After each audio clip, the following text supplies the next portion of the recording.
This scenery is wonderful. Surely enough to convince anyone to become a wanderer.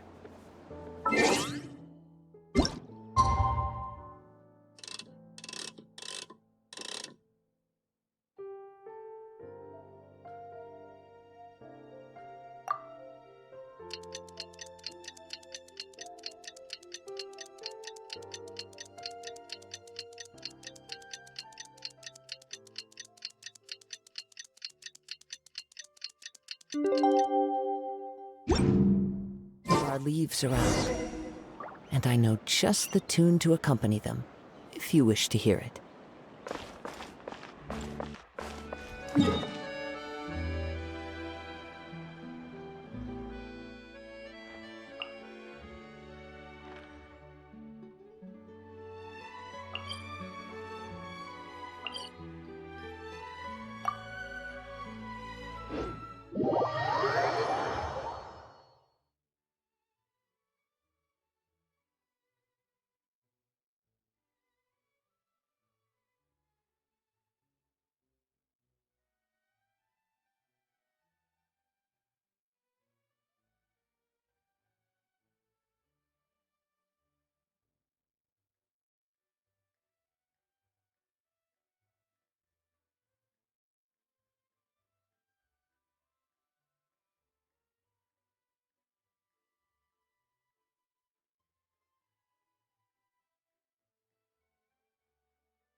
For a little rest after breakfast. This is the life. Wait a sec. Isn't something important supposed to happen today? Oh, today's our big day! We're supposed to leave the Fortress of Mirapede! Come on, we've got to go complete the release procedures now!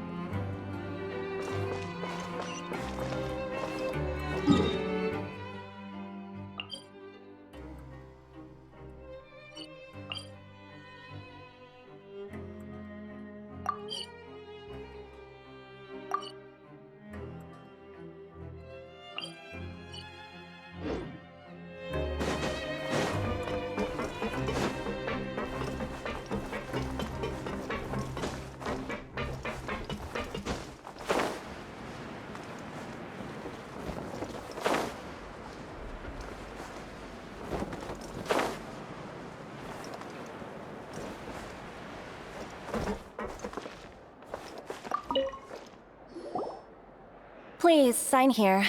This document will be effective immediately upon signing, and you two may exit the Fortress of Mirapede via the regular channels. It's been so long since we've been to the surface. Let's hurry up and... Huh? What's happening?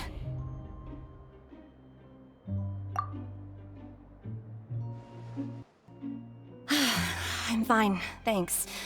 But I wonder what that tremor was just now. Let's go ask the Duke.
Ah, good to see you two.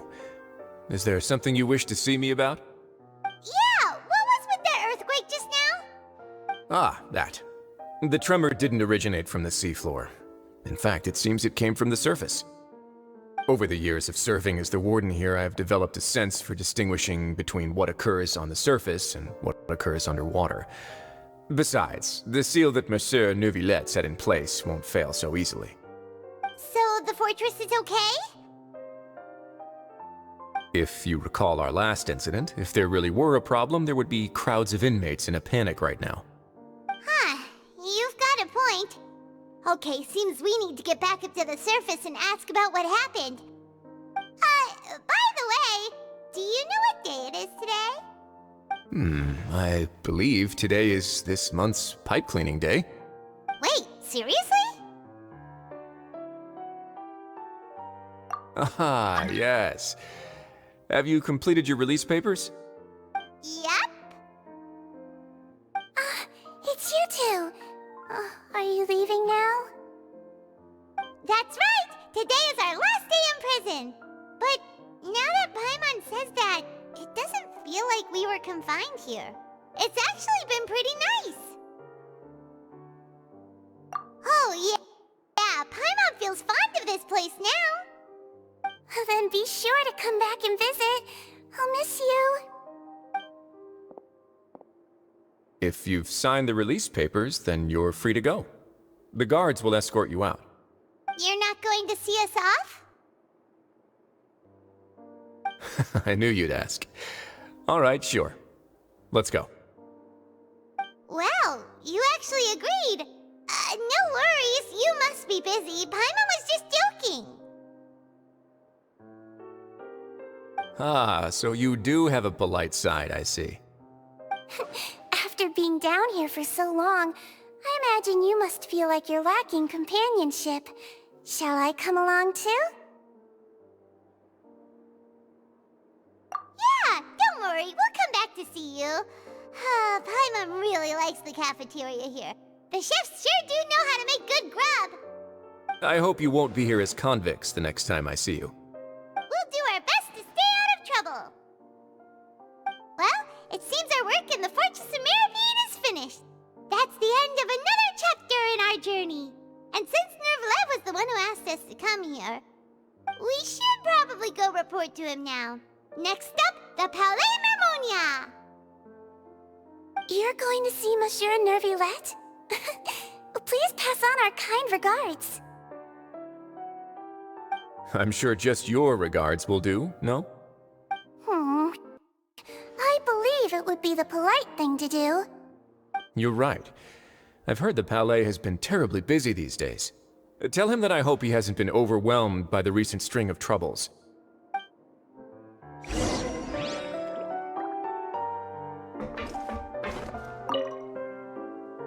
If you're concerned about things at the Palais, why don't you take some time to go up and check things out? I believe you should still have some vacation time to spend. Thank you for being so understanding. It means a lot. It's been some time since I've gone to the surface. I must say that I've started to miss it a little.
Time to go.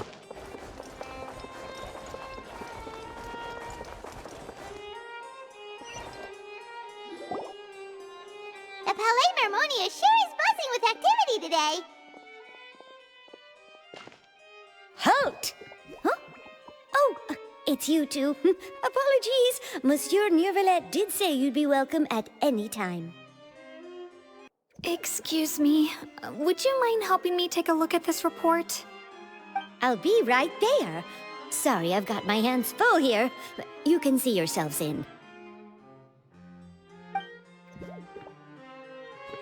Everyone's so busy. Seems a lot has been happening.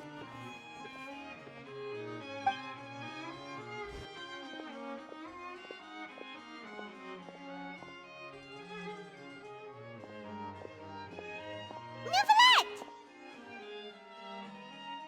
Hello.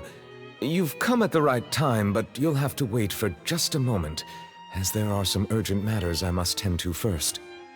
In the meantime, please, have a seat. If you'd like to have something to drink, let the Melusine outside know. That's all right. We just ate. Very well, then. Let's take a break over there while we wait for him to finish his work.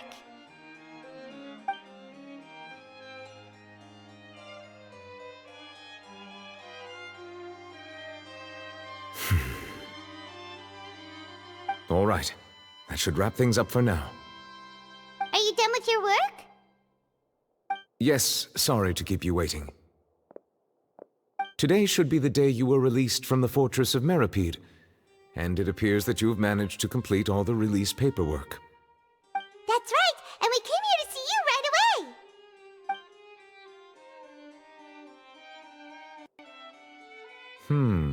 A massive whale. Do you have any idea what that might be?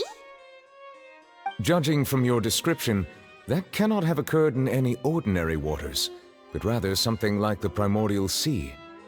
A whale of that size and shape cannot usually be found in the waters of Tevat.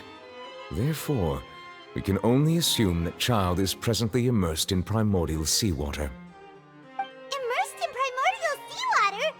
But how? And is he okay? Most people wouldn't be capable of entering in the first place. I'm not completely sure how he could have gotten there myself. Yes? What is it? Ah, right! Paimon felt it too! We asked the Duke and he said it wasn't from underwater, so we figured you might know something about it. It turns out that I have just received a report about this particular matter. In fact, that's exactly what I was busy with a moment ago. The source of the tremor was here on the surface near Poisson. After the shaking stopped, the water levels in the Poisson area rose at an alarming rate. The water levels rose? Oh no! What about all the people there? Fortunately, the water levels only rose for a short period of time, and have already returned to normal now. However, I still have a bad feeling about the whole phenomenon. If the change in water levels is connected with the leaking primordial seawater, then the situation in Poisson may be much worse than it appears. Navia should be in Poisson, right? We need to go check on her! I would also like to go there as soon as possible, but I'm afraid I can't leave just yet. We must immediately formulate disaster prevention plans for the surrounding coastal areas to avoid potential catastrophes. I'll have to ask you two to go to Poisson first. I'll meet you there to check on the situation once I've finished things here. There's no time to lose! Let's get going! Please be careful.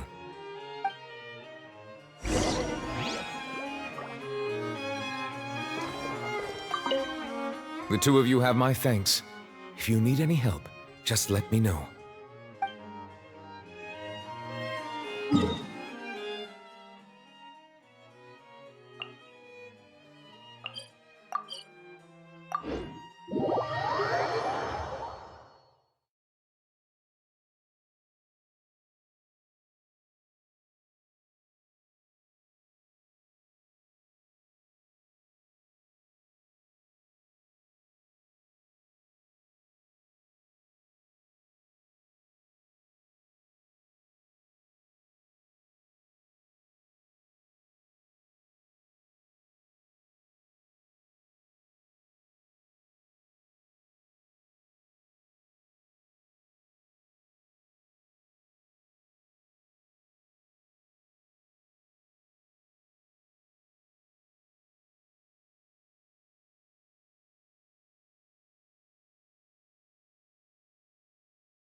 left here, right?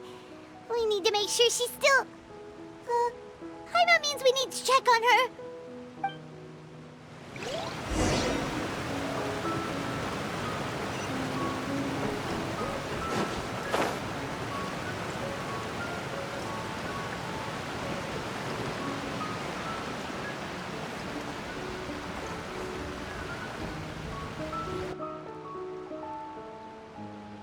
We haven't seen a single soul all the way here.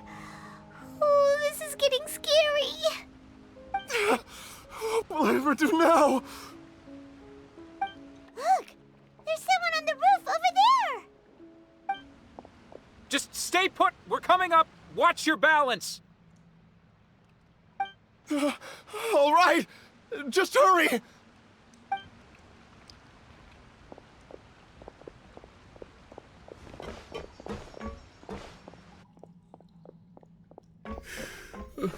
I'm not young anymore. How will I survive on my own? My Desiree! Oh, he looks pretty sad. My leg! My leg! How could this have happened? It hurts! Just hang in there. Help is on the way. You can hold my hand if it makes you feel better.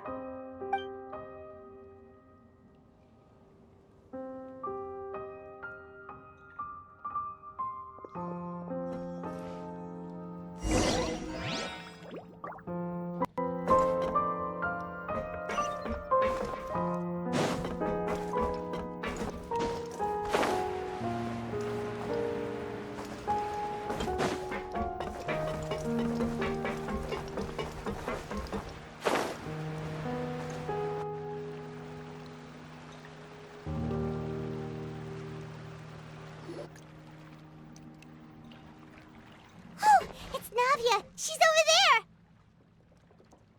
Hey, Navia, are you okay?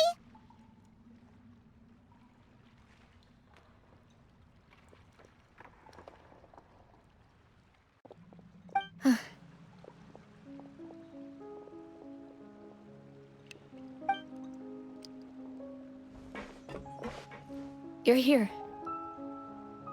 We heard there was a situation in Poisson, so we came as quickly as we could. Yes. As you can see, the water level suddenly rose. It caused quite the disturbance, in fact.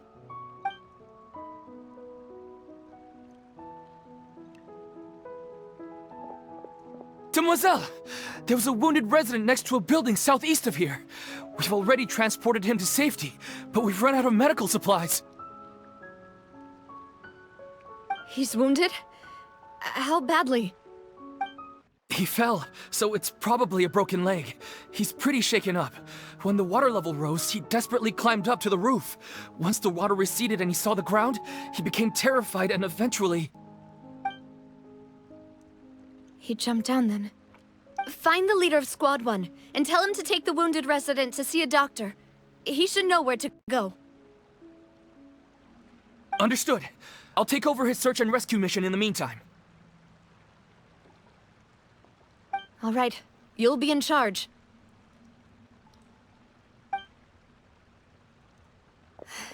I'm sorry. Where were we?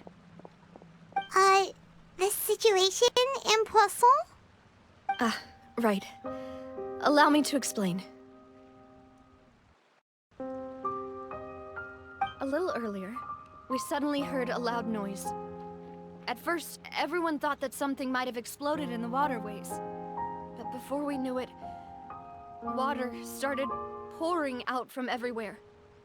The rushing water seemed a little odd, almost like the unique color of primordial seawater.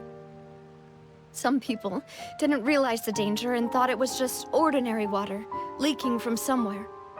Everyone on the street who happened to be close to the water didn't have a chance to escape. As the water levels rose, they suddenly disappeared. They were all dissolved. Those who realized what was happening started to flee in a panic, desperately trying to get to higher ground. Many were injured in the stampede, and some people fell from significant heights.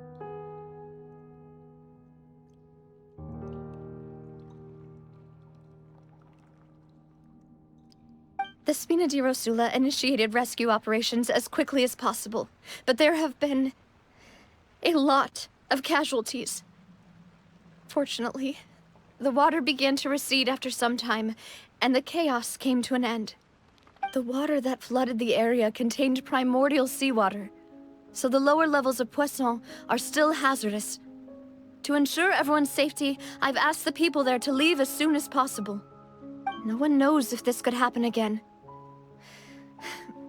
All we can do for now is try our best to help evacuate the residents.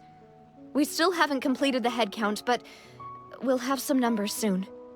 How awful. And all of this just came out of nowhere. It was quite frightening indeed. I only wish that everything that just happened was a bad dream. Is there any way we can help, Navia? Thank you for being so willing to help in a moment of crisis like this. You don't know how much it means to me. I really can't express how grateful I am.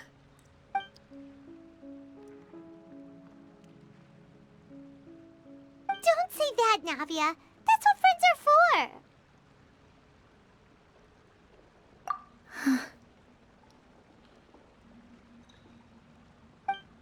Demoiselle! We've got a situation here! I'll be right there. Sorry, I need to go for now. And out she goes. Seems it might be a while before she can take a break.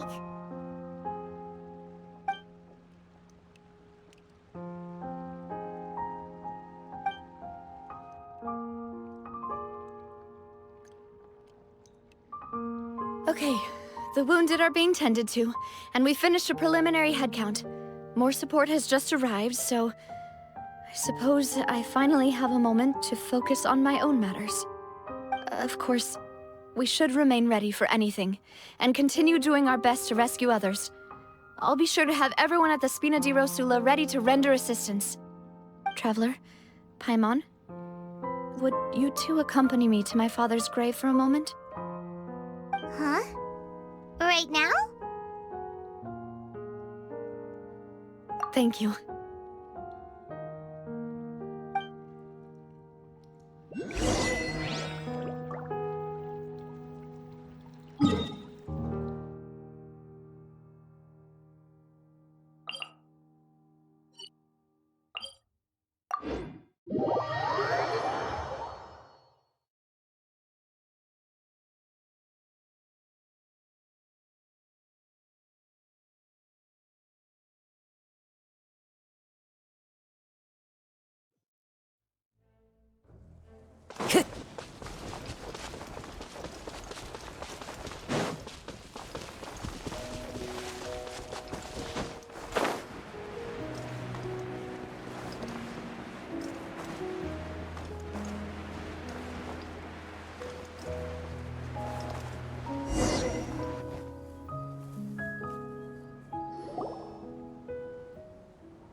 Not a lot of people here, huh? Well, given the time of day and the whole situation in Poisson, Paimon doesn't think there'd be a ton of people here visiting graves. Right. That's how things are now. The living are so exhausted that they've no strength to spare any words for the dead. Navia?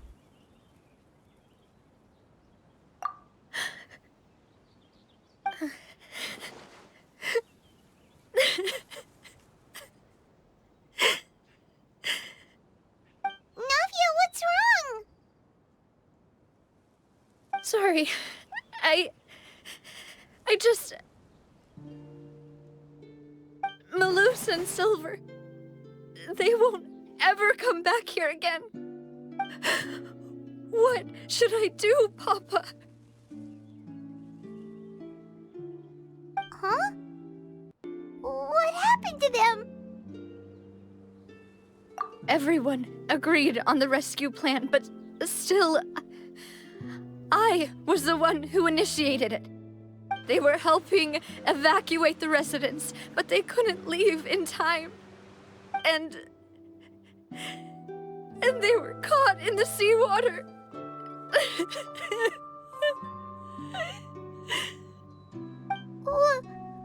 What should we do?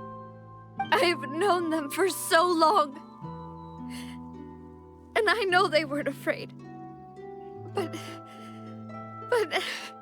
I could at least hold a funeral for my father. And I know where he rests. But as for Malus and Silver, they're just gone. I just can't.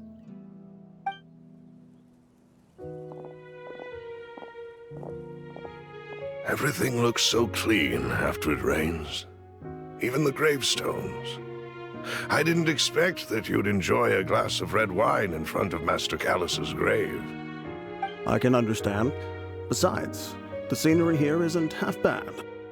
See, it's not just me. I always want to bring something when I visit Papa. Perhaps we might even have a picnic. He wouldn't be angry, would he? How could Master ever be upset with you, demoiselle? Yet the cemetery is the home of those who have passed, is it not?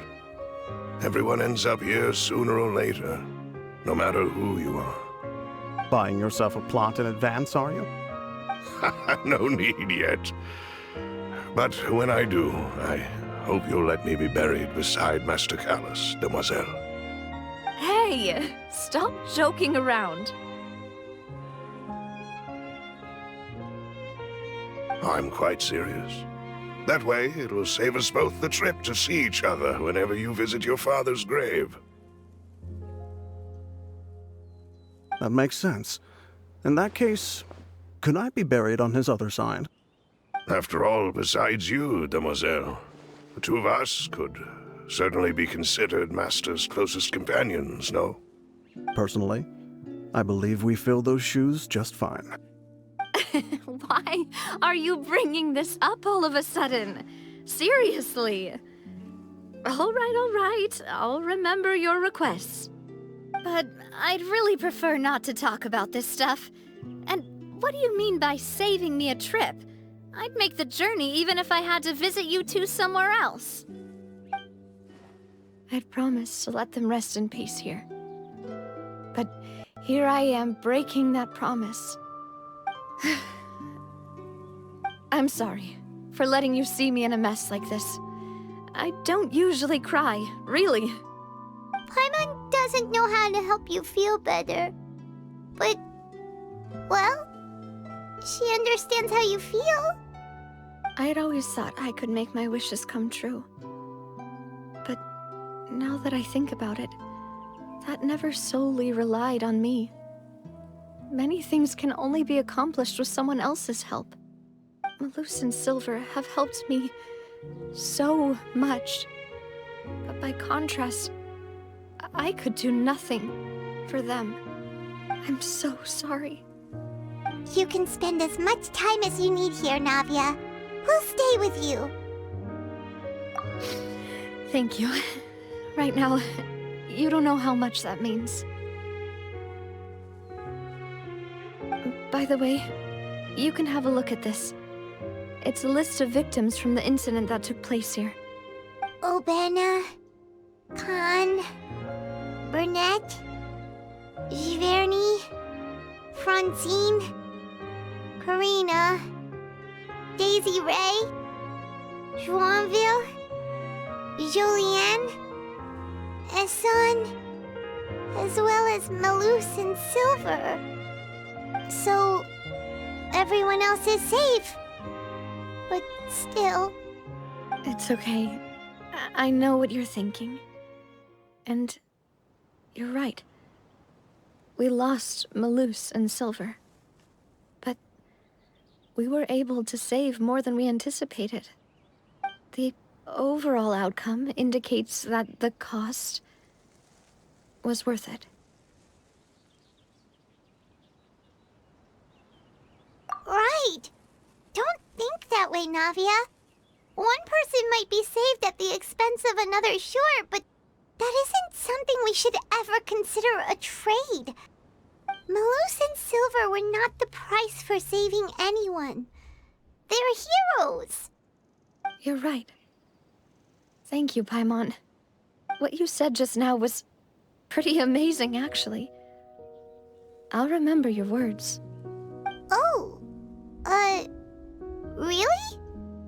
Seems you've become more eloquent in the time since we last met. The knave? What are you doing here? Is everything going well on your side? Yes, my people are carrying out the mission according to your request. All the residents of Poisson have been evacuated, and we're preparing to relocate them to higher ground. As for these supplies, we have everything taken care of. There is no need to worry. Thank you very much. Wait, do you two know each other? We just met recently. Right, Miss Navia? Usually, I would call this a coincidental encounter. But that doesn't quite fit this time. Besides, it never even crossed my mind that a Fatui Harbinger would come looking for me. Thanks to the Knave, Spina di Rosula received generous support from the Fatui, which allowed us to complete the rescue and evacuation work so quickly. Mutual aid is essential to fostering positive developments. We were already in the area, in any case, so it was nothing. That said, I must say that you're a lot sharper than you let on. I'm sure you understand what I mean. I apologize for all the ways in which I tested you previously. We've never worked with a Fatui before, and it's extremely important for us to know who we're working with. My subordinates have reported that Fatui soldiers have been observing water levels and taking head counts in various locations. I hear that they've also prepared a large amount of emergency supplies. I'm quite surprised. This is nothing to brag about, nor do I intend to. It is simply the way of powerful organizations to act forcefully, whether they are doing good or ill. You've witnessed that firsthand, in any case. As I've told this traveler before, I know of the prophecy, and I intend to prevent the impending disaster. Lending your organization a hand was a natural first step in accomplishing that. As such, do not be troubled by this token of our sincerity. Perhaps one day, you'll also be able to help me in the same way. Without your help, there would have been many more casualties. I won't forget your kindness. Furthermore, I sincerely regret what happened to Malus and Silver. I only wish that my people could have arrived a little earlier to prevent this from happening. Don't say that. You and your subordinates did everything you could.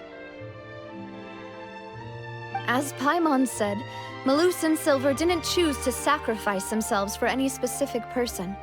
And they weren't the price paid for others' salvation. They chose to become heroes themselves. I've never liked hearing people put it that way. It's like trying to relieve pain by saying some noble-sounding words. But right now, there's nothing more suitable. They really did become heroes. You're right. I'm sorry for your loss, Miss Navia.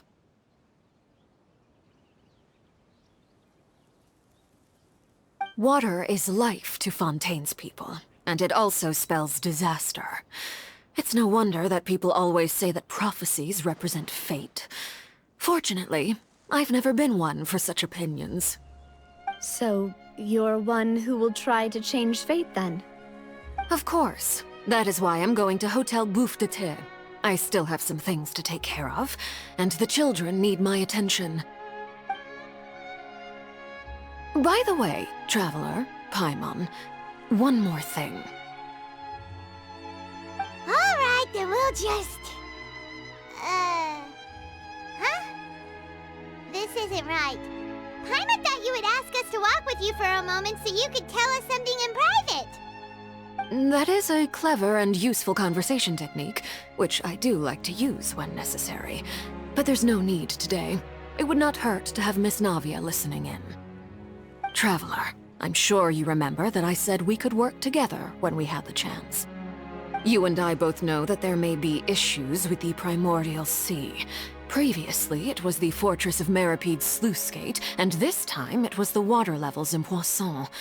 These are both signals. Indeed. Allow me to share the latest intel I've received from the House of the Hearth's intelligence network with you.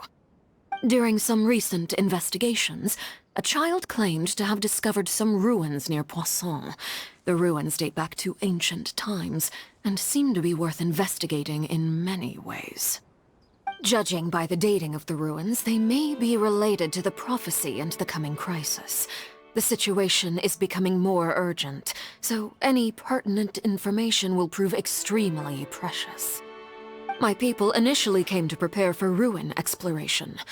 Unexpectedly, this disaster struck, and at present, we're all busy prioritizing the rescue effort. So that's why the Fatui were already in Poisson.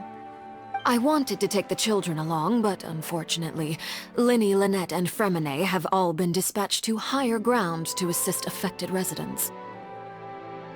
Linny told me that outside of the house, the person they trust most is you. Which is why I want to give you this task. The House of the Hearth's members see each other as family, but Linny, Lynette, and Fremine said that they also see you as such, even though you are not from the house. I'm sure you already understand how earnest they consider their friendship with you to be. Oh! That somehow makes Paimon feel kinda happy. The intel I just shared about the ruins could fetch a high price. But since the children consider you family, it's only natural that I freely share it with you. Got it! So all we gotta do is go to some ruins, right? We can handle that. Excuse me, but may I tag along? You wish to join, Miss Navia?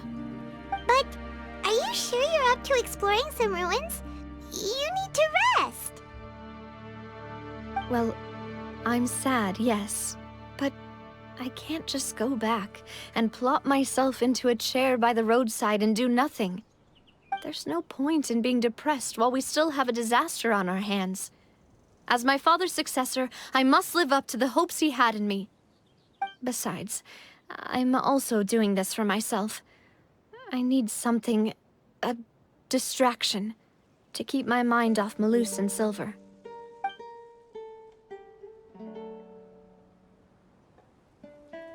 Since you put it that way, I have no objections. What do you say, traveler? All right. The ruins are to the south of Poisson. Here's the map. Okay, the three of us will handle it. Come on, let's pack up and get going.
So, are these the ruins the knave was talking about?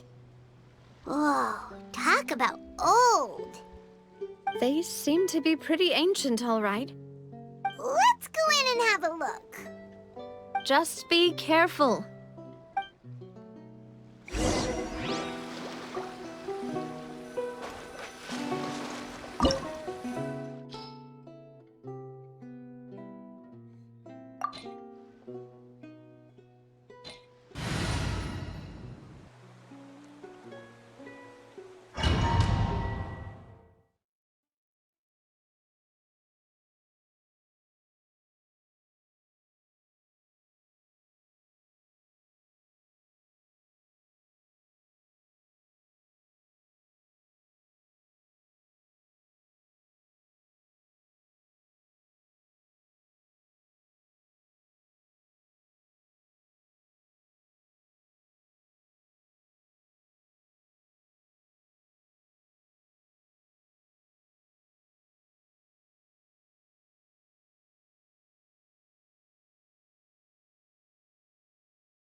The wind knows me.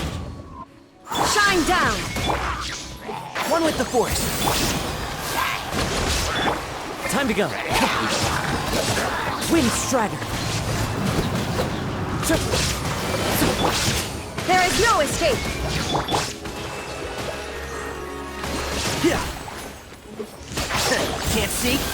I hear everything. Rusty, rebuild! Illusion shattered! Wind Strider. One with the force.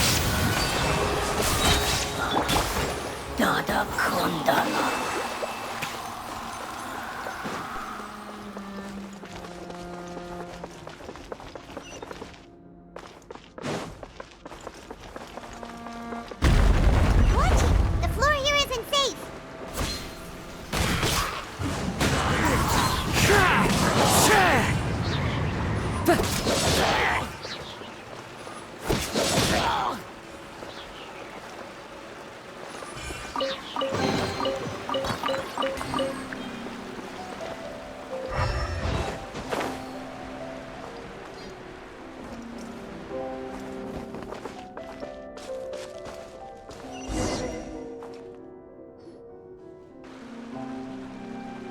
This place has also been contaminated by primordial seawater.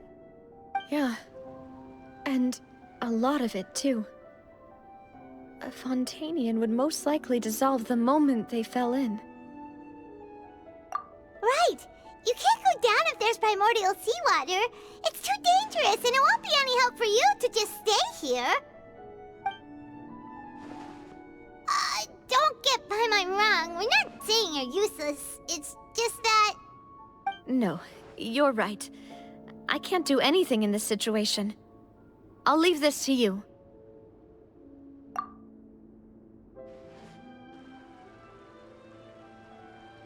That complicates things. Maybe the only way left is forward. In that case, do you want to wait for us here?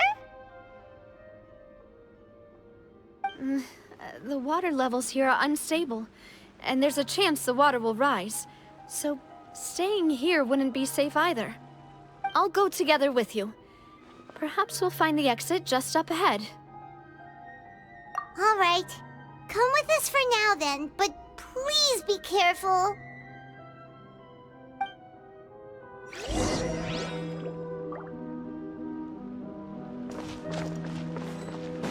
Oh no, it's a dead end!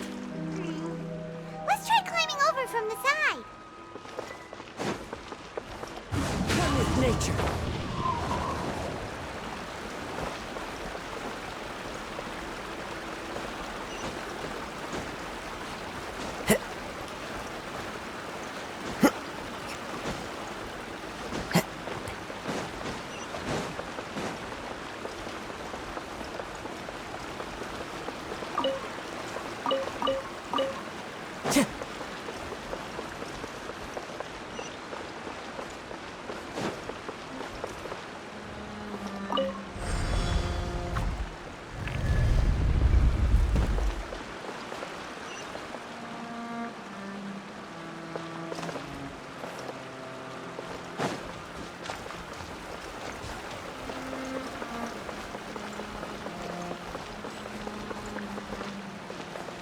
Time to go. Wait, there's something wrong with this bridge! Run for it!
Demoiselle?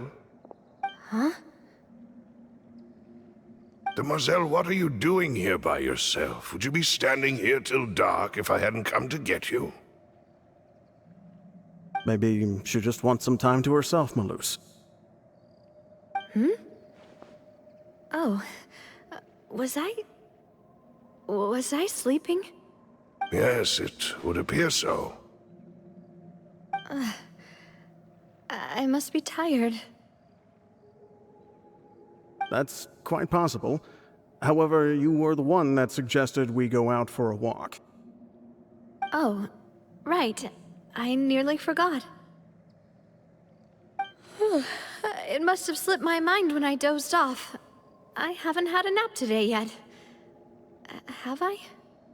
This is a familiar feeling, yet something's a little strange. Is something the matter, Demoiselle? Oh, no. No, I'm fine. I was just trying to recall why we came out for a walk.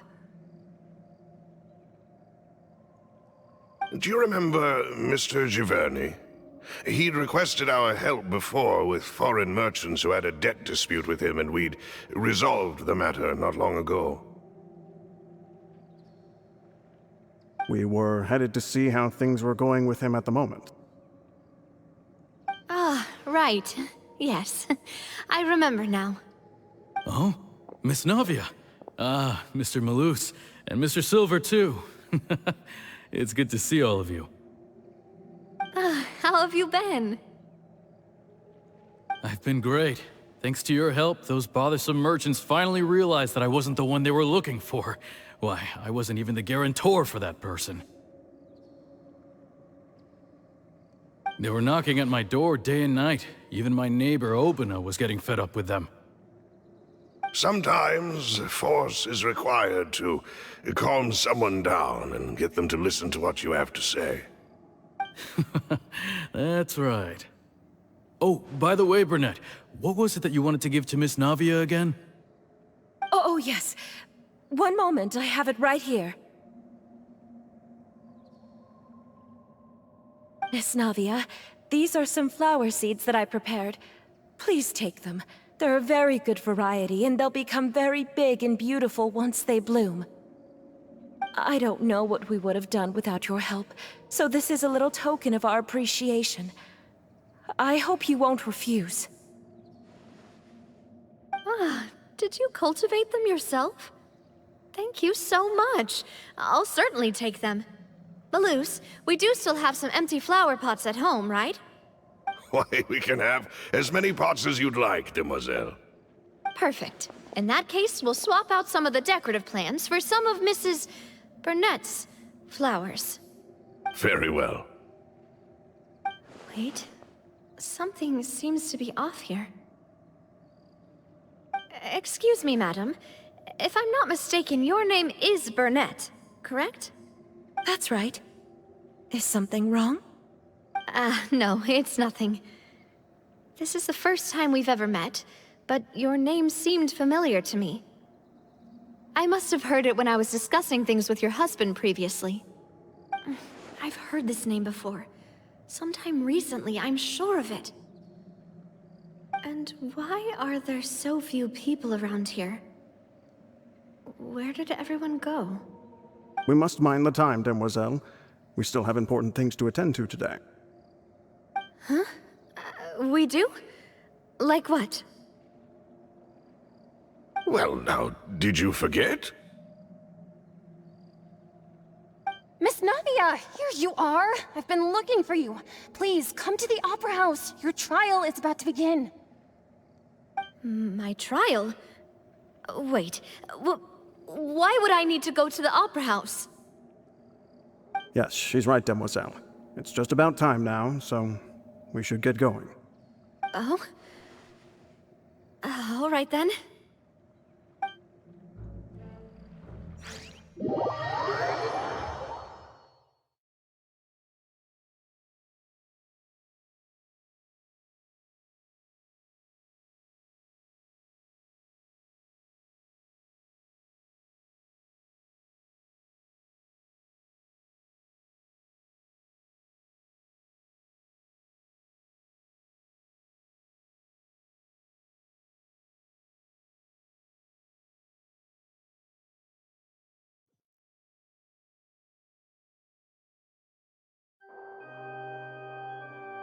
Look, it's Navia! She's here! And her two attendants are with her. Goodness, everyone's finally here. There sure are a lot of people here to see the trial. And they all seem to be oddly excited about something. I even know some of these people. Karina, Desiree, Joyville, Jolien, Essen. Why are so many people here? And why do I have no recollection of this case? And as for the judge... huh? Where's Monsieur Neuvillette? Please sit in the defendant's seat. Don't worry, Silver and I shall accompany you. All right. But are you sure you can stand behind me? Typically, it wouldn't be allowed, but today is an exception.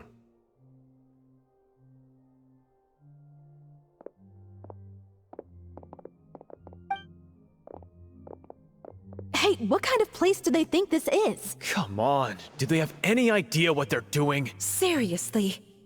Enough with the whispering! Could someone please tell me where Monsieur Neuvillette is? And why I'm standing trial? My dear Miss Navia, have you not yet realized what you've done? In that case, allow me to explain. As all here know, you are Master Callus's successor, the head of the Spina di Rosula, someone held in high regard by every soul in Poisson. After you took over the Spina, you treated all of us just like the late Master Callus had.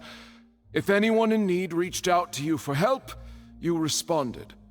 Not only you, but your butler, your subordinates, nearly everyone in the Spina di Rosula fought for the well-being of those in Poisson. Wait a moment.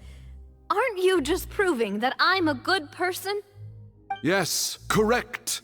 Absolutely right. And that is why you stand accused. You have helped so many people get through so many difficulties. You are one with us. We are inseparable. We are one big family, all of us who are from Poisson, inextricably linked. And with you being so important, we couldn't possibly do without you. Therefore, this fair and honorable court shall declare you guilty, and you shall stay here. You will be together with us forever. Huh? What are you saying? Everything you have said is correct. I have indeed done a lot for my hometown, and I would be willing to be with you all, but what is the purpose of having me stand here like this? What is there to discuss? Ah, well, if that's what you think, then I have no further comments. How wonderful, Miss Navia!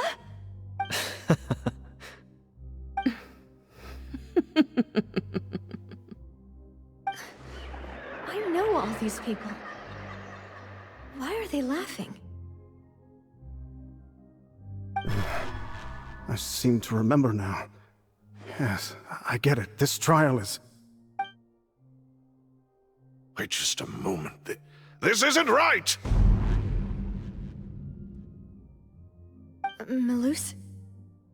What was that, Mr. Malus?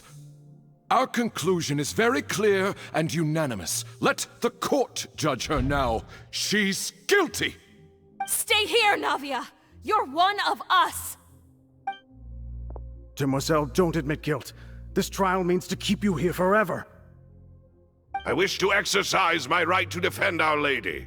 Mr. Joinville, you only know of Navia's goodness, but nothing of her utterly independent mind. She was born a free and independent spirit. She has never been tied down by anything. Indeed, even the death of Master Callus couldn't stop her. Her actions cannot serve as proof that she identifies herself as part of any group.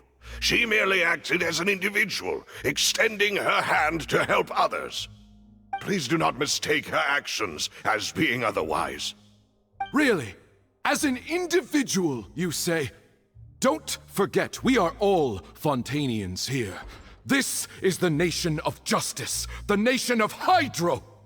Even if Miss Navia only voluntarily rendered her assistance, that doesn't change the fact that her beautiful soul must return to everyone.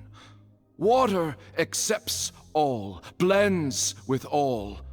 It will surely accept her kindness. Everything is measured here in the nation of Hydro, and in the end, everyone shall meld together. Thus, when a unanimous opinion emerges, that opinion represents justice. Now, I speak for everyone. Our opinion is consistent. Navia should stay. We and Navia are one. And you would call this justice? Preposterous. You are merely jealous that Demoiselle still has a chance to exist as an individual. Have you forgotten how much you all once longed to become individuals, to become independent? Do you mean to defy our justice? If your justice is flawed, then why should we acknowledge it? As you said, we can also have our own justice. Silver and I shall defend Demoiselle. And that is how we will enforce justice. Ugh, my head... It hurts. Demoiselle! Silver, it hurts. My head is spinning. All I can see is stars swirling in front of me. I remember now. Everything that seemed odd from the very beginning.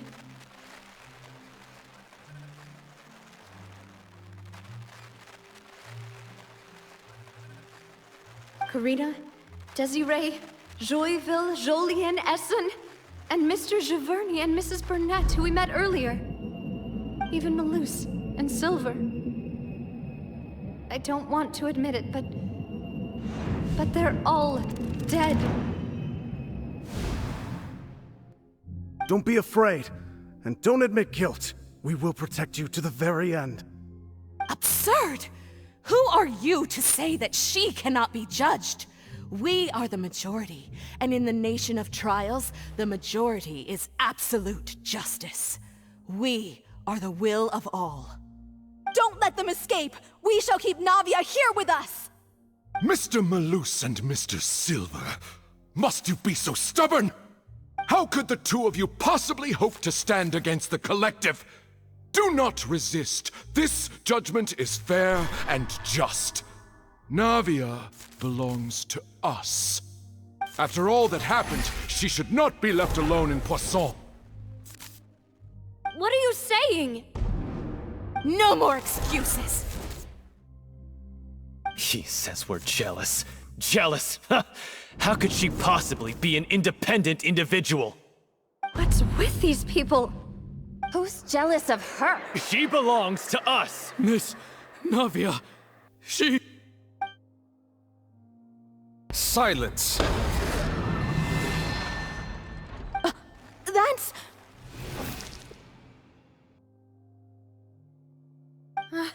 Monsieur Neuvillette! Such commotion is prohibited in the court.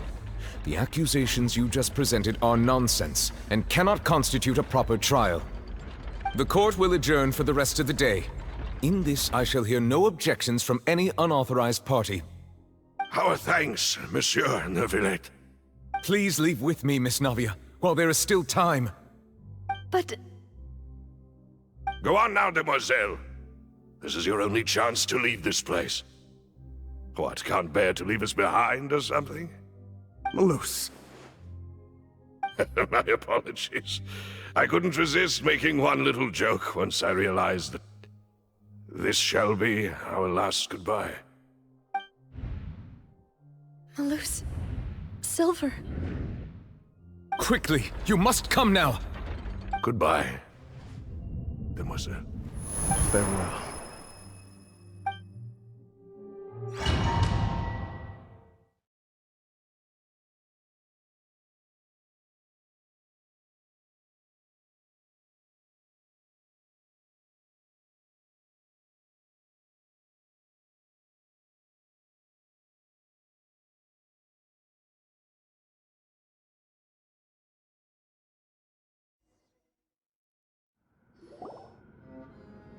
No, wait! Just a second! Navia? You're awake. Good.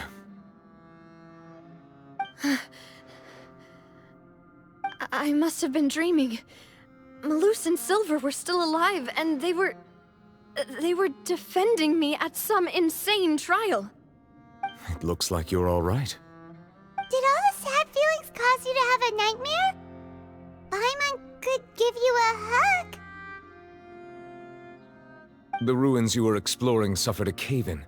When I arrived, I found you falling toward the water. You were just about to be dissolved within, but I...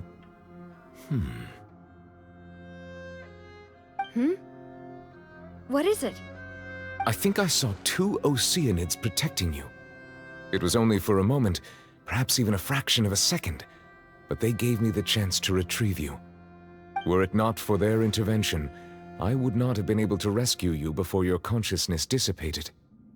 Wait, did you say Oceanids? You mean like what happened with Vacher? Perhaps those 2 Oceanids were the people you saw in your dream. I always told them that they didn't have to protect me. To think that they'd keep doing so even after death.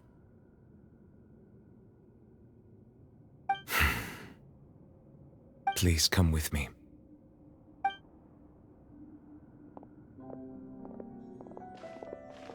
Neuvillette, are you okay? Oh, I am quite all right. Perhaps there's something we could chat about? Why do you look so stiff all of a sudden? Oh, Paimon knows. You're the type who feels awkward when there's nothing to talk about, right? I merely thought that we should give Navia some time to herself. Huh? Why didn't you just say so then?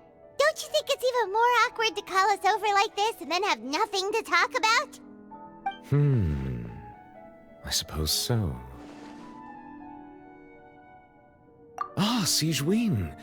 I hope all is well with her these days. Her work in the fortress of Meropide has not been too much for her, has it? No way! Don't worry. She's doing fine down there. She's an amazing head nurse. I see. Well, that is good. I have always worried that Sigewinne would need a lot of time to understand the world of humanity, just as I have. Oh, and the Duke also says hi! Even though Sigewinne made him do that.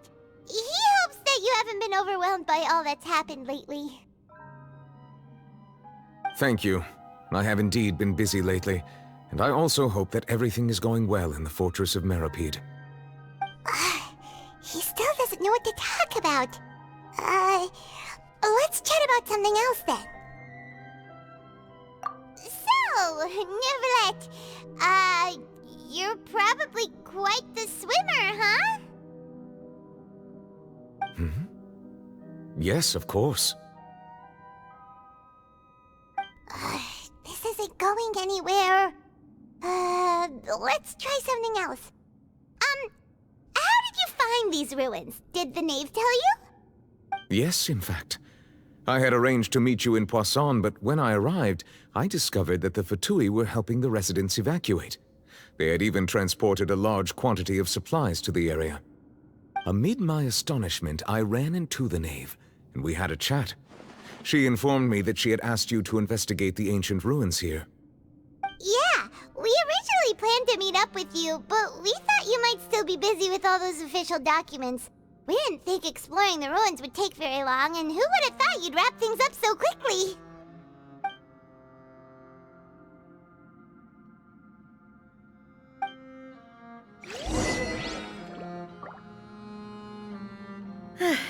I'm sorry to have kept you all waiting like that.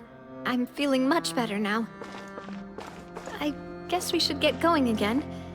Will you come with us, Monsieur Neuvillette? Yes, if you wouldn't mind my company.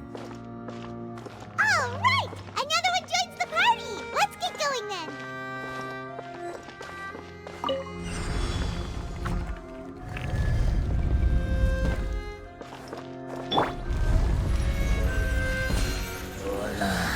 Yeah. And Shroud! Yeah! There is no escape! As one with wind and cloud! Let's nip that in the bud. One with the force. Illusion shattered! Hold the line!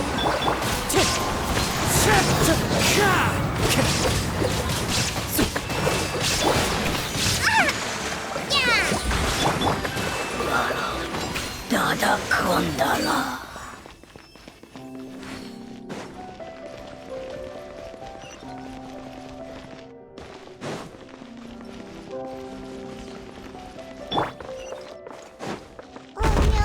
Another unstable path. Watch your step. Into the wind.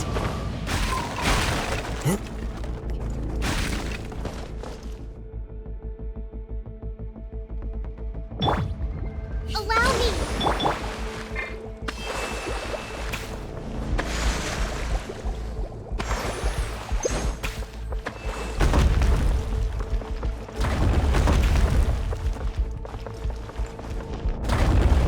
The wind knows me.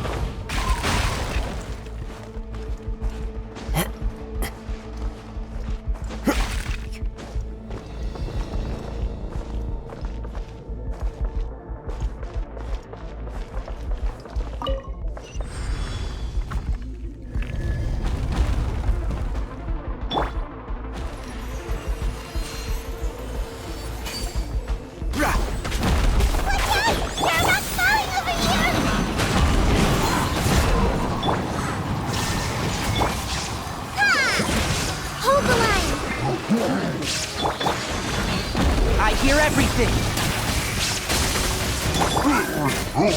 One with nature!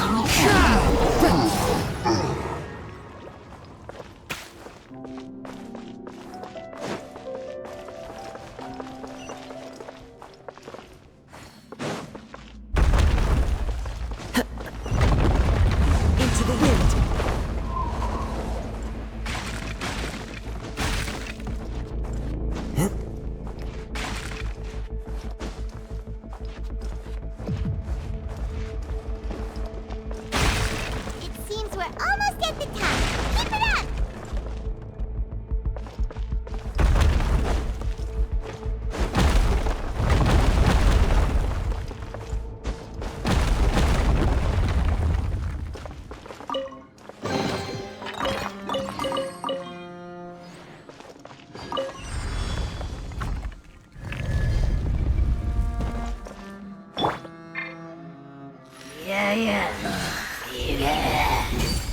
One with the force. One with nature. Fallen leaves, adorn my... There is no escape! I'll uproot you!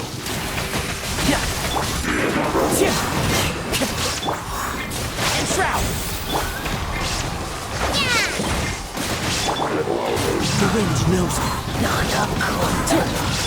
Shine down!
Looks like we've reached the end. This is the place. There should not be any other hidden spaces in the vicinity. The path sure had some twists and turns, but it turns out that this place isn't actually that big.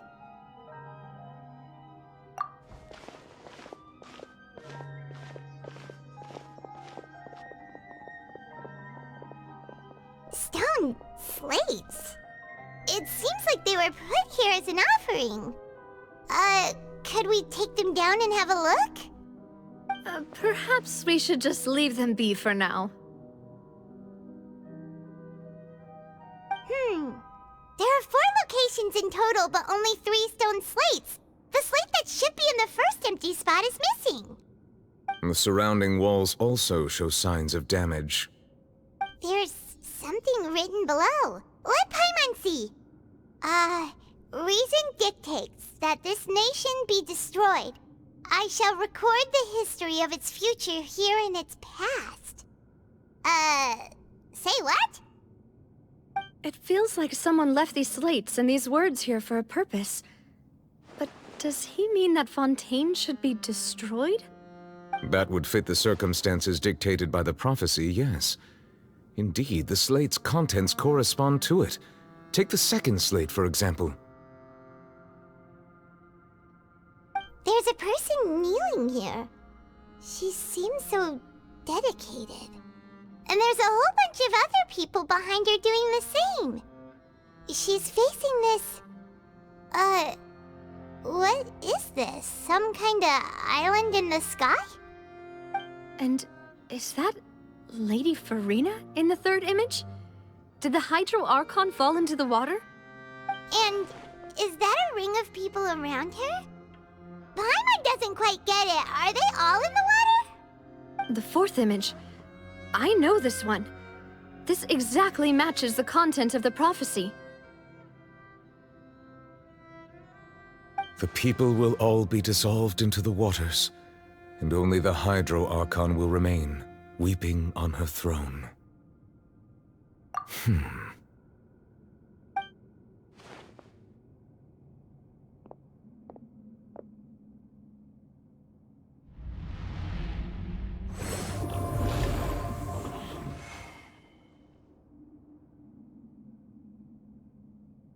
More information should be hidden in these slates, but I fear I cannot easily uncover it, most likely due to us missing the first slate. I am very sorry. Don't blame yourself, Monsieur Neuvillette. Deciphering ancient stone slates isn't one of your duties. Ooh, Paimon's getting the chills just looking at these slates. This says that it's the history of the future, right? That means the prophecy's sure to come true. I really hope it doesn't mean that. Still, Paimon feels like these images are kind of weird when you look at them together.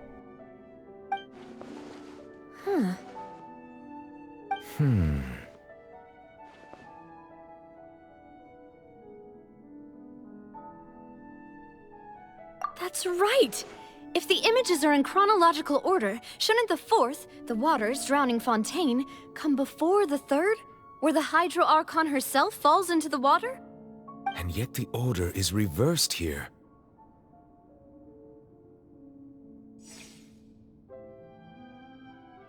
If we go by timing, Lady Furina only emerges in the third image.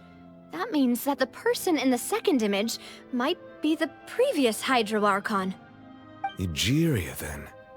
I had never met her, but her appearance here does match the records. The previous Archon kneeling before the floating island in the skies, as if confessing a sin. Did she herself commit that sin? And if not, why would she be in such a posture? Also, I'm still wondering why these ancient stone slates are here at all. Judging from their contents, could this place be the origin of the prophecy? Does that mean that someone, or some people, once saw these slates? But who would have created these slates and left these words here?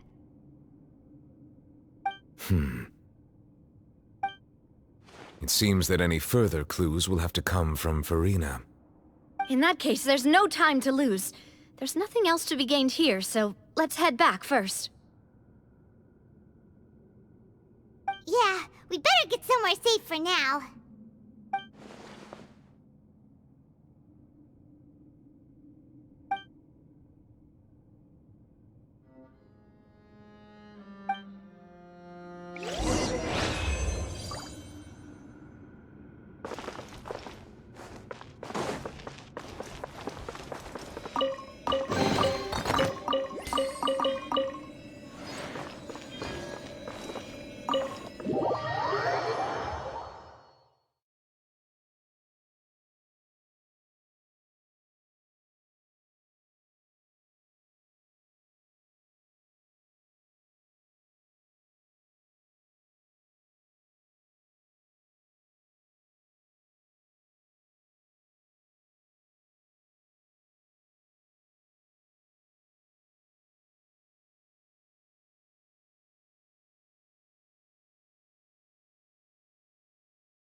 Let's split up here.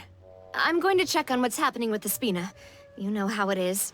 There's some things you just need to be there for yourself. You still have energy for that, Navia? Paimon's already beat. Just head back to the Fleuve Cendre and have a rest then. Thanks for keeping me company all this time. I'll depart as well. Thanks for your hard work today. Rest well, everyone. Traveler, I will go talk to Furina tomorrow morning to ask about the stone slates. I'm sure that you're concerned about this matter as well. If you have time, drop by my office. I will share the results of our discussion with you. Are you really gonna talk to her about this directly? Will that be a problem? Paimon's getting a little scared now that it's come to this. She has long been harboring secrets and will not give them up easily, which makes it all the more my duty to ensure that she understands the present situation. Alright, we'll leave it in your hands then. You're probably the best person to talk to her anyway. I will be carefully considering my words tonight. Traveler, Paimon, our safe house at the Fleuve Cendre is always open to you as ever, so please don't think you're an imposition. All right. I'll be on my way then.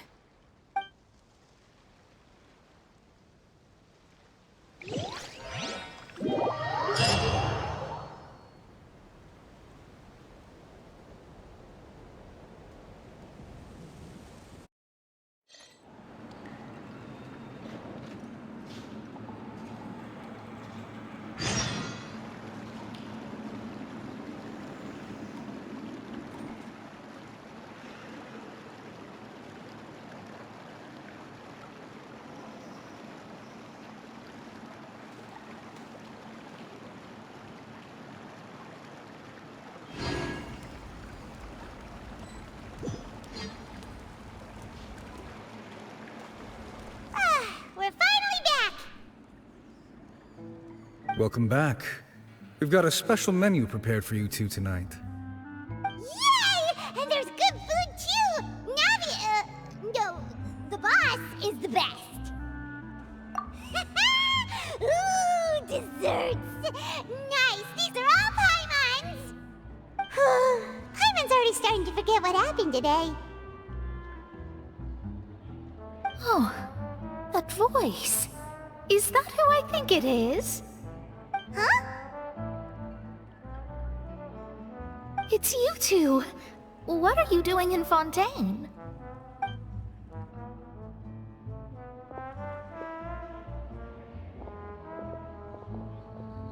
Mona?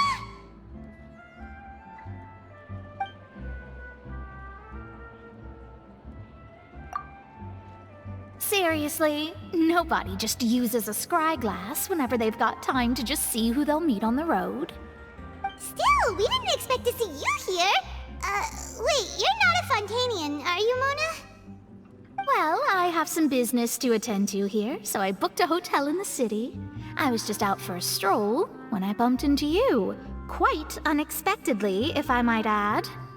Why did you think I was from Fontain, though? Is that because Magistus doesn't sound much like a Mondstadter surname? Yeah, let's go with that. Well, I used to have my own surname, which was, well, some other thing. Either way, the old hag told me when she took me as her disciple that the first step to being a great astrologist's pupil was to change that name. There was nothing for it, really.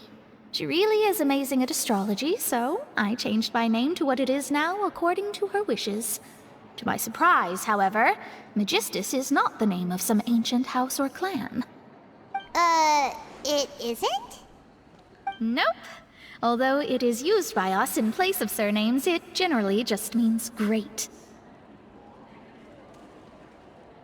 Wow! Imagine including a boast in your name. Wait, are you gonna have to put that into your genealogy as well? I reckon so. In any case, I'd give my disciple a name like this as well, if I were to take one. Astromancer Barbeloth Trismegistus. Whoa, that's a long one. Does it also mean great or something? My name means Mona the Great Astrologist. As for the old hag, hers is, in plain speech, the thrice-as-great Scholar of the Stars. Just take it as a title specific to astrologists. Thrice as great? That's so petty. I know, right? That's just how she is. She used to call herself Magistus, actually, but when she took me in, she changed her name to Trismegistus. Talk about excessive. Magistus is thus the calling card of our school, so to speak, which makes it about the same as a surname. It's all right if you don't get it. You can look into it further should you need to study astrology more deeply. That sounds terrible! But anyway, you're not Fontanian, are you, Mona? You're from Mondstadt, right? Well, I was born in Mondstadt, yes. My parents migrated to Dorman Port, and I traveled with the old hag for a while, after which I settled down in Mondstadt City. Oh, that's a good thing then.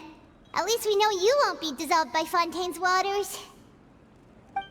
Speaking of that, I'm sure you're aware that a bunch of things have happened here in Fontaine, right?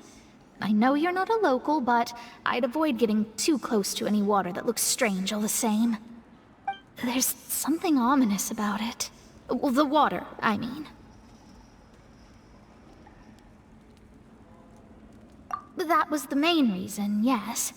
Just a while back, the Steambird invited me to take part in a panel and speak about the circulation of the prophecy as an astrologist. The invitation was sent quite early on.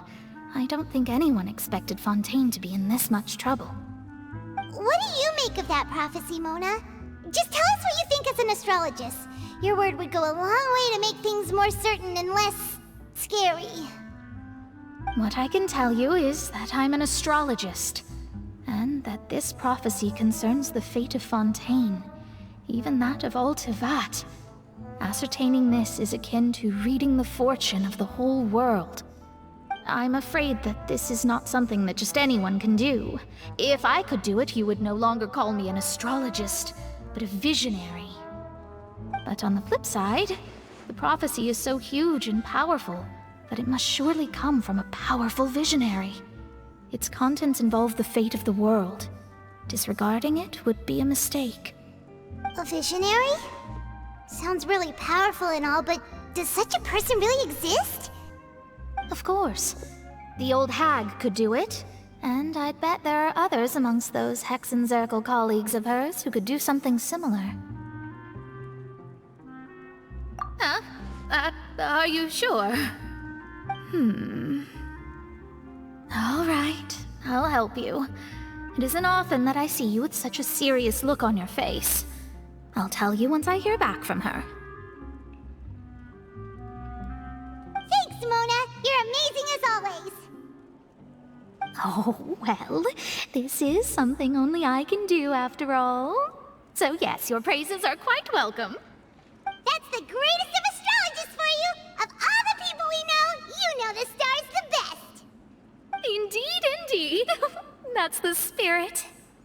Oh, sorry. I came to see what all the commotion was about. If there's anything you need, do not hesitate to inform the Spina di Rosula. Oh, whoops. Guess we were getting a little too carried away there. Well, I'll go tend to my own business now. If I receive any news, I'll be sure to come find you two again. And there she goes, quick as rushing water. And here we are with the Spina guy giving us suspicious looks. Right, but we were able to recruit Mona's help, didn't we? Our Fontanian friends will thank us someday.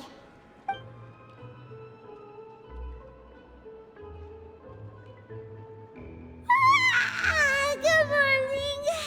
To be honest, Paimon's still feeling kind of sleepy.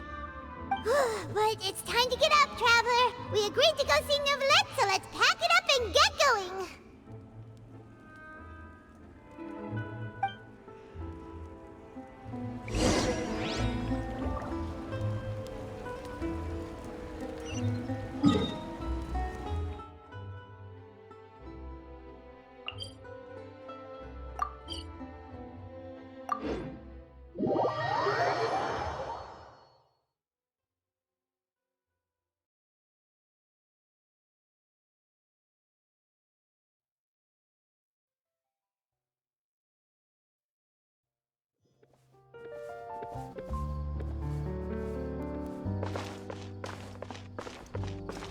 Time to go.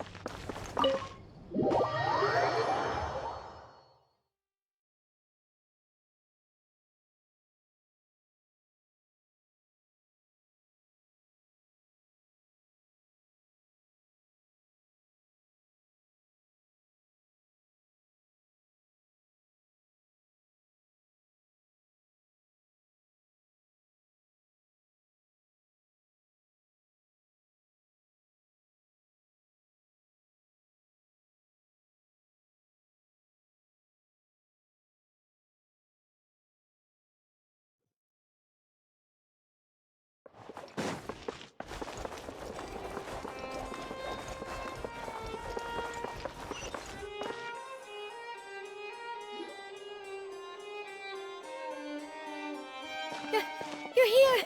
Finally! Is something wrong? Monsieur Neuvillette and Lady Furina, they seem to have gotten into a dispute. Please go see for yourself.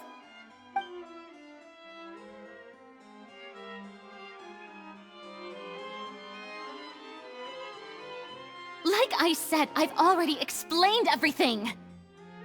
And yet the problem has not been properly solved. There is little space for excuses between us. It is not my intention to offend you, but please, tell me where you stand. You are the Hydro Archon Focalor, are you not? Look at this. This is a list of the victims from the recent Poisson incident.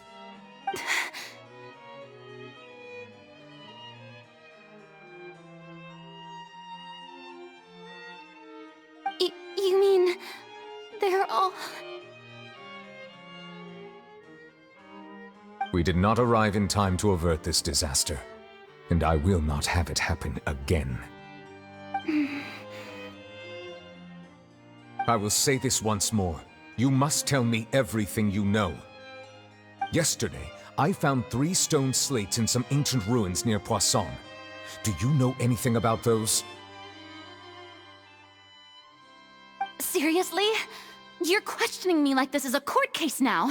I don't know anything about that. But you found them in some ancient ruins, you say? That's correct, which is why I came to ask you some questions. There should have been 4 slates, but one of them was missing.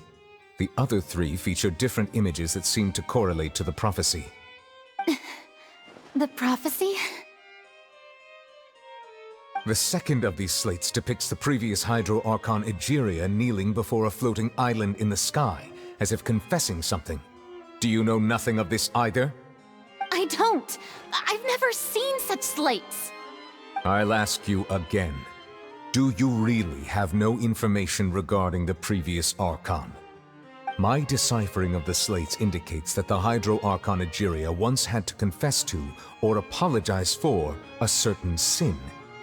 If anyone would know about it, it should be you. All gods don't have the same secrets, you know. She was herself and I'm me. Is it really so strange that I know nothing? I understand your concerns, but I'm sorry. I just don't have anything to tell you. Forgive me for saying this now, Lady Furina, but I have long known of your various secret investigations into certain matters. There are several indications that you have been investigating the prophecy on the sly. This is not strange in itself, considering that you are the Hydro Archon. But it is strange that you should also claim to not know any of Egeria's secrets, as well as do nothing following your inquiries. You have never been as superficial as you have presented yourself to be, nor are you a fool. And yet, your behavior is very inconsistent.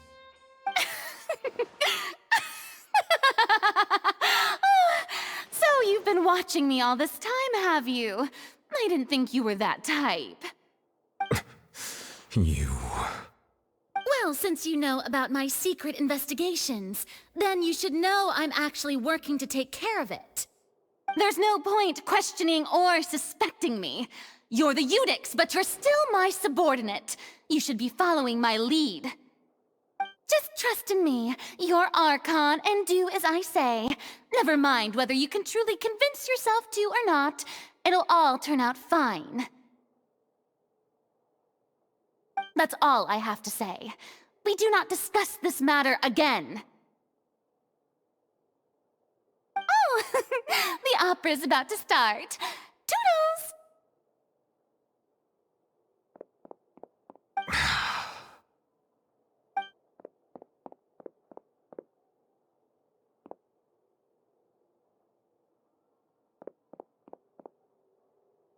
Did Furina not notice us standing by the door? Wonder what's up with her. She was smiling. Huh.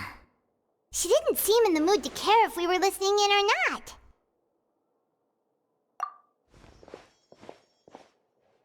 I assume you've been outside for a while now? Oh! You noticed! Seems Furina didn't even realize we were here. She was in a great panic, though I cannot discern the reason. Our discussion reached impasses time and again, a state of affairs that we cannot allow to continue. Still, I do not understand. Dialogue is the basis for understanding, so why did she keep refusing to engage?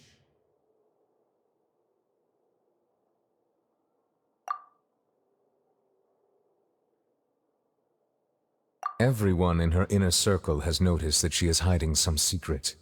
The issue is her attitude. I fear that she will not reveal anything unless absolutely forced to. We may have to create a situation in which she will have no choice but to speak. Oh? Like what? Normally, people will only reveal the truth when standing trial. Perhaps we must have the Hydro Archon experience just such a scenario. But Furina's seen so many trials, and she's really good at dodging questions. How do we make sure that she won't just slip away at the first chance she gets? We will need to consider this thoroughly, join forces with various parties, and then do what we can. If at all possible, I would prefer to recuse myself from this affair, but we must prevent the prophecy from coming to pass. This may be cruel to her, but all Fontain is in crisis. The information a god possesses is too precious, and so we must take a chance on this. But who will lend us their aid to do such a thing?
Well, that's everyone, huh?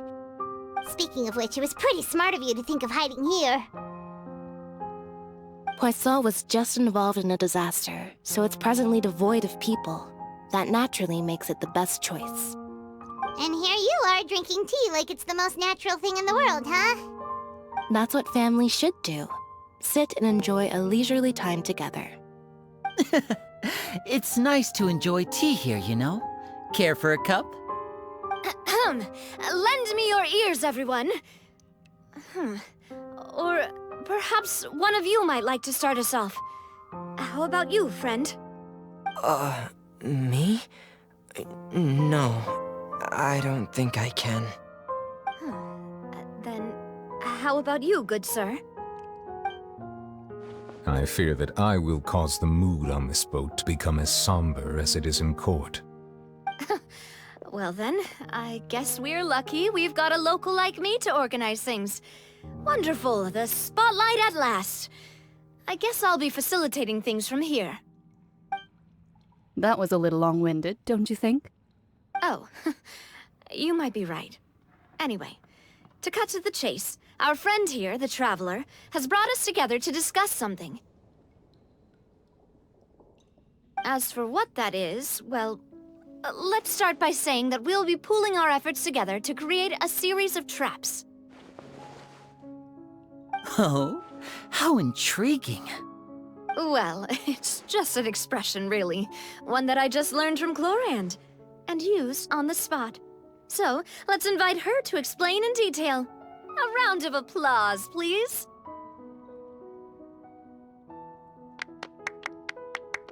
Huh? Didn't you say that you would be facilitating this? Oh, come now. Your work doesn't involve much public speaking, right? This is a good chance to practice. You might even pick up some fancy oratory tricks to impress your boss with in the future. I see. And what does my boss say? He is glad that you consider him your boss. Do go on.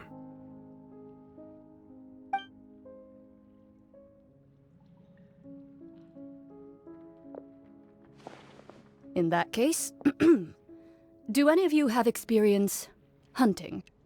Not that I recall. Fremine and I once used a wooden stick in a basket to catch wild rabbits when we were younger. As for Lynette, oh, right. You were sick that day, weren't you? I've also gone diving to catch some fish before. Does that count? I'm afraid not. You may or may not have heard, but Fontain once played host to a group known as the Marechaussee Hunters. Though that was their name, they did not hunt animals, but rather various monsters left behind by the ancient dynasty of King Remus. Today, Fontain's monster population has already thinned greatly, so the hunters have blended back into society, taking up arms in other lines of work. They even left a unique methodology of hunting in their wake. A trap comprises of the following components: bait, a trigger, and a containment device. Sometimes a lethal implement will also be necessary to deal with the prey. So, if we were to build a trap together, right now, what would you choose to build it with? For me, I would prefer something basket-shaped. Pigeons and rabbits will see the bait and naturally enter the snare. Our line of work requires a deft hand, and we're some of the best in the industry, so you can count on our techniques. You used some of those techniques while moving the people of Poisson, didn't you? My subordinates mentioned that you even performed some magic for the bawling children. Yes, and I even managed to gather some intelligence in the meantime. I'm quite the multitasker if I do say so myself. I'm afraid I can't claim that as my strong suit. I prefer more stable methods, like placing bait in the water and waiting for the fish to come within reach. That's the kind of method I would count on. Calm and steady.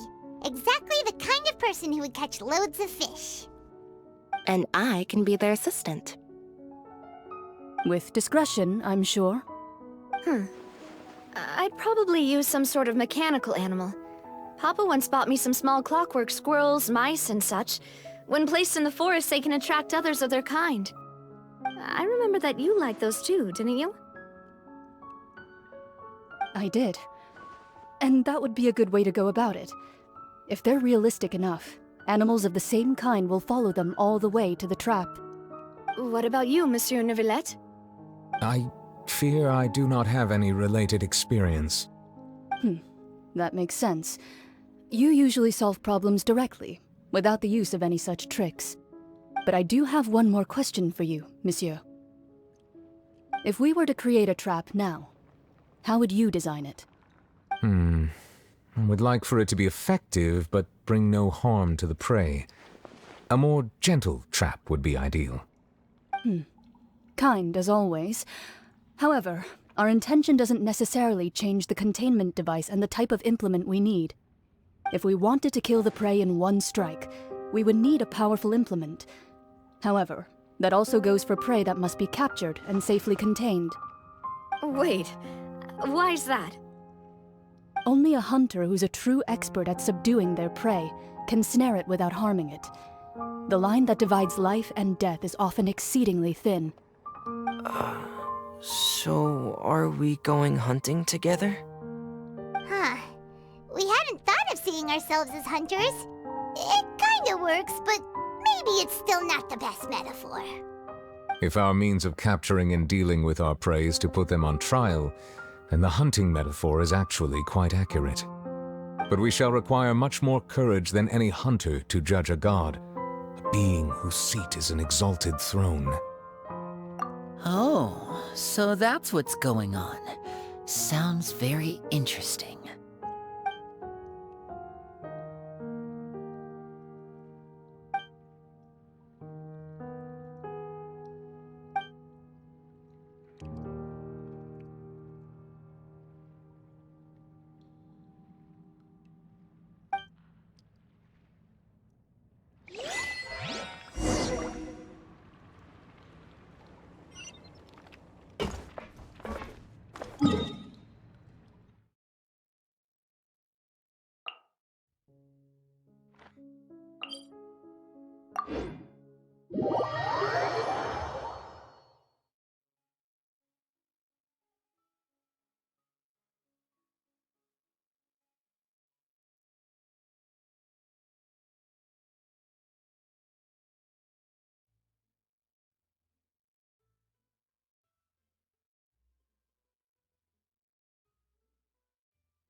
few days, hasn't it?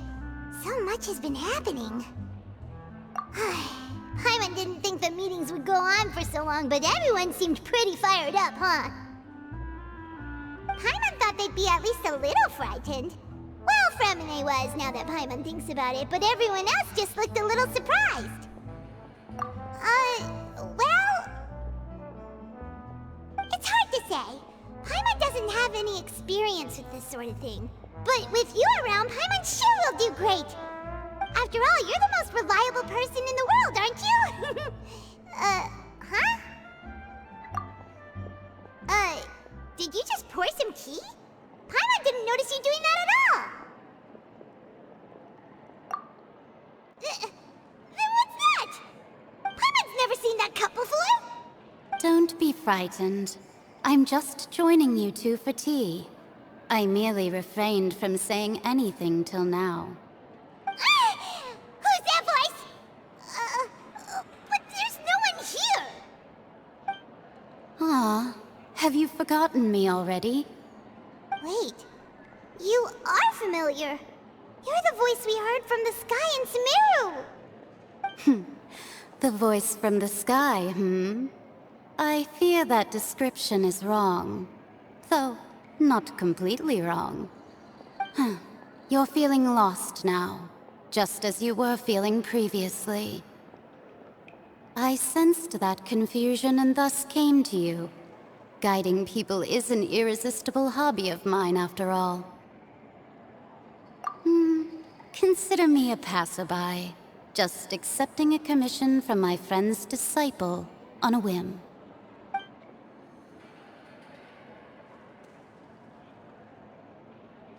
The prophecy.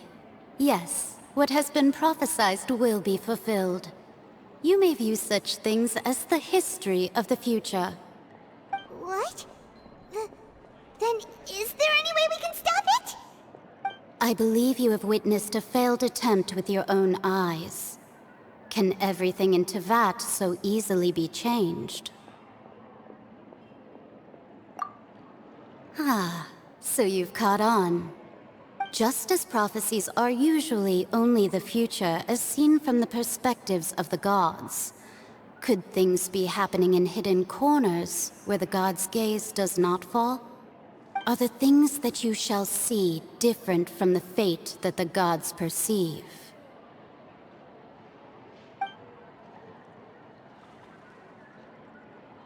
What is she talking about?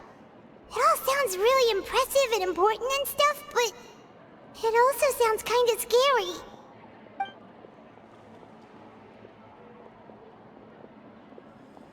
I believe that you understand, right? Some things are insignificant, but others you must reach out to change. Ultimately, fate shall serve as your only guide, no matter what will happen in Tevat's future. All you need to do is to play your part. This was good tea, by the way. Thank you for your hospitality. Well, that'll be all for today. The voice. It's gone.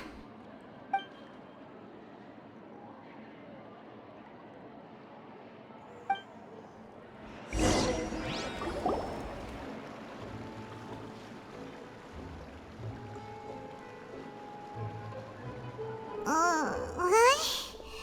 I want to hear someone talking. Alright, coming! Hey, it's you who's getting lazy, okay? Well, I see I've walked in on some lively banter. Luna! Fine, just fine. I went to take part in that Steambird panel. It turned out to be more interesting than I expected. Not all Fontainians are pessimistic about this. One journalist mentioned that sitting around and waiting for the end to come would be wrong, and that they should make their own rescue preparations. I agreed, so we had a brief chat with her. Did she have pink hair by any chance? Why, yes! It was Charlotte. You remember her, right? That daredevil journalist? I'm in full support of her view. Prophecies are very important, but How can people allow their lives to be commandeered by just a few words? That's right! Paimon's glad to hear something sensible for once. Ah, yes. About what we had discussed before. I did try, but I'm afraid I couldn't reach the old hag. I'll try again tonight, but I wouldn't get your hopes up. Huh?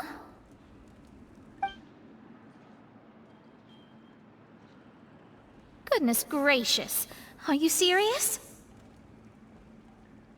She said that even the god's gaze has blind spots.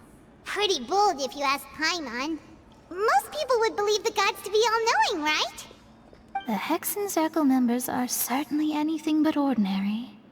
As for the mage named N, the old hag has mentioned her a few times. She said that N's sense of direction is incredible, and that she loves guiding those who are lost. But I've never met her, and if she were still alive, she'd be... well, suffice it to say that the hag's at least a few hundred now, and N's been around for longer than that. Whoa. The Hexen Circle sounds like a scary group. But they must really stay in shape to live so long. Their abilities alone are pretty terrifying. If she came to see you personally, then the problem you're facing must truly be of great importance. Well, it's not like Paimon could understand anything she said. Yes, she was quite cryptic, but I suspect she means that there is still a way to turn things around. She didn't say when or what that would be, though, so... perhaps it is something that you cannot know right now.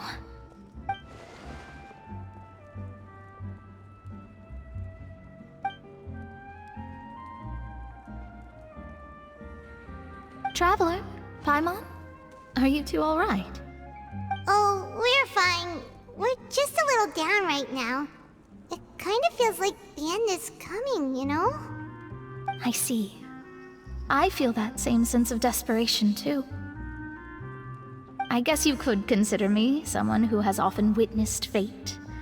So far as I have seen, it cannot be swayed. But even so, I still hope for, and believe in, miracles.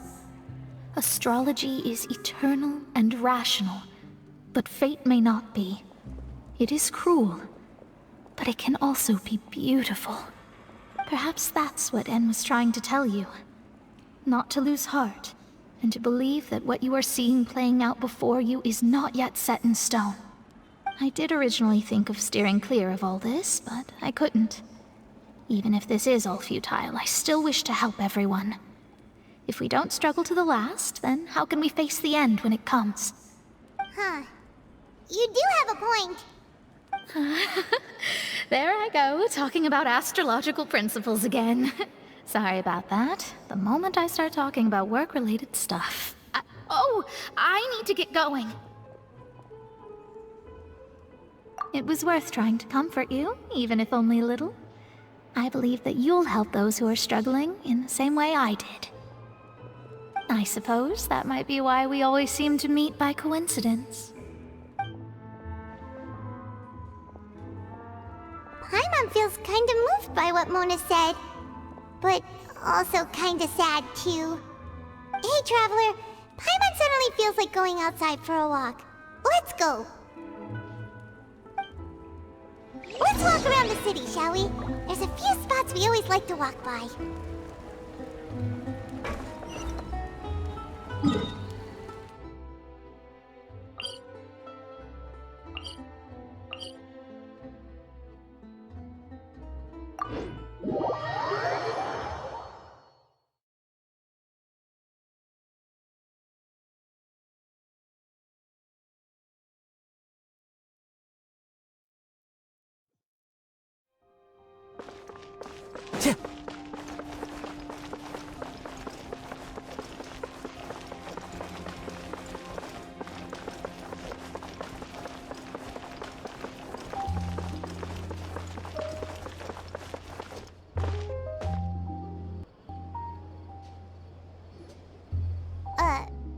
Huh? Our names are written in this newspaper. What's going on? Let Paimon see! The underwater stronghold, the Fortress of Meripede has continued in its noble autonomy, but that does not mean that others cannot interact with it. My recent attempts to enter the fortress bore little fruit. Huh. Guess Charlotte still hasn't given up on that.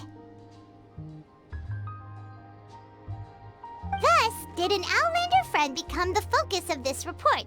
A blonde adventurer with their white fairy, legends trailing in their wake. It is said that this mysterious traveler once visited the underwater fortress.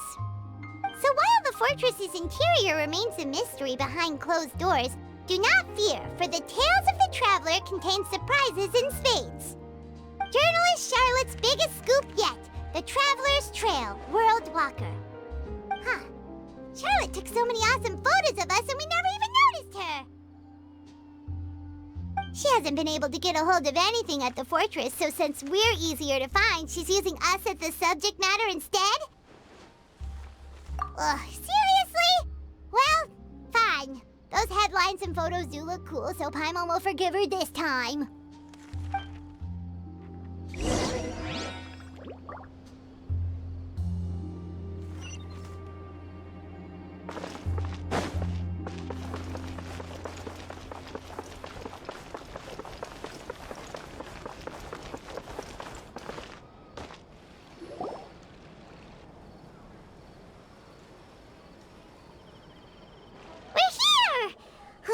Paimon's hungry. Should we go in and get something to eat?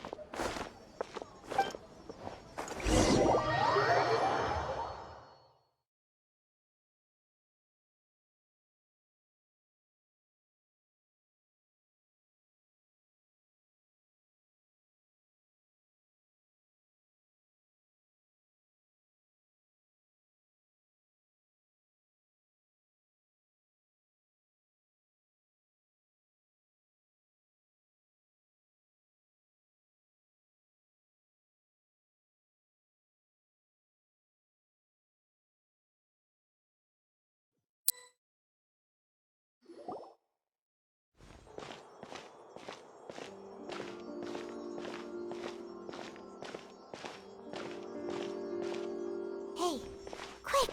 Look! That's the limited edition only 16 slices a day cake!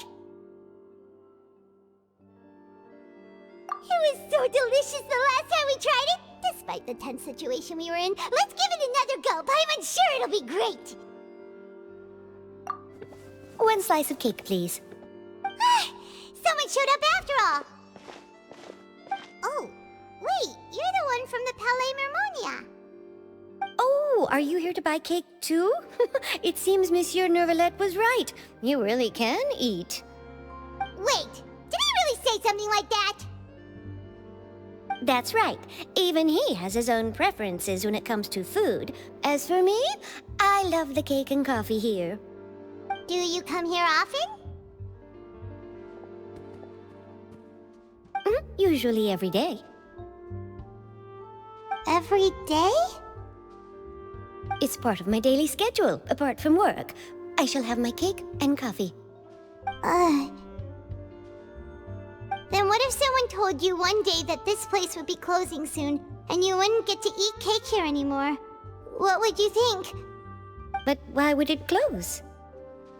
Well, Paimon doesn't know either, but maybe the waters will rise tomorrow.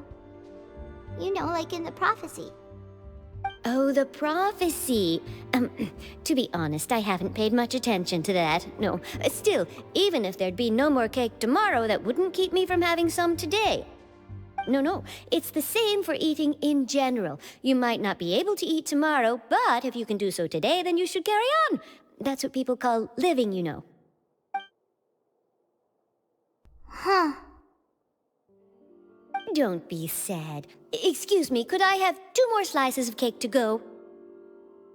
These 2 slices are for you. Sijuin said that this kind of expression you're making is what humans call being sad. Oh, you know Sijuin? I sure do. She was born before me, and she sometimes comes to the surface to teach us things about humans.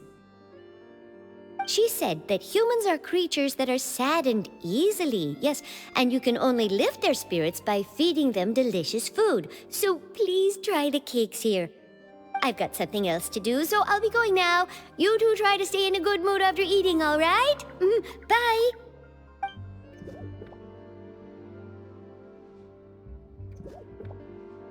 And there she goes! Alright, let's dig in. Paimon's sure this cake will be delicious.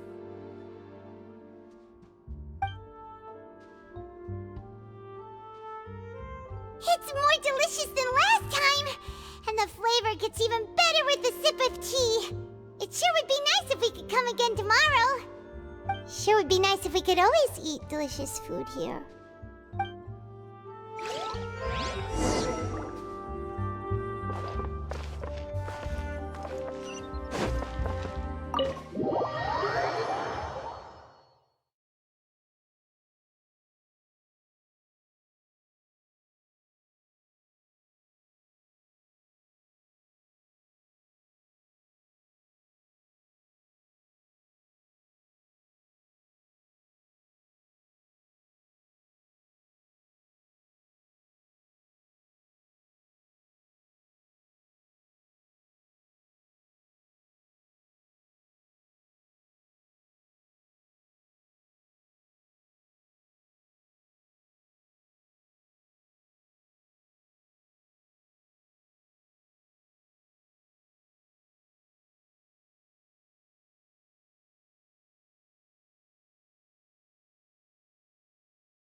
Oh, we're near the Steambird office. Let's go look for Charlotte and have a chat.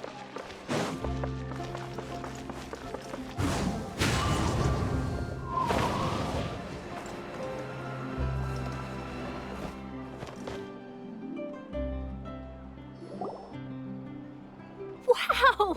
If it isn't the Traveler and Paimon! Oh, have you seen the article I wrote about you? Ha! You've got some nerve! You just used us to make some quick mora! Oh, you needn't worry about that. I heard that you were in Poisson some time back, so I sent you a letter to discuss just that. It appears you didn't receive it, though. It's all right, though. I've set aside the amount intended for you. I've even set the table with some food. Really? Oh, you're the best! You're almost a little too easy to win over, Paimon. If I were a journalist with ulterior motives, you'd be in trouble now, you know. Oh, Paimon knows you're not like that. Still, what brings you here all of a sudden? Were you looking for me? When Mona mentioned you, we thought of coming to see you at work. I see! It seems you've already bumped into Mona here in Fontaine. So she mentioned me? What did she say?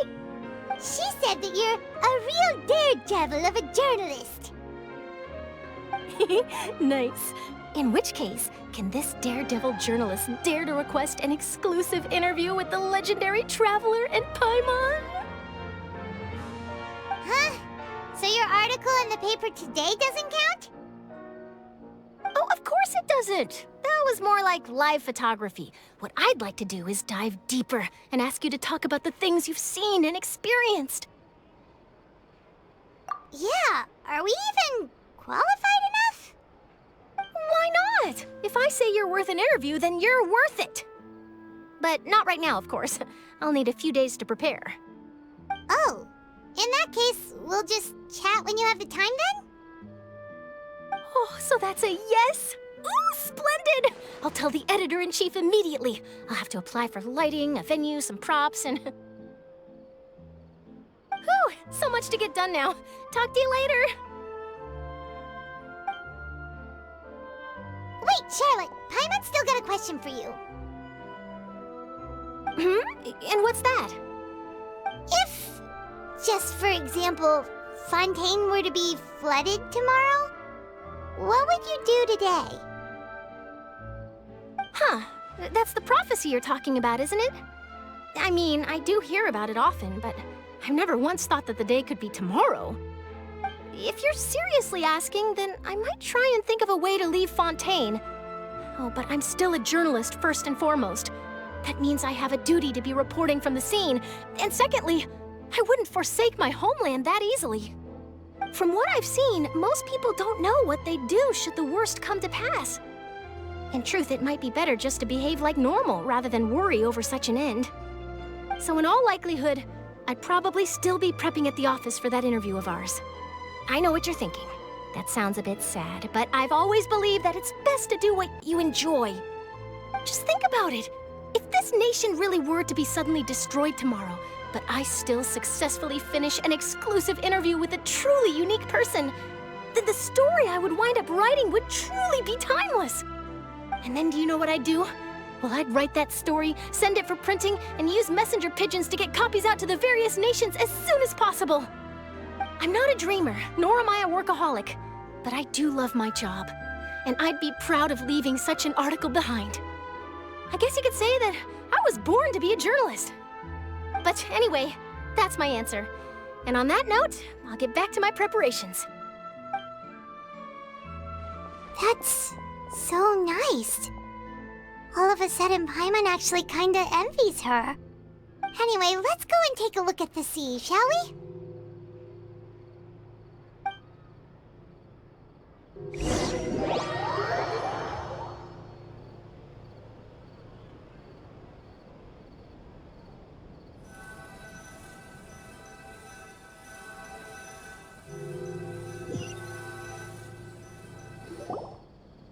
The sea breeze and scenery can be a pretty soothing combo, huh?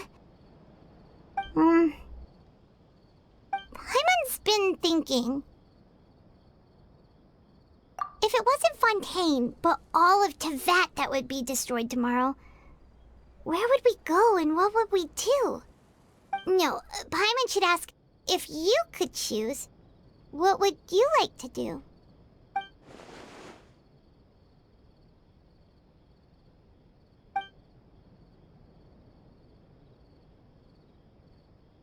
We've always been moving to the next destination, so we haven't spent much time thinking about these kinds of things.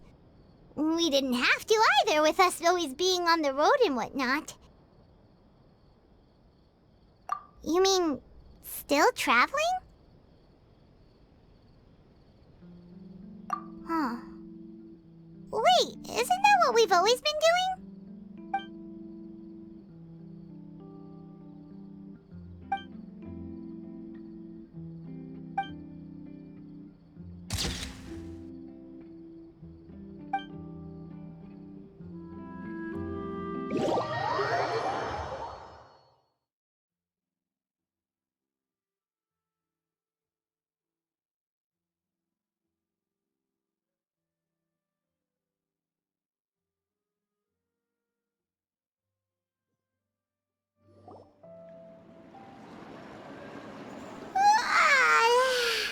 Feels like you'll grow mold if you stay here long enough. But it's still better than the Fortress of Mirapede, that's for sure. It's not only damp there, but salty too. Ah, so the two of you are still here. Wonderful. Oh, you're from the Palais Mermonia, aren't you? Yes, I'm Isadora. Monsieur Nervillet sent me to look for you two before. I heard that afterward you went to the Fortress of Meropide. Not at all. I'm well aware that you're friends of his. Actually, I'm here to pass along a message from him. Yes, inside the Opera House. The Maréchaussée Phantom has declared the incident a small-scale riot. A riot? Well, that said, I don't personally think it was that serious. Lady Furina was watching a performance at the Opera House, and while she was resting during an intermission, some other audience members suddenly started harassing her, loudly accusing her of doing nothing about the prophecy crisis. And before she could respond, others started to join in. the crowd continued to grow, and protests against the Hydro Archon started to break out. So people have started to put the blame on Furina. Guess they finally found an outlet for the pressure they've been under due to the prophecy. I agree. People will naturally rely on gods, as is customary. But the moment people feel threatened, gods are also the first to be blamed. So what happened after that? Is Furina okay? Seeing that the situation was spiraling out of control and that further argument was pointless, she claimed that she'd gotten tired of this and left in a hurry. The Marechaussee Phantom had their hands full maintaining order and did not catch where Lady Furina had gone. Only when things had stabilized did we realize that she had gone missing. So, you mean she's still missing? That's right. The Marechaussee has dispatched many people to search for her, but we don't have any leads yet. That said, I don't think there's much to worry about. She is a god after all. Even if she were to fall into the hands of rioters, what could ordinary people do to her? Good. Monsieur Nervillette sent me to tell you about the situation, but he didn't say anything else. Don't worry, this is more than enough to go on. Thanks for keeping us informed. Ah, is that so? Well, all right then. In that case, you two take care. I'll be heading back to the Palais now.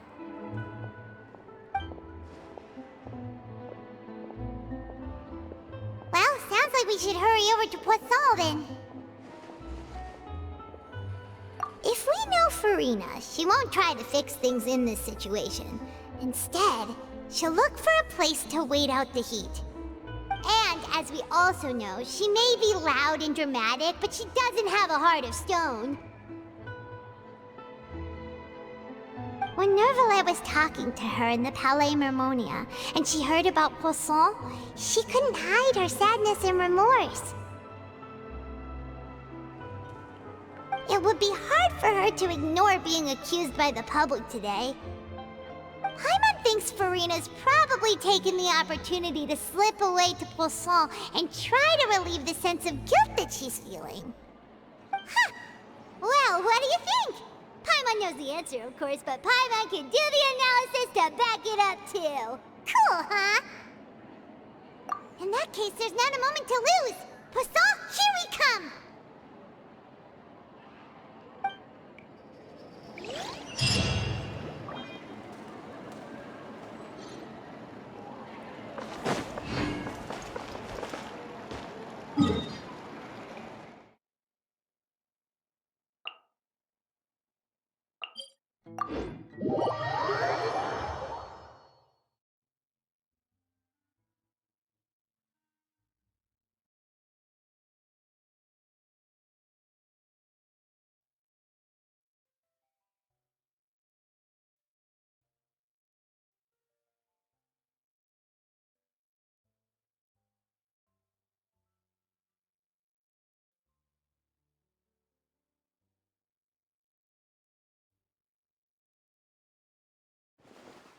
This place looks deserted.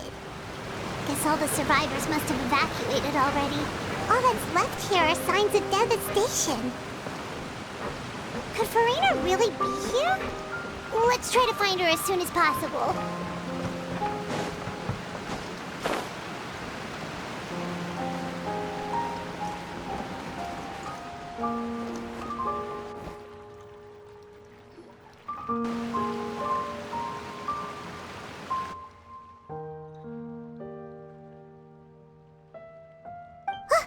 That's Furina, right over there.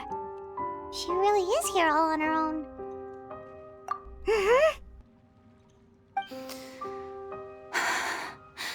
Should I just give up?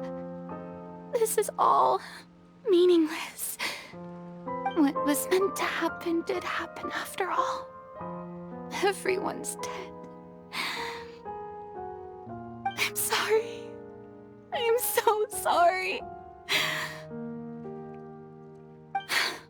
Give up, Furina. There's no point in holding out. I'm sorry. But what can I even do other than to repeat meaningless apologies over and over? Who's that? Don't worry, Furina, it's just us.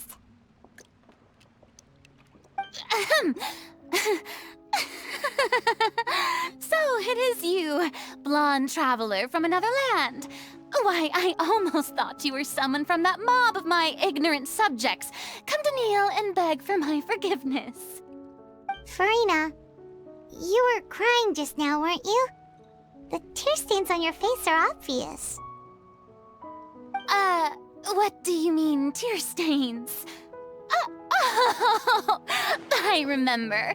The show at the Opera House earlier this morning was so moving. I'm still trying to process it. Who did that uncivilized rabble think they were, disturbing my enjoyment of the arts? They even dare to tout their Archon. I must teach them a lesson. I can just imagine their twisted and frustrated faces once they realize that I'm nowhere to be found. Oh, and I'm sure Nouvellette and those people from the Maréchaux Fontain are freaking out right next to them, too.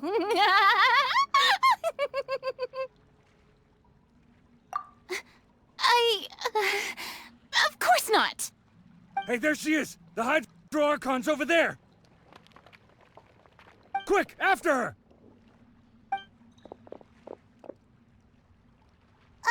Furina, those people seem to be after you. They are? They're just some rabid fans who want to cut the line because they haven't been able to meet me in person, aren't they? That's against the rules. I can't let them get their way. Furina just ran off! Quick, we have to catch up with her!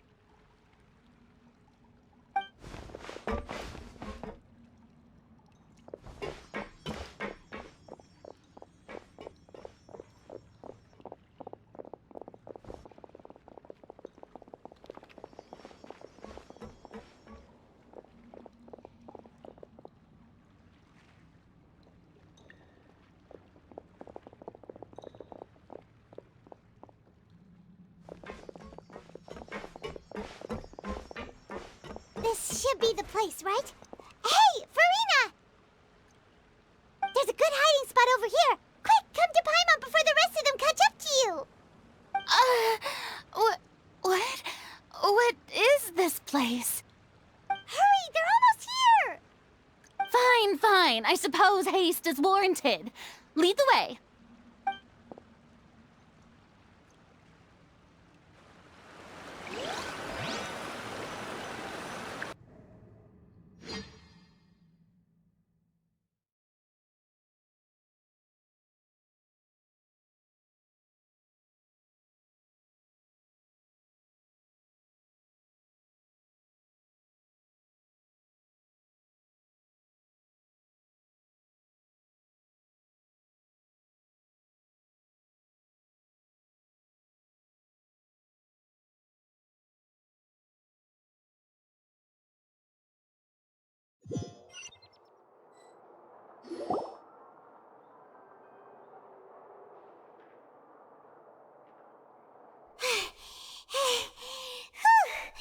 Paimon's exhausted.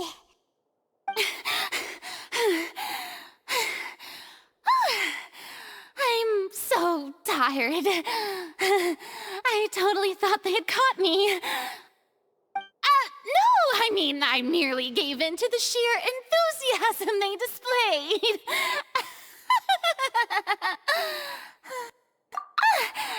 You're right.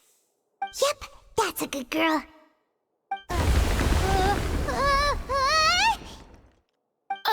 What's happening? The ground's shaking. Is it an earthquake? Yeah, a quake of this kind preceded the flooding in Poisson, didn't it? It can't be. It's happening again. Well, there's no need to worry too much about that. Nouvellette's made some emergency plans, so the evacuation should go a lot smoother this time. Yeah, I hope you're right. But the people of Poisson, they've already...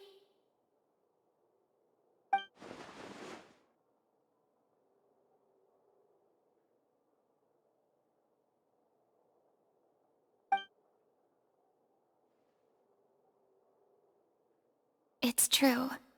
I've been investigating the prophecy for hundreds of years.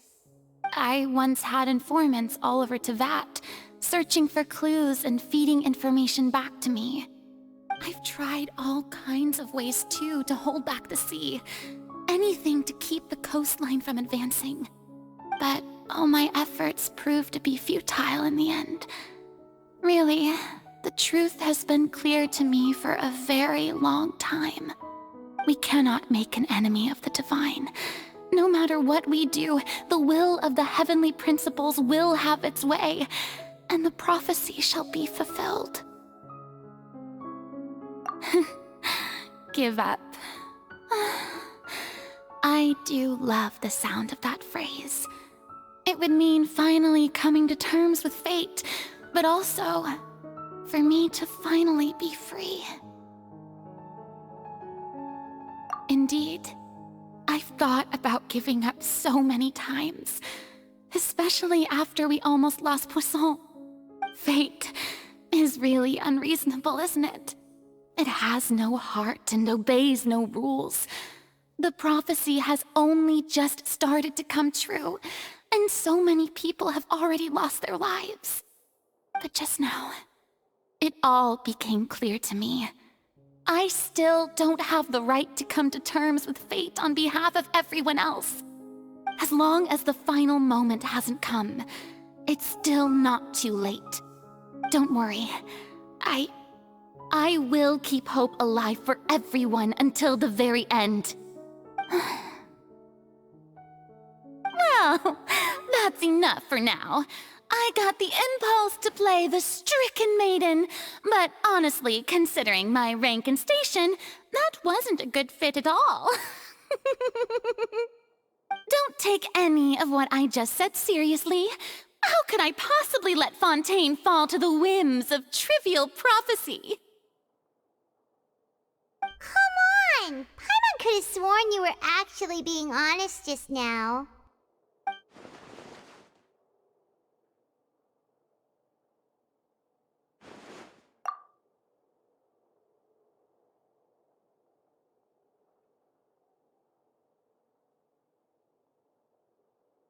Share my burden. That's impossible. It was fated right from the start that this would be my duty alone.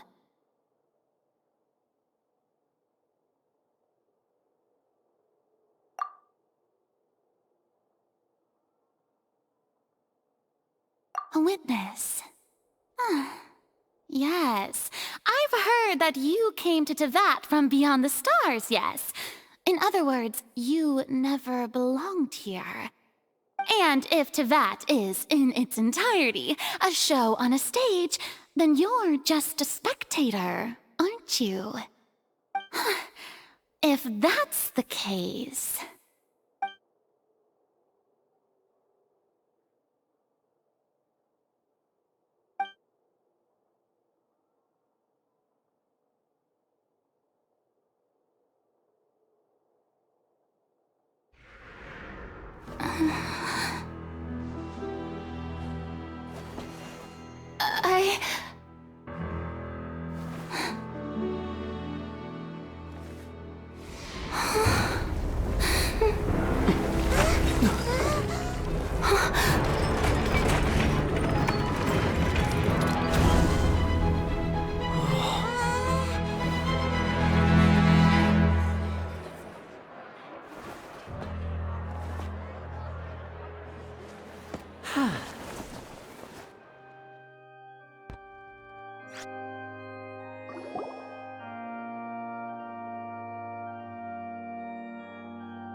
Ladies and gentlemen, this concludes my opening performance.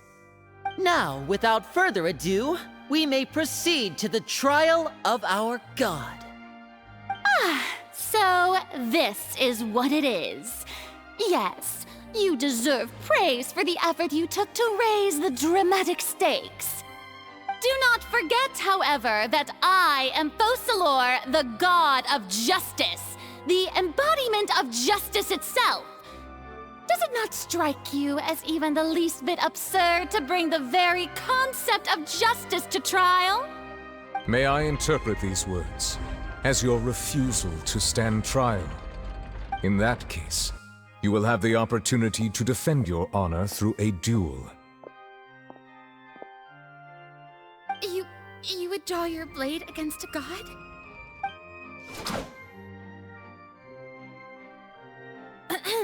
I see.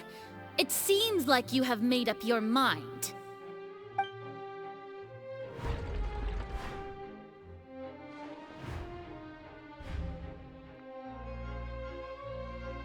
Paimon can't believe it. She just surrendered. What the heck is going on? Did I just see an Archon surrender to a human? Wow, how utterly humiliating. Lady Furina, what is the meaning of this? Shh! It would seem that there has been a misunderstanding.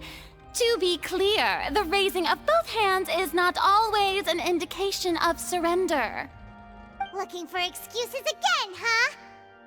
I raised my hands just now to indicate my acceptance of the trial. No duel shall be necessary. I will admit that I've been running away for a long time. I'm sorry, everyone.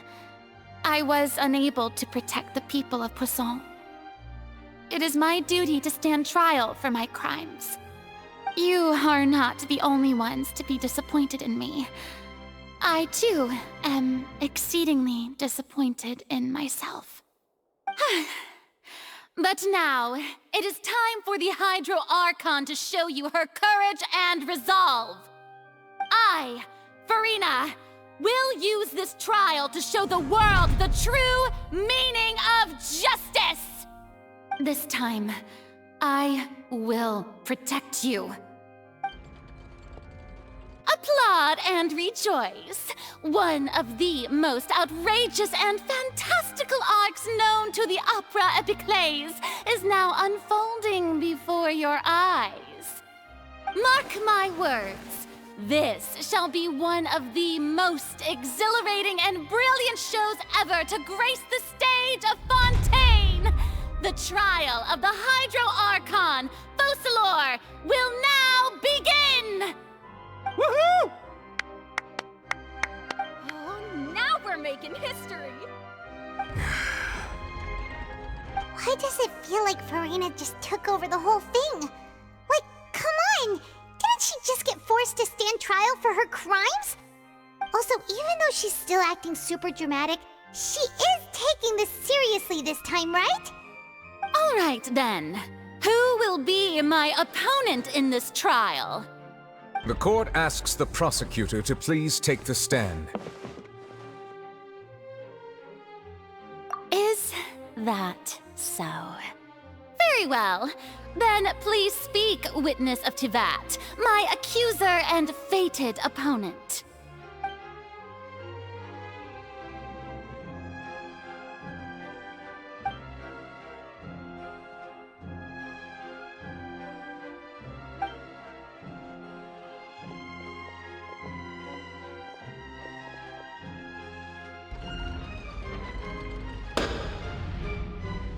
Also, please allow me to ask, as a final question before the trial begins.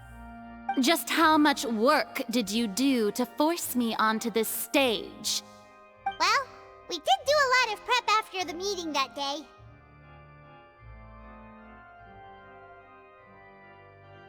I can go over the tasks assigned to the Spina di Rosula, since they were rather straightforward and easy. Navia, the president of the Spina di Rosula. Most of the people who participated in the disturbance this morning were my subordinates. They changed into plain clothes and came to the Opera House as regular audience members, waiting for the perfect opportunity to incite insurrection against you. The people's resentment against their Archon has been building as more and more of the prophecy is fulfilled. A spark was all we needed to turn smoldering anger into a flame. Moreover, according to our understanding and analysis of you, when something like that occurred, you would likely flee the scene and head to Poisson by yourself. So, we arranged for a second group to lie in wait there.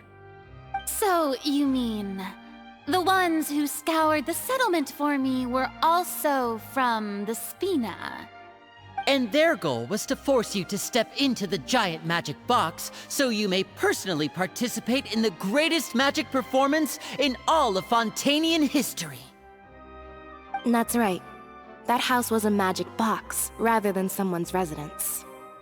As the super ultimate version of the setup that I used when I first performed at the Opera Epiclese, the volume of the box was increased by a whole order of magnitude, and the distance it traversed was the entire gap between Poisson and Araneas. Its cargo, of course, was an Archon instead of a human. My thanks, Furina. Without your help, we could never have pulled off such an extraordinary performance. You're welcome?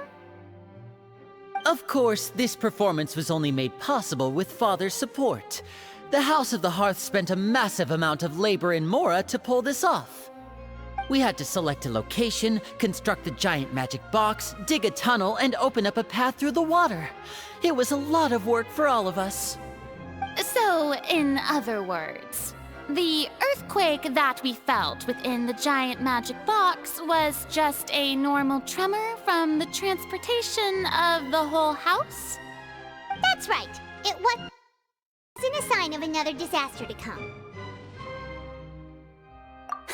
Then, I can guess Nervilette and Cloran's parts. You gathered a crowd, prepared a stage, and made sure that the champion duelist would be immediately ready for a fight. Also that as soon as I appeared on the stage, the trial may commence without a hitch. Am I right? Yes, that is correct. Well, Clorand, I must commend you for your courage.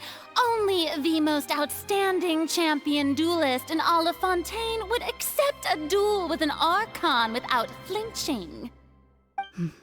Thank you. As for you, Traveler, I suppose your role was to keep me distracted with conversation once you found me in Poisson. You'd make sure that I didn't notice anything amiss before revealing yourself as my prosecutor once we'd arrived onto the stage. Oh?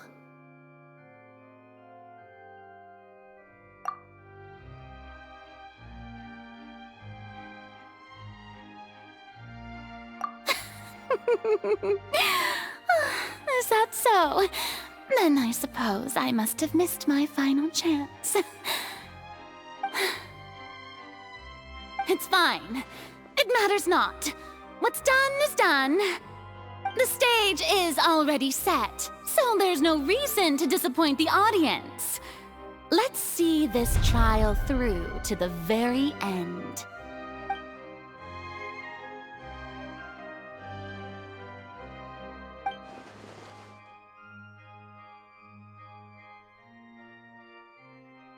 Sir Prosecutor, please allow me to pass this along. This is a document that Miss Charlotte applied for and received permission to share with you during the trial. According to her, it should speed up the proceedings. Huh? Charlotte wanted to give us something? Oh, so she's here too! Hey, Charlotte! Oh, let Paimon see. Isn't this the exclusive interview that she did with us before? So she's already finished it, huh? Wait, then that means this document is a perfect timeline of everything that's happened ever since we stepped foot in Fontaine! So in other words, we can refer to this anthology of evidence every time we want to use something from our journey as evidence for an argument! Let's quickly confirm the information in it. Just think of it as a refresher, alright?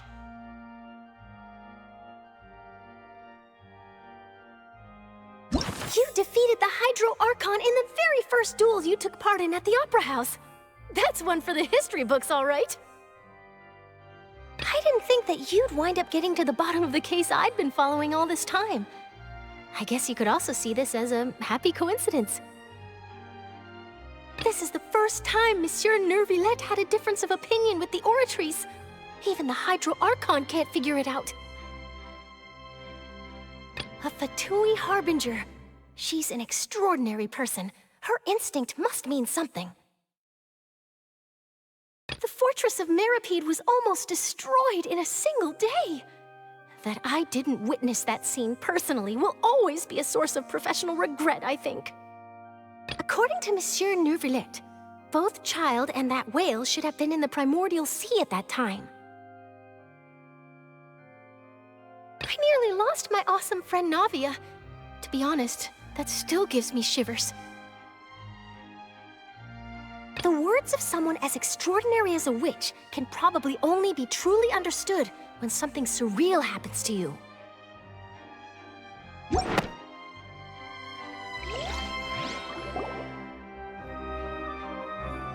The prosecution and the defense are both in position.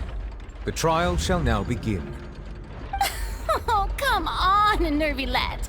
There's no need to repeat all the unimportant legalese. Just fast forward to the part where the prosecution lays out my offenses. As the defendant and the lead actress of this performance, I still haven't even been informed of my supposed guilt in all of this. Of course, it is only natural for humans to struggle to understand the actions of a god. However, you will need more than that to convict me of a crime. That's true, but my charge here is unrelated to your conduct as an Archon. Instead, I would like to charge you as a fraud who's never been the Archon in the first place. Wait, what was that? Lady Furina's a fraud? Hey, I came here thinking that we were going to try the Hydro Archon for forsaking our duty, but did I hear that right? She's not our Archon at all? Charge accepted. Lady Furina, do you plead guilty to the charge?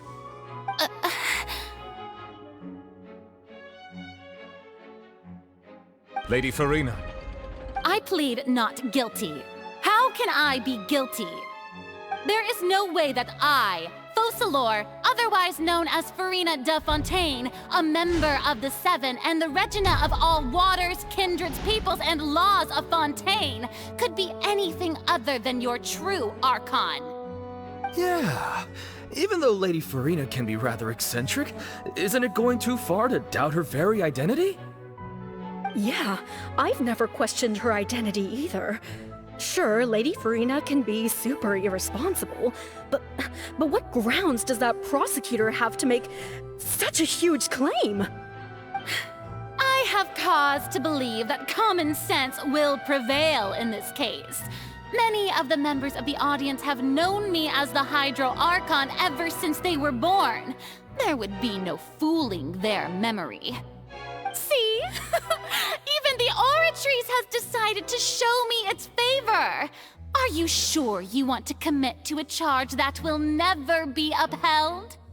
If you wish to drop the case, I can promise you as the God of Justice that you will not have to face trial for making a false accusation. We will treat everything that's happened as a dramatic spectacle and move on with our lives. What do you say to that? Huh. An argument with near impossible odds, huh? We have to not only refute Furina's claims, but also overturn the long-held beliefs of the people. Well, I tried to give you the chance to surrender. If you must persist, then let me ask. If you believe I'm not the Archon, then what manner of being do you think I am? And if I was not the Archon, then how did I manage to live for over 500 years?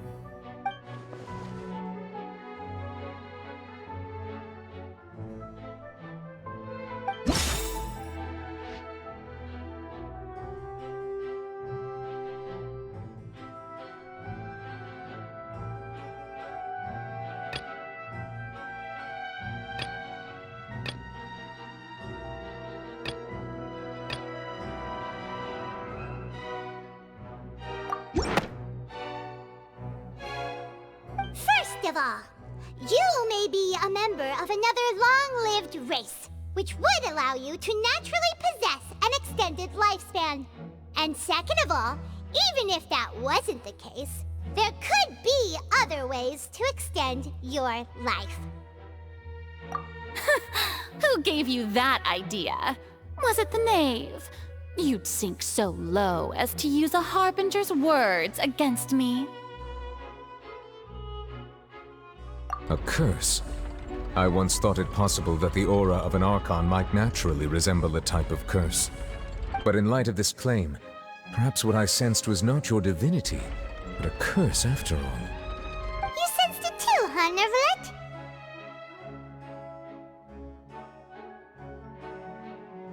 Lady Furina is actually a human? Well, it is true that it's extremely difficult to tell humans and gods apart just by looking at them. It's not impossible.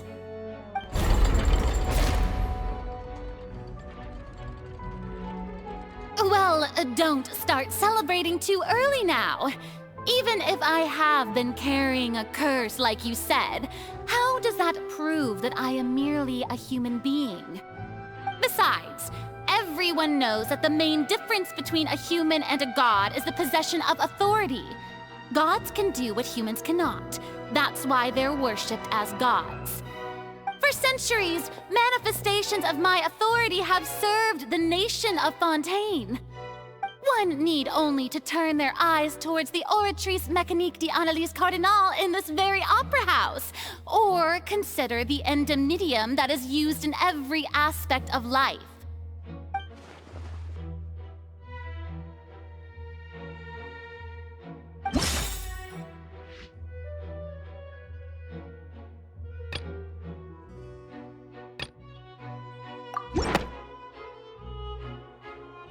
You tried to reference the Oratrice, but weren't you as confused as all the rest of us when the Oratrice declared Child to be guilty without any proof?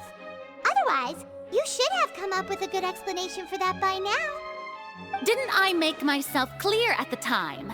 The decisions of the gods are naturally difficult for humans to comprehend.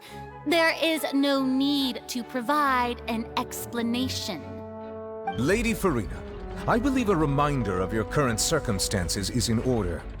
While the court is in session, the principles of justice and the law must come before all else. While you are an Archon, you are also first and foremost the defendant in this trial. You will prove yourself unable to defend against the prosecution's charges if you continue to withhold vital information against the rules of the court. I never thought you'd use that kind of rhetoric against me. That was no trick of rhetoric, Lady Furina. I've merely reiterated the rules of the court. Rules that all should respect and follow. So, you neither knew why Child was declared guilty, nor did you understand the structure and operations of the Oratrice. Instead of having been created by you, the manifestations of authority you mentioned have been made by the real Hydro Archon, haven't they? The real Hydro Archon? Well, now you're really losing me. It is true that I did not know why the Oratrice gave out a guilty verdict that day. But the Oratrice handed out that verdict unilaterally, and it has been operating independently ever since it was first created. You can't argue that just because a divine creation is flawed, that the god behind it must also be no god at all. She's still throwing out all kinds of excuses. Seems like she's confident that we won't be able to produce proof that she has no power over the Oratrice. My power as an Archon. There are many ordinary citizens in the audience. How can I just carelessly demonstrate the formidable power of an Archon? If that poses a concern, I'm prepared to extend my protection to the audience. You don't need to go that far.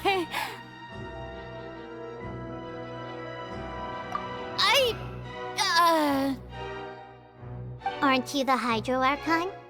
Or is it that you can't even wield the power of Hydro, much less the authority of a god? Indemnitium! Yes!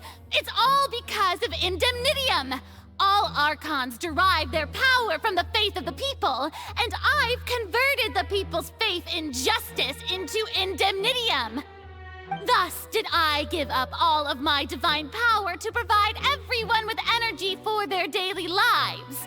Have you ever seen a more magnanimous god?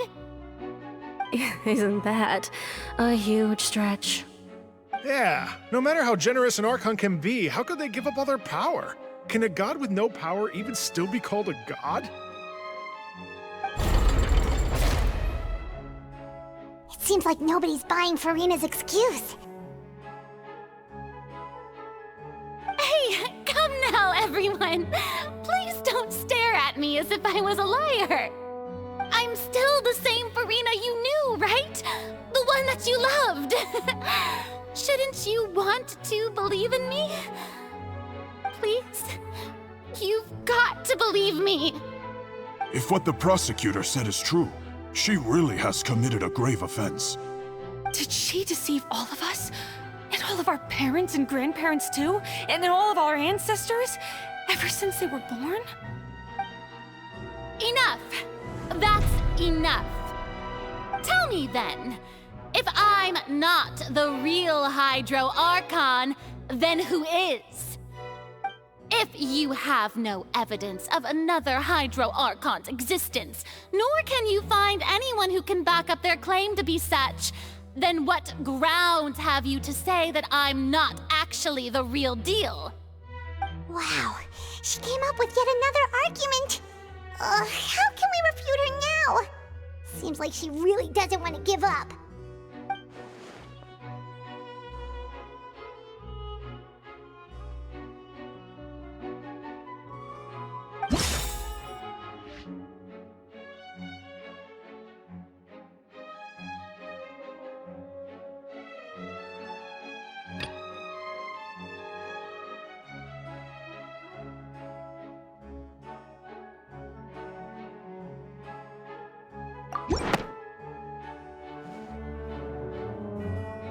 It has been established that all Fontainians can dissolve in water from the primordial sea. And that means... Since you insist on claiming to be a god and not a human, then there's a method that you can use right here and now to eliminate all suspicions of you being the latter. Miss Navia, please apply to serve as a temporary attorney for the prosecution before addressing the court. Though you act in partnership with the prosecutor, you must still adhere to proper procedure. Super sorry, Monsieur Chief Justice. I swear this really will be the last time that I'll speak out of turn. Now, I've brought some seawater from Poisson. As everyone knows, a massive flood struck the area not long ago, taking many lives, including those of some of my closest friends.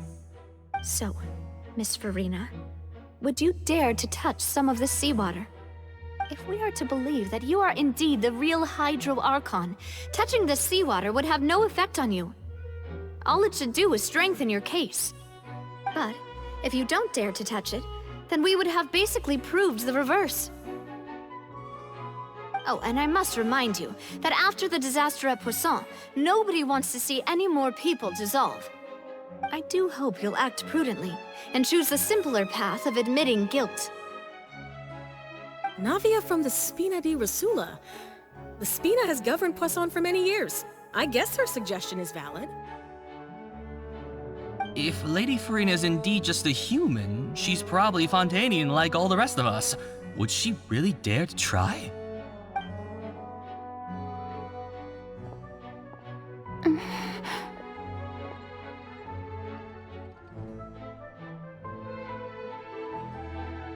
Lady Furina, this test has been unilaterally proposed by the prosecution. As it falls outside the realm of standard court proceedings, you possess the right to decline participation. Well, of course he had to tell her that. But refusing to participate is basically the same as a confession of guilt. She's just staring at the water without saying a single word. It really does seem like she's quite terrified of it.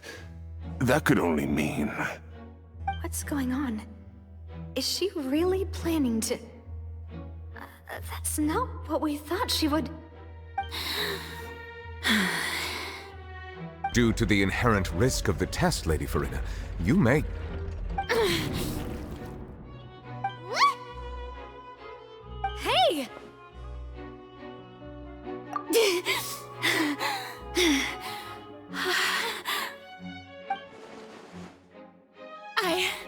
I'm fine! Look at me, everyone! My hand is still here! I haven't been dissolved! Will you believe me now? I really am your Archon! I'm nothing like a normal human who would fall apart as soon as they touch this water! Really? Was this not the most obvious thing in the world? Miss Siegewien? If you are present, Miss Siegewien, please come forward and attend to the defendant. Siegewien? Don't be nervous. It'll just take a few seconds. Let me see. That should be enough. Please announce the results of your evaluation to the court, Miss Siegewien. As everyone doubtlessly saw, Miss Furina was displaying symptoms of hyperventilation and flushed skin. These indicate that she was experiencing the adverse effects of exposure to primordial seawater. The extent to which she was affected is the same as other humans when exposed to primordial seawater of a similar concentration. Thank you, Miss Siegewien. Lady Furina, you may return to the defendant's stand. Oh, wait. What did she just say? I didn't get dissolved! Shouldn't that be enough to prove my innocence? Well, considering your tendency to run from your problems, we did originally prepare a direct sample of the seawater around Poisson.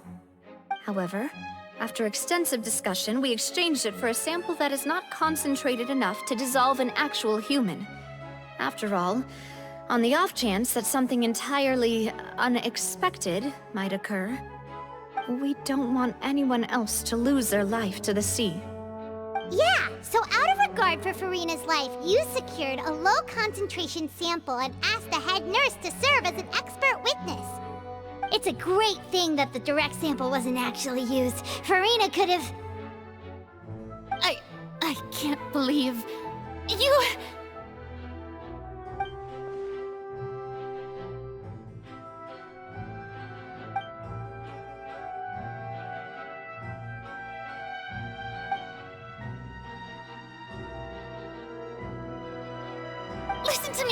Listen to me, everyone! Please don't give me such cold and disdainful looks! What happened just now didn't prove a single thing! Think about it! How can you conclusively prove that an Archon can't also be affected by the primordial seawater? Also, if I was really just a human, why would I dare to just put my hand in that kind of water?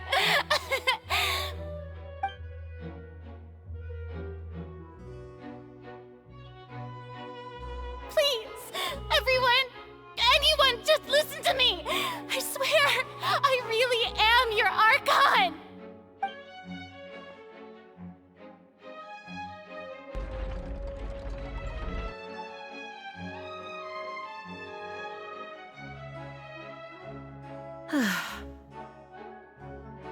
I don't think anything she says at this point will sway anyone. The odds are just too stacked against her now. With all the things that have been said, Paimon doesn't think there's any way left for Furina to win. I believe the time for arguments and presentation of evidence has come to an end. If there are no objections, we will move on to the final judgment.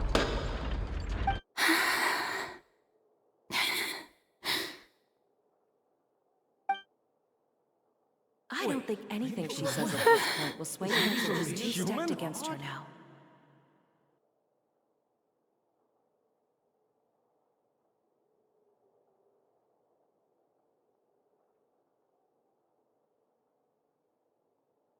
In my capacity as Chief Justice, I shall now render judgment on Furina's misrepresentation of herself as the Archon of Fontain. As a human who knowingly deceived her fellow citizens, Furina is...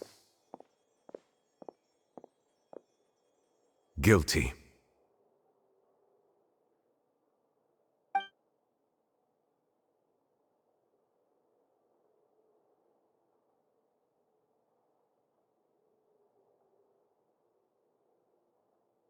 We shall now turn to the Oratrice Mécanique d'Analyse Cardinale to render the final verdict on the charges.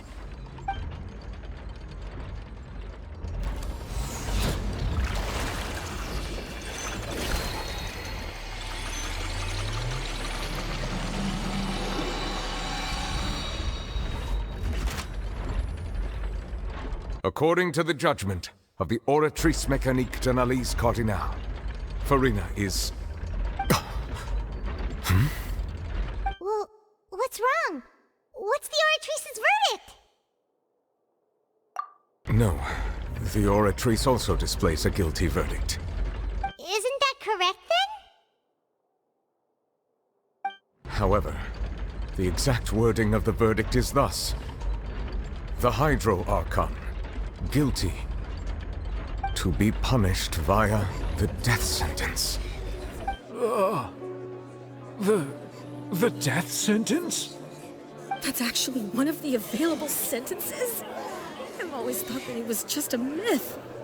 The one and only time the death sentence has been handed out at the court, and it's been given to the very person we've worshipped as the god of justice? What an unexpected twist.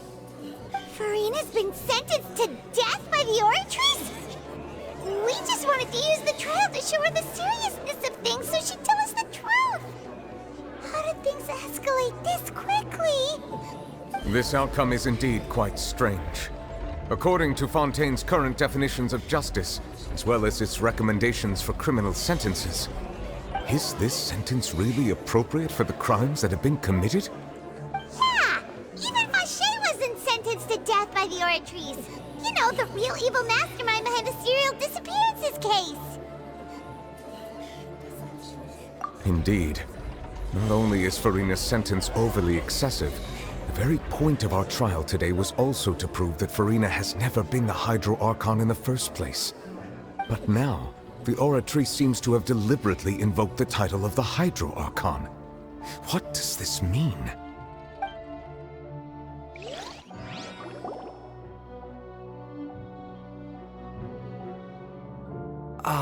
Excuse me, if I may interrupt. Is the trial still going? Fremine! You finally made it. I assume this means you've completed your mission? Mm-hmm. Any mission Father assigns to me will always be top priority.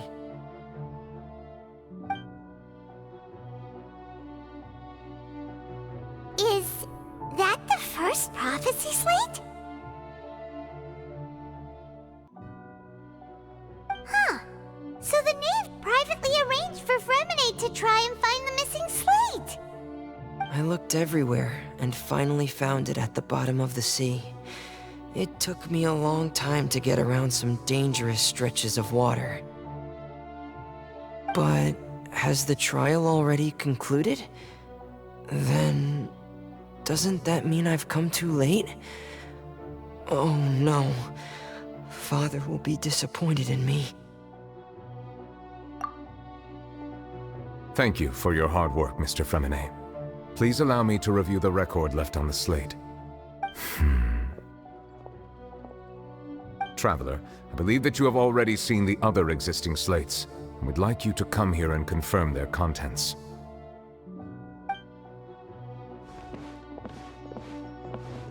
Huh? So what do you see? What is it?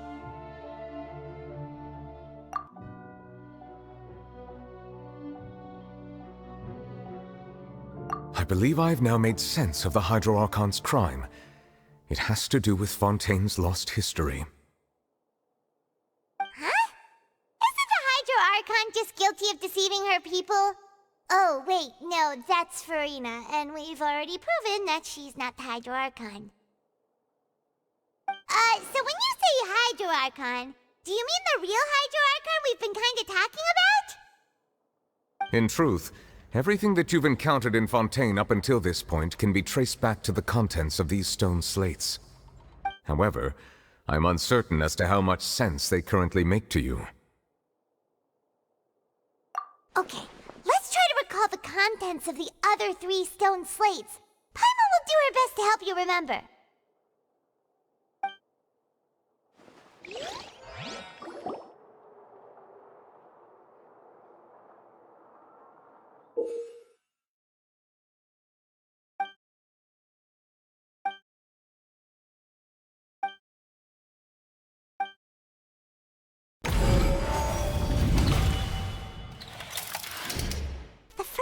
stone slate describes what you just said. It seems to show the previous Hydro Archon using her divine power, and then the Oceanids turn into humans. Does that mean that Fontainians are transformed Oceanids? Oh, Paimon wasn't expecting that. But if Oceanids can turn into humans, then perhaps this process can be reversed as well. The second stone slate shows Celestia floating in the sky, and the Hydro Archon and her people worshipping it together. But the heavens still brought judgment down upon them. This must be the point when the Hydro Archon and the Fontainians were branded with their original sin. Does this mean that the original sin and the Hydro Archon sin are the same thing? The third slate shows the Hydro Archon sinking into the sea surrounded by many people. That reminds Paimon, didn't we also watch that happen to someone else? Well, the fourth slate is the prophecy the Fontainians have been talking about. People dissolving into the sea, the Hydro Archon crying on her throne, and so on. We didn't believe that such a crazy disaster could happen at first, did we? But after that incident, it was just a question of when and not if.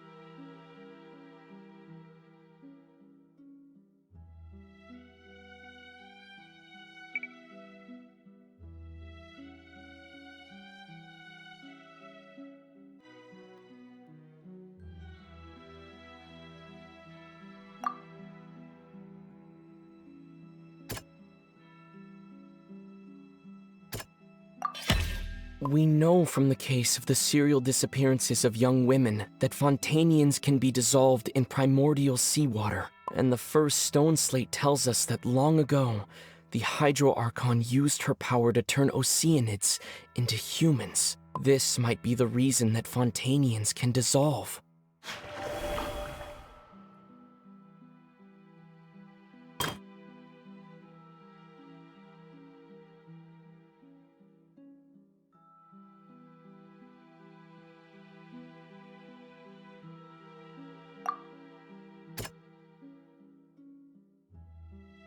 That doesn't sound quite right.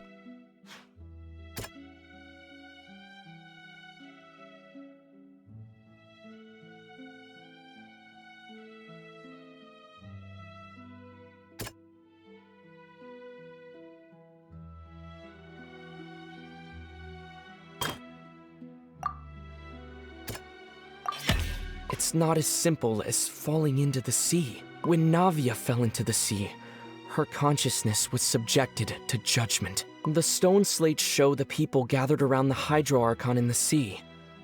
Could that be alluding to the same thing?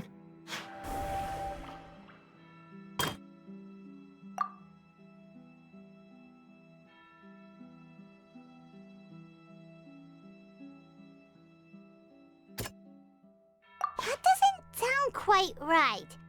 Let's think about this some more.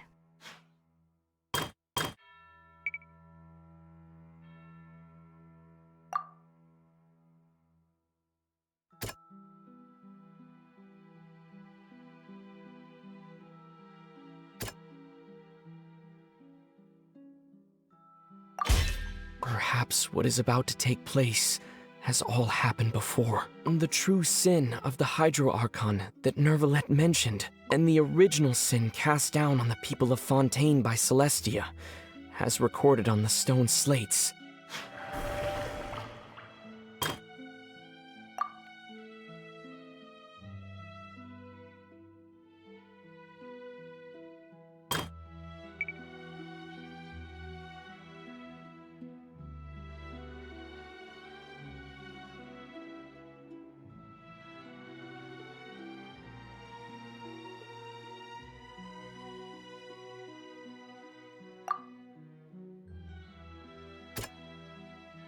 That doesn't sound quite...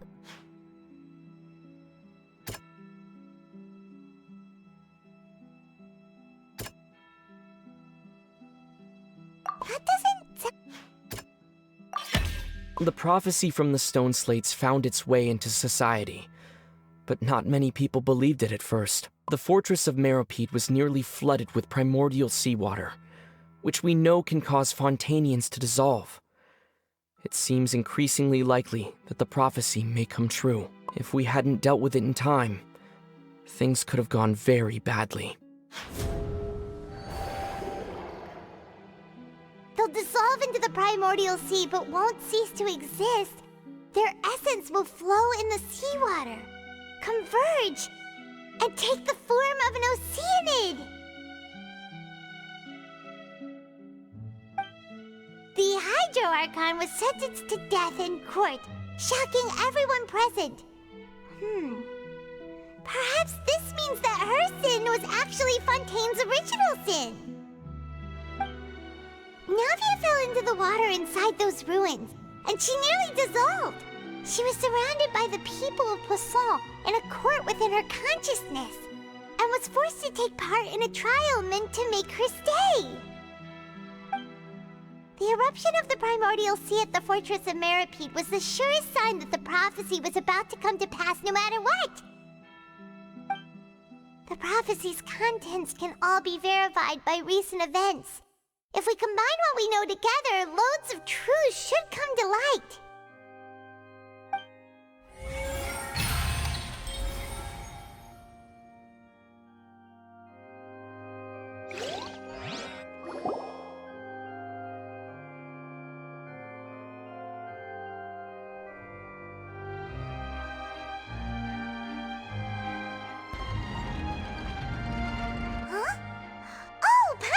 It now, so that's how you can make sense of it.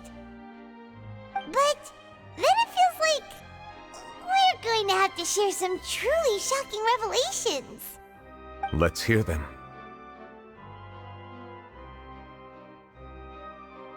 Incredible. Linny, did you hear that? We're not real humans. All Fontainians were originally created by the late previous Hydro Archon, with Oceanids as their basis. The evidence for that can be found in how only Fontainians could dissolve in primordial seawater, and how all the girls Vacher dissolved were also turned into Oceanids. Oh, and according to Navia, when she was about to get dissolved, she also saw everyone gathered around for a trial.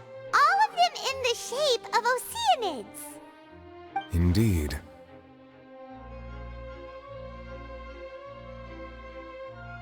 Yeah, and it follows from the content of the first slate that she probably angered Celestia by creating humans without prior permission. That could also explain why the Oratrice judged the Hydro Archon to be guilty. It's to account for that ancient sin. The Hydro Archon's true sin was creating us? And yet, after many hundreds of years, the Hydro Archon's creations have turned around to try to judge the Archon within the Opera Epiclese. The twists of history are often the most unexpected of all. Yeah! Isn't the image here just like when Navia fell into the sea? So wouldn't it be trying to show the image of the Hydro Archon also falling into the sea once the prophecy has been fulfilled in the fourth slate? In the end, the people will all be dissolved into the waters, and only the Hydro Archon will remain weeping on her throne. Only then will the sins of the people of Fontaine be washed away. Did Paimon get all that right? You've made some keen deductions. I must say, given how much you still don't know, it is impressive that you've already managed to connect so many pieces of the truth. However, while you were able to decode all the information on the slates, they've also been etched with an additional layer of hidden information using a different power source. When we were at the ruins, I tried to decipher the hidden information recorded in the slates. But since we only had 3 slates at the time, I was unable to come to a full conclusion. Now that the slate collection is complete, I shall make another attempt to decipher the narrative recorded within. If everything goes well, we should finally be informed of the unadulterated truth.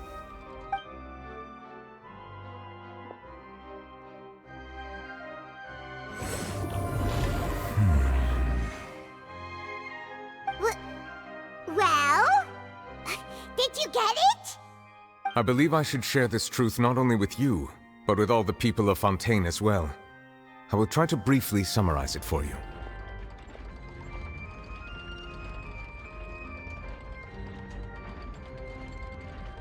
Your hypotheses regarding the origin of Fontainians and the sin of the Hydro Archon were both correct.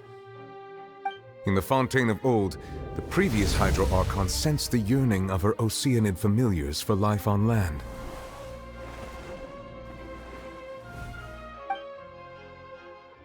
The Oceanids were enamored with the beauty and romanticism of human beings, and wishing to have those experiences for themselves, expressed to the Hydro Archon their desire to become of a similar kind. However, even though water as an element is intricately linked with the power of life, the Hydro Archon, as one of the seven, did not possess the authority to create a new form of human life. Not one to give in, she eventually found a way to create permanent humanoid bodies for her familiars by appropriating the power of this planet's primordial sea. She poured primordial seawater into the Oceanid's blood vessels, creating humanoid mimics in the process.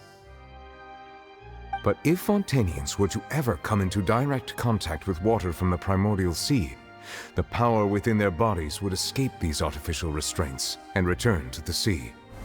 As a result, their forms would collapse, and they would be reverted to their original forms as Oceanids.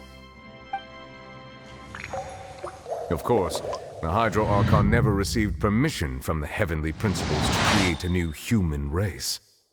And thus, the Hydro Archon and all of her creations came to shoulder the original sin of appropriating the power of the primordial sea. That is the true history of how the people of Fontaine first came into being. So we were all Oceanids before we turned into human beings? That's way too much information for me. I think I'm just going to pretend that I never heard a single thing. Wait, but if that's the truth, we can't let the Hydro Archon be sentenced to death. After all, her only sin was creating us. This really might be too much information for your regular Fontainian, but it does answer a lot of our questions. Alas, your hypothesis regarding the third and fourth stone slates was inaccurate. The slates' respective positions are, in fact, correct. A key point of the visual on the third slate is how all the individuals depicted in the water are humans rather than Oceanids. They have not been dissolved, which implies that the water depicted in this slate is not water from the primordial sea. The nation of Fontaine is the nation of Hydro, as well as the nation of Trials and Justice. Instead of being the literal element, the water in the scene symbolizes judgment and justice. You may also recall Navia's experience. When she fell into the sea, her consciousness was surrounded by that of many others who intended to hold a trial to determine her fate. Therefore, the meaning of the third slate is that the people of Fontaine shall try the Hydro Archon at the court of justice. Yes, it refers to our present situation. I think I'm following now. So, what you're saying is, even though we decided to put on this trial to avoid fulfilling the prophecy, in truth, everything we've done has happened exactly as the prophecy foretold. So now, it seems, we're the ones making sure it comes true. What should we do? Huh. No matter what, the prophecy will be fulfilled. Is this what it feels like to be a prisoner of fate? If that's the case, does that mean the scene in the fourth slate will also be fulfilled soon? Traveler, I would like to point out another small fallacy in your deductions. About the fourth slate, You probably thought that the eruption of primordial seawater beneath the fortress of Meripede served as the surest sign that the prophecy was about to come to pass, yes? However, I believe that rather than being a sure sign, that eruption could in fact only be a small warning of something far worse to come. As for the root cause of the catastrophe, I believe you've already encountered it once before.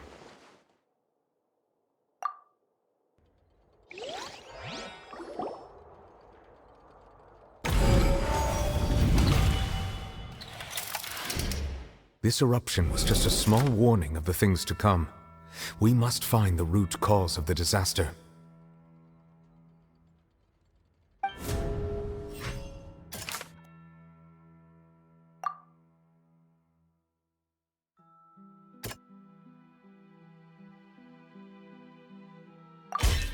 It was both dream and reality. If we're talking about a true culprit, that could only be that thing inside the primordial sea, right? The truth, the original sin, the trial, and the root cause of the disaster.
That was way too close! How did that thing just burst into the Opera House? Wait, was that the huge whale you saw in your dream? So we've met it at last. I understand very well why it has chosen to make an appearance here. That whale does not belong to Tevat. It is a monster that has traversed the stars, weeping all the while. It has been greedily consuming the energy from the planet's primordial sea, using it to grow. That is the main cause for the rising sea levels. And once it has finished consuming all of the energy contained within the sea, its next step will be... You said that when the Hydro Archon first created Fontainians out of Oceanids, she filled their blood vessels with primordial seawater. Precisely. That whale finds the blood of Fontainians nigh impossible to resist. Therefore, when it left the primordial sea, it decided to make its next stop a packed opera house full of food. Food in the form of Fontainians. We just barely managed to push it back, right? In that case, won't it come back to target the people again once it's managed to recover its strength? That is correct. Indeed, it is more accurate to say that we should thank that Harbinger for buying us some time. Without him, the whale would have likely come onto land far sooner. From the way he looked, he must have been fighting the creature for quite a long time. Hydromaniac.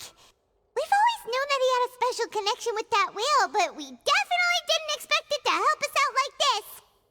Anyway, now that we know that this whale is the actual cause of the disaster recorded in the prophecy, all we need to do to stop the prophecy would be to find a way to beat it up, right? It is too late. It had already absorbed too much of the primordial sea's energy before we could notice it. At this point, it has become practically integrated with the sea itself. Even if the entirety of Teyvat were to be destroyed, it could still survive and swim off towards some other world. That's not something I will accept. We've already done everything we can, and we even found the true culprit. We've come so far. You can't just tell me that the last hurdle is some impossible foe. That's just not fair. Indeed, that's not how a grand performance should end. I'll fight it to the end, no matter what. So the prophecy will be fulfilled no matter what, huh?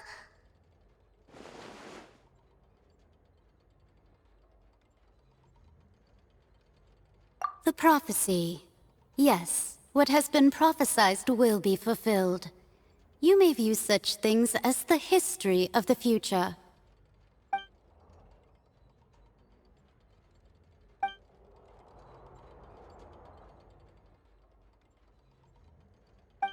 Just as prophecies are usually only the future as seen from the perspectives of the gods, could things be happening in hidden corners where the gods' gaze does not fall? Ultimately, fate shall serve as your only guide, no matter what will happen in Teyvat's future. All you need to do is to play your part.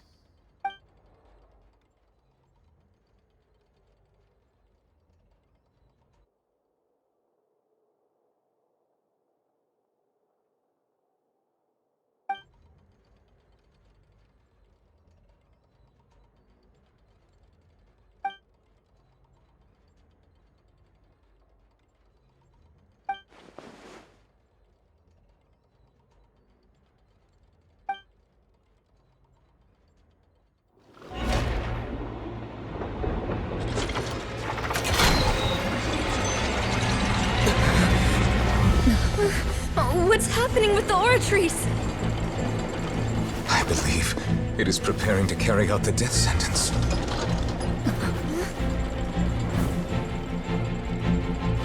Furina!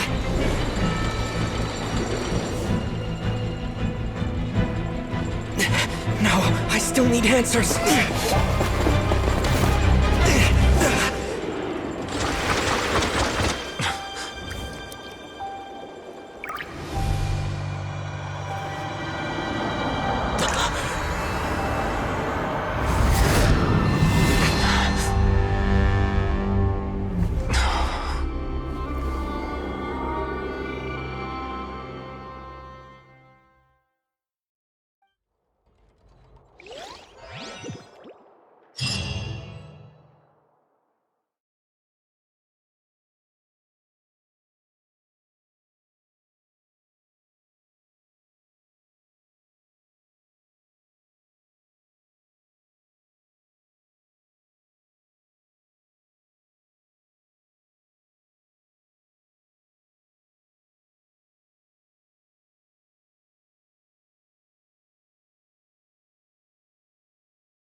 You...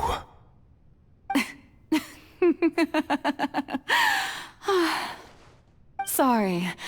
That shocked expression on your face is just too amusing. I couldn't help myself. You are not Furina. Who are you? Ah, the sweet sound of bewilderment. Marvelous. A sure sign that my attempt to deceive everyone was a resounding success. But to answer your question, I am Focalor. You know, the god.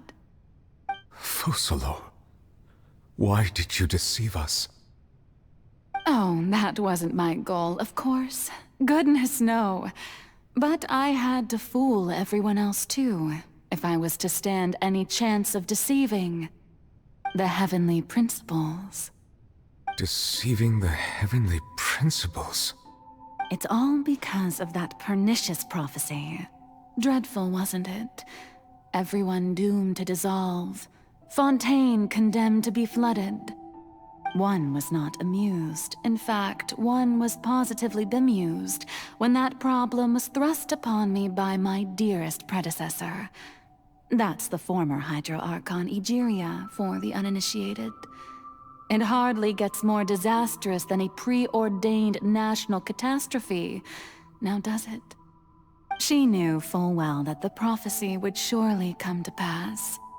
And as one of the seven, she also knew full well that one defies the heavenly principles at one's peril. So yes, as you have no doubt surmised, it was a rather impossible situation that I found myself in. I spent a terribly long time mulling it over, alone on the ocean floor.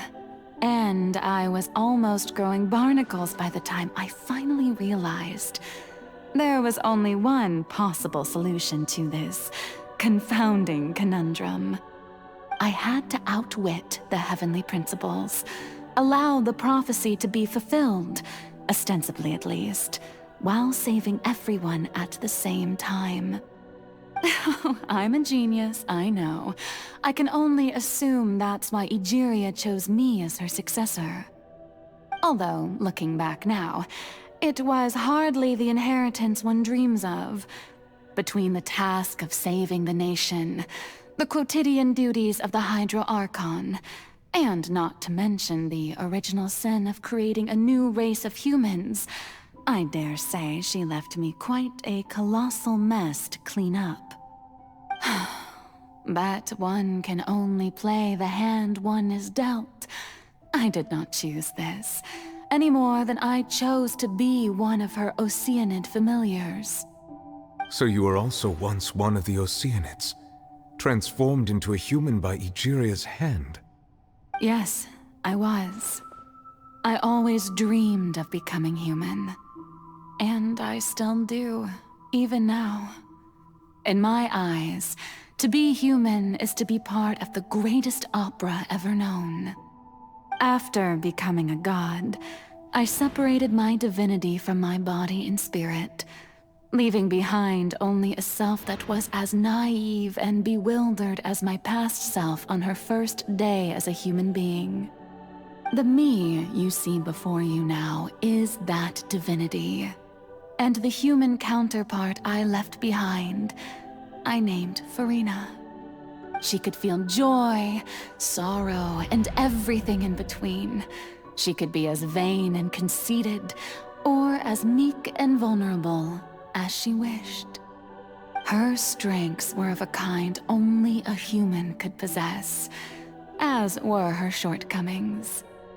But in my eyes, Furina's humanity was what made her perfect. She was perfectly human in every way. The person I always wanted to be. Anyway, so then I cursed her. All part of the plan, of course. The plan to deceive the heavenly principles. Do you still remember the final scene of the prophecy?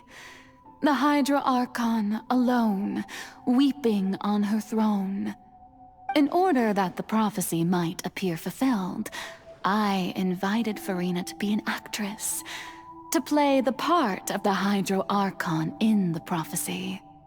Under the curse I placed on her, so long as I, Focalor's divinity, continued to exist, she could not die.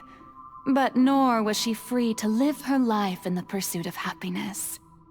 Instead, she was forced to take the stage in the opera house, to embrace the role of leading lady, to forever play the part of the god from the prophecy, all to create a deceitful appearance of that prophecy coming to pass. I suppose now you probably understand why your court is called the Opera Epiclese. But Furina is only human, isn't she? Even though she has had a long life, her mind is no stronger than that of any other ordinary human being. I cannot begin to fathom what she has had to endure. It must have been torture for her. It has indeed. And although she is, in a sense, me in human form, I most definitely owe her an apology for it. It's been 500 years. And all along, she's been playing her part in the most unimaginably long, unbearably lonely, and agonizingly painful opera of all time.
Oh, who permitted you to come onto the stage?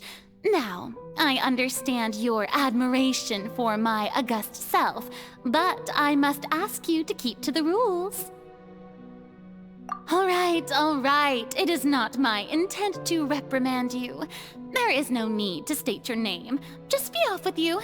Do not distract me from my performance. Oh, do not jest. Can you not feel it?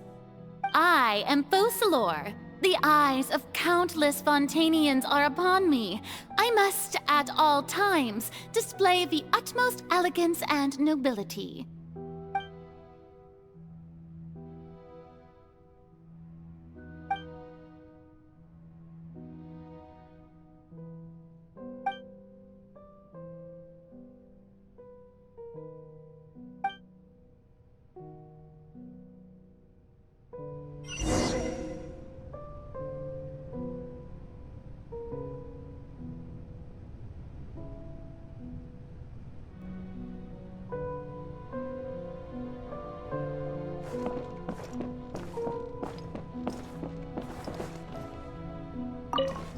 Dear audience, the performance is experiencing a technical difficulty, but worry not.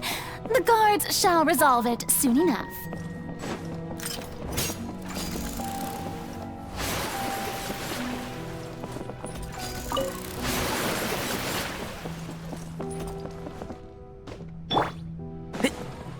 Can't see?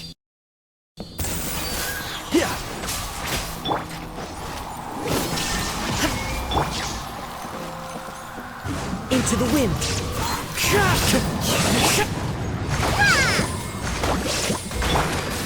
And shroud. Wind strike. There is no escape.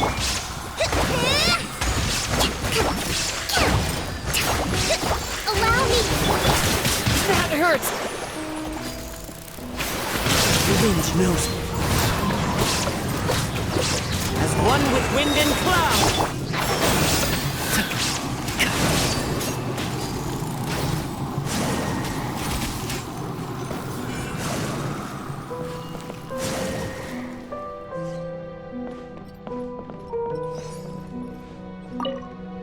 Hey, what gives? The audience is still watching me, you know. Guards? Wait, where are the guards? Guards!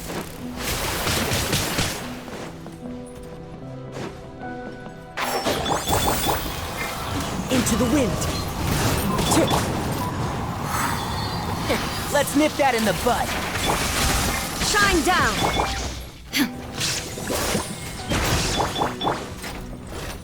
The wind knows me. Can't see? Illusion shattered!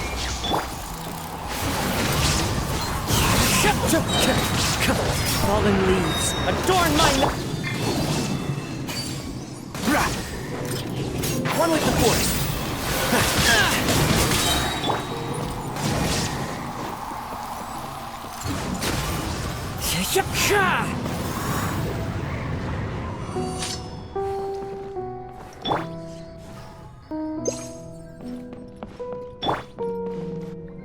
Hold the line!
Furina.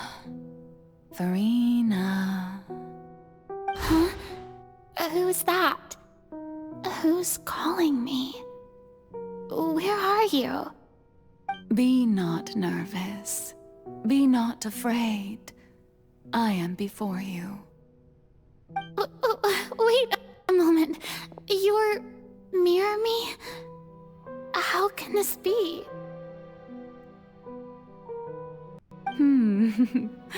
Mirror you, huh? You know what? That's not bad. Let's go with that. Mirror me? What do you wish to say? The prophecy. Have you heard of it? What prophecy? Wait. I know. I think... I don't know why, but it's in my head somehow. The people will all be dissolved into the waters, and only the Hydro Archon will remain, weeping on her throne. Only then will the sins of the people of Fontain be washed away. Oh, very good. You know it well. What's going on? I can't seem to remember anything clearly. The only thing I know for sure is this prophecy. Will it really come to pass? Yes, it will. And that is why I've come to you. Disaster will come to Fontaine sooner or later. Things will develop just as the prophecy declared. There is no escaping it.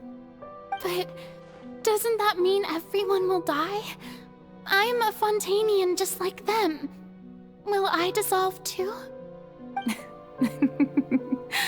Oh, don't worry. Magical meetings exist in this world precisely to give people a chance to turn things around. It is the reason why you met me today. I will tell you how to save everyone, but you may have to suffer somewhat. Oh, so there's still hope after all. Goodness, you frightened me. You spoke so much and with so much certainty. As for the suffering, Well, I will admit that the first thing that came to mind was, why do I have to be the one to suffer? But if the prophecy will come true, I'll also die anyway, right?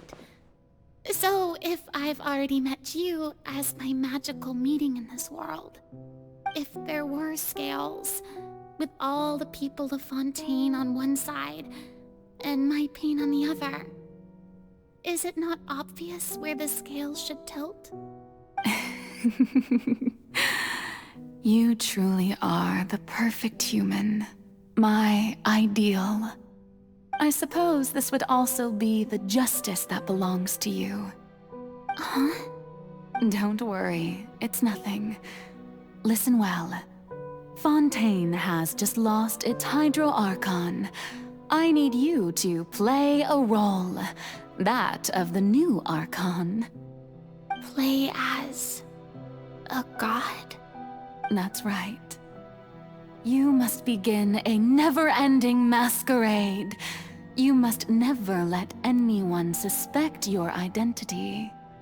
If you can keep it up, then I shall have my way of defying this prophecy.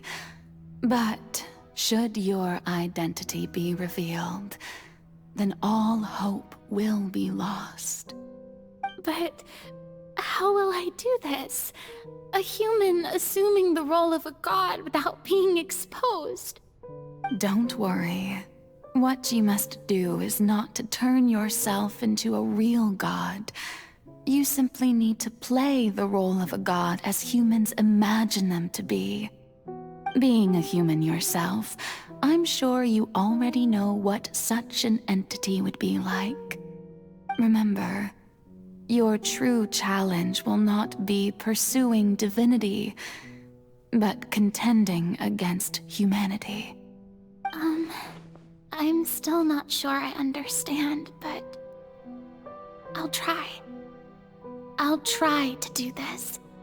So, how long am I going to have to play this role? To accomplish this mission, you will have to stay on the stage for many, many years. You will endure and not grow old until your task ends.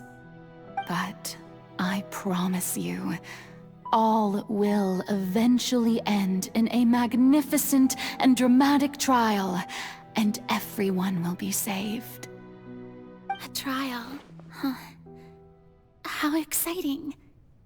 I'll be looking forward to it.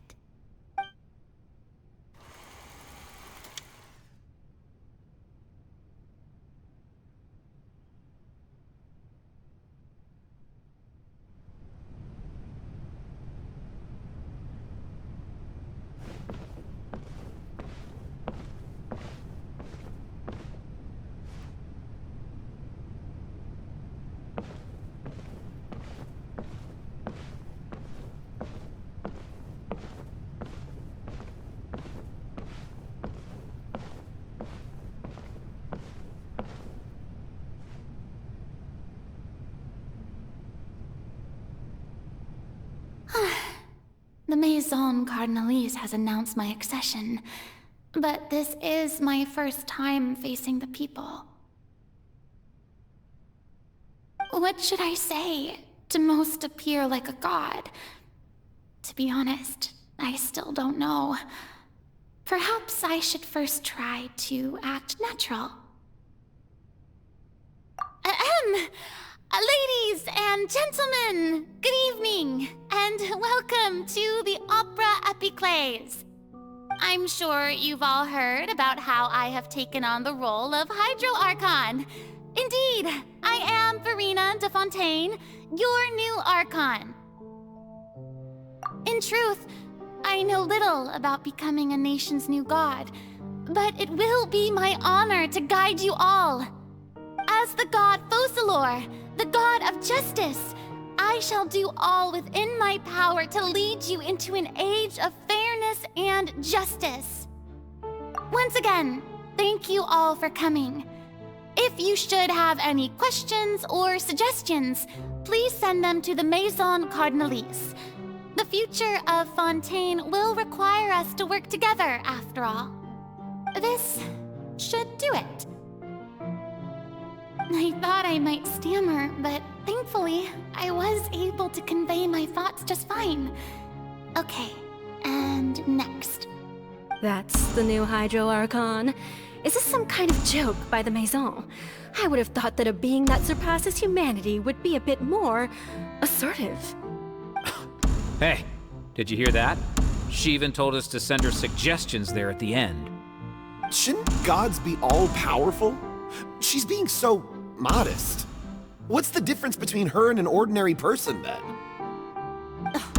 If you ask me, perhaps the succession didn't actually happen. She might just be a Maison-back puppet. Wait, what's going on? Why is everyone suspecting me of being a fake? Oh, this is bad. If I get exposed here, there'll be no saving the people from the prophecy. Right. Mirmi said that I just need to play the role of a god as humans imagine them to be. Calm down, Furina. Think. What do the people want? How would they imagine a god to speak and act? Assertive, with a strong sense of presence. One who can dispel all doubt. That is the character I'm fated to play.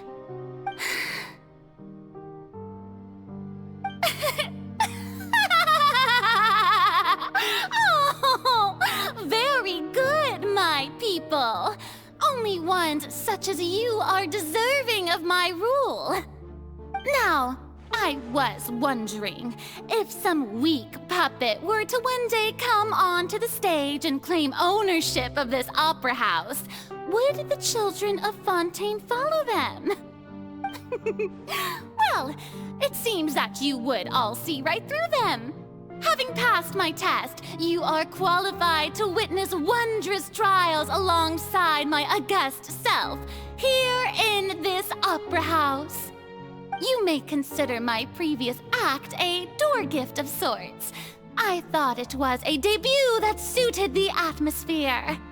Now then, let us be reintroduced. Ah, so that was just a performance. How could I have forgotten that we were inside an opera house? Her personality. It's quite shocking, to be honest, but I suppose it's a better look than before.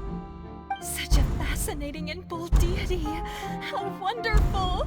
Our future may yet be bright after all.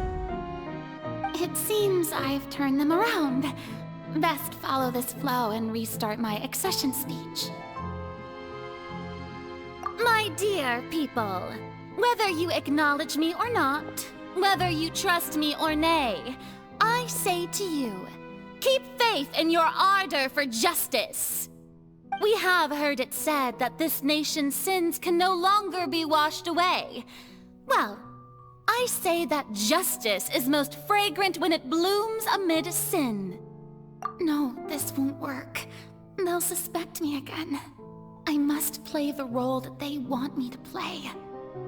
The scales of justice should not weigh heavy in the hands of its god. On one side, it must carry fairness and justice. And on the other, praise and applause. May law be the prayer on our lips. May judgment be our worship. Let us light the fires and drink to the future of Fontain. There is no trouble in this world that justice cannot solve.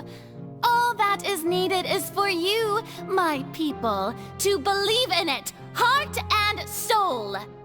So long as I, the Archon Focalor, stand within the Opera Epiclese, so long as I stand before the Oratrice, I shall even judge the gods of this world!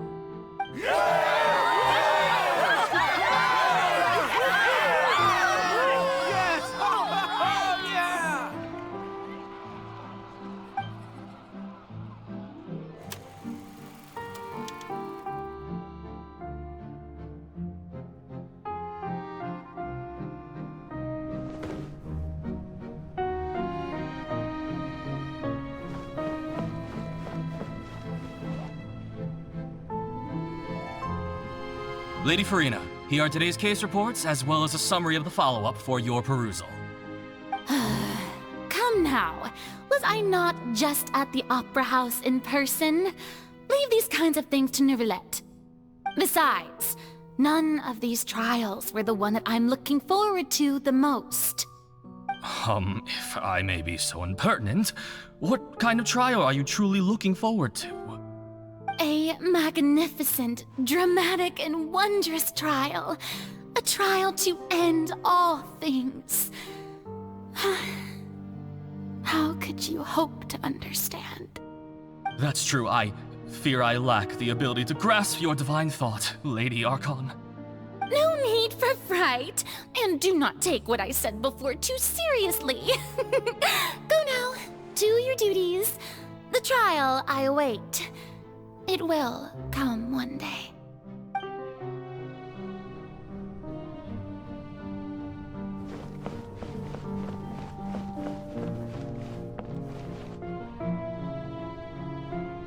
Lady Furina, I don't know what to say.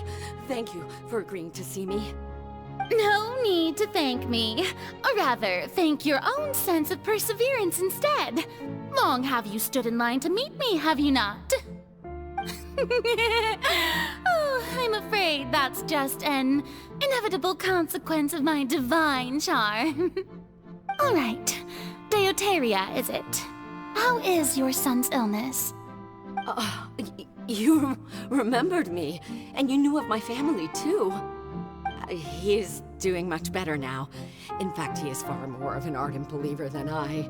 He was the one who forced me to seek an audience with you, and to bring your words back to him. Oh, good. Very good. If this should happen again in the future, please do not hesitate to come and tell me. Going down to citizens' homes every so often, while not usual practice, should serve as a fine change of pace. You're such a gentle and wise god. Thank you once again, on behalf of my son.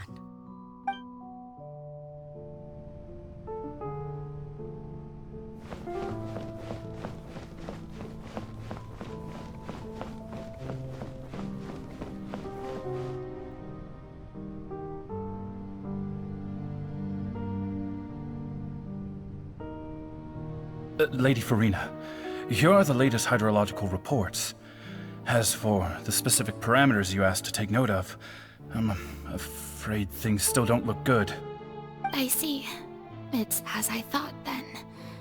As your god, I did already expect this, but I wanted to see how far your human wisdom would allow you to analyze it.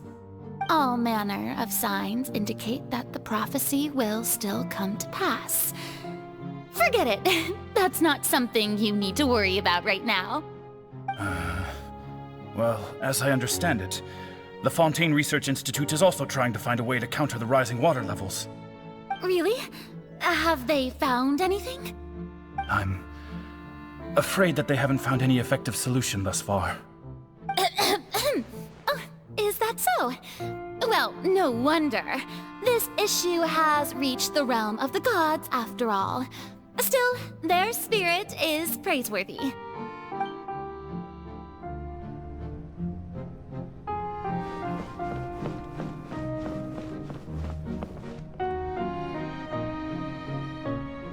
The day is finally over. I haven't had a moment to breathe this whole time. But it's good to see that everything's getting on track. There are no longer any voices of suspicion. Maybe this is fine. I just need to keep going, and everyone will be saved. All right, Furina, don't think too hard about this. You need rest. Tomorrow's a new day.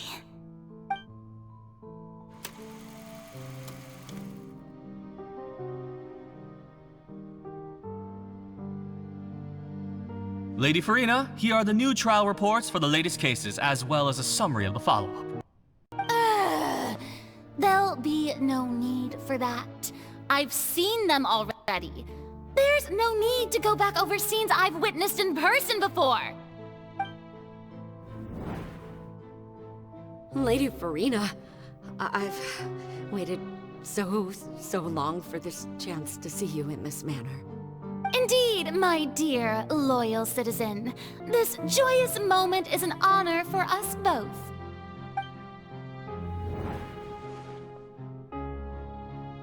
Lady Furina, we're detecting significant hydrological anomalies near Poisson. Understood. Keep monitoring. Keep me informed should anything come up at the Institute.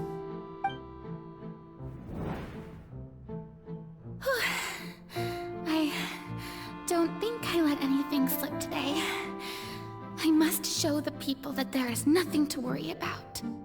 I just don't know when these days will end. I feel utterly exhausted. Best to rest early today, too.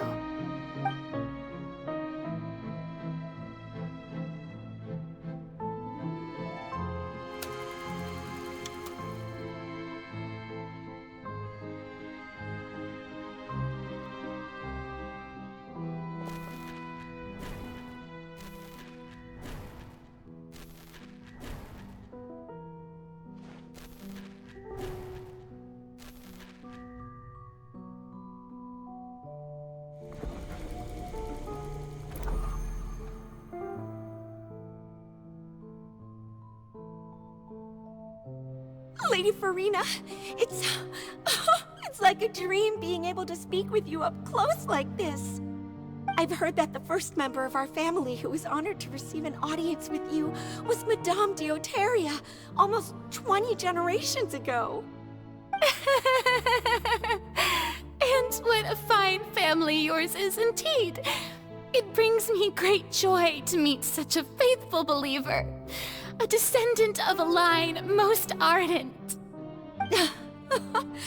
Surely you exaggerate, Lady Furina. My lady? What is it, good citizen? Oh, are you crying? Oh, really now? I didn't even notice. This must be the overflow of hydro from my person. Well, can't quite help being the god whose dominion is the waters, can I? No wonder. No wonder. A manifestation of your power, then. Oh, Archon, I am honored to have witnessed it. Honored indeed.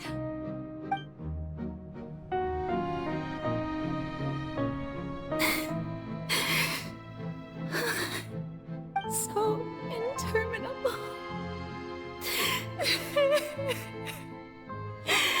So lonely. Just how much longer? Hundreds of years must have passed by now. Perhaps the show must go on for hundreds more. I never imagined that it would hurt so much. Have I reached my limit? No. Perhaps I reached it long ago. Today I didn't even notice my own tears. I want to tell someone, anyone, about this. But would that not destroy all I've done so far?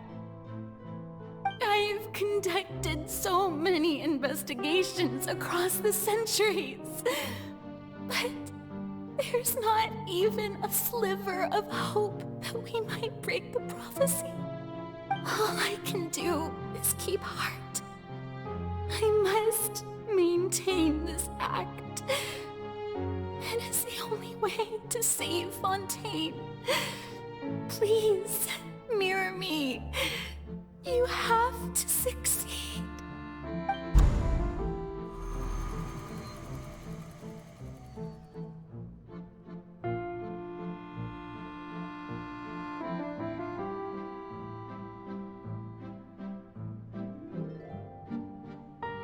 Furina, you don't have to shoulder this burden alone.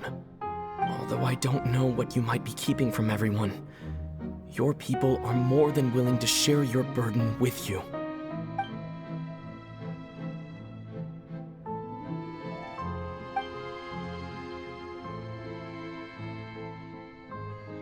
Share my burden. That's impossible. It was fated right from the start that this would be my duty alone. But even if your burden doesn't need to be shared, you can still choose to confide in someone. Just share it with me. I'm what you'd call a witness. A witness? Yes, I've heard that you came to Tevat from beyond the stars, yes. In other words, you never belonged here. And if Tevat is, in its entirety, a show on a stage, then you're just a spectator, aren't you? If that's the case... He's right. I could confide in him, couldn't I? But if things don't play out as expected, the people of Fontain will be the ones to pay the price. No, Furina. You shouldn't be selfish. But what if it's really alright? Furina, you've worked so hard for so long. Surely it would be okay to put yourself first for once. Just this once. Is it such an outrageous thing to do anyway? To find someone in whom you can confide your frustrations and sorrows? Surely it could not hurt. If you let this opportunity slip through your fingers, it might never come by again. Think about it long and hard.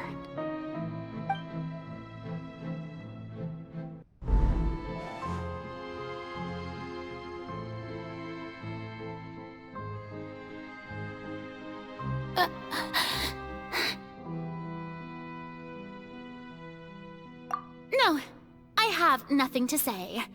I am Furina, the Archon of Fontain. Everything will surely get better. All you need to do, dear spectator, is to witness my performance until the curtains fall.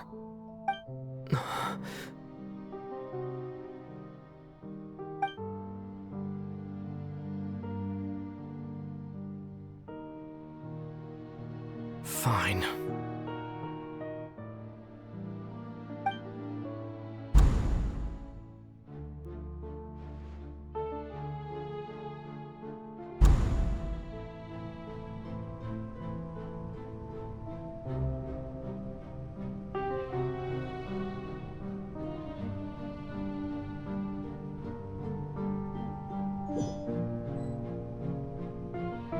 So even Furina doesn't know the truth? You've never once let her in on the full plan? Yes, it had to be done. To deceive the heavenly principles, you must first deceive yourself. She did very well.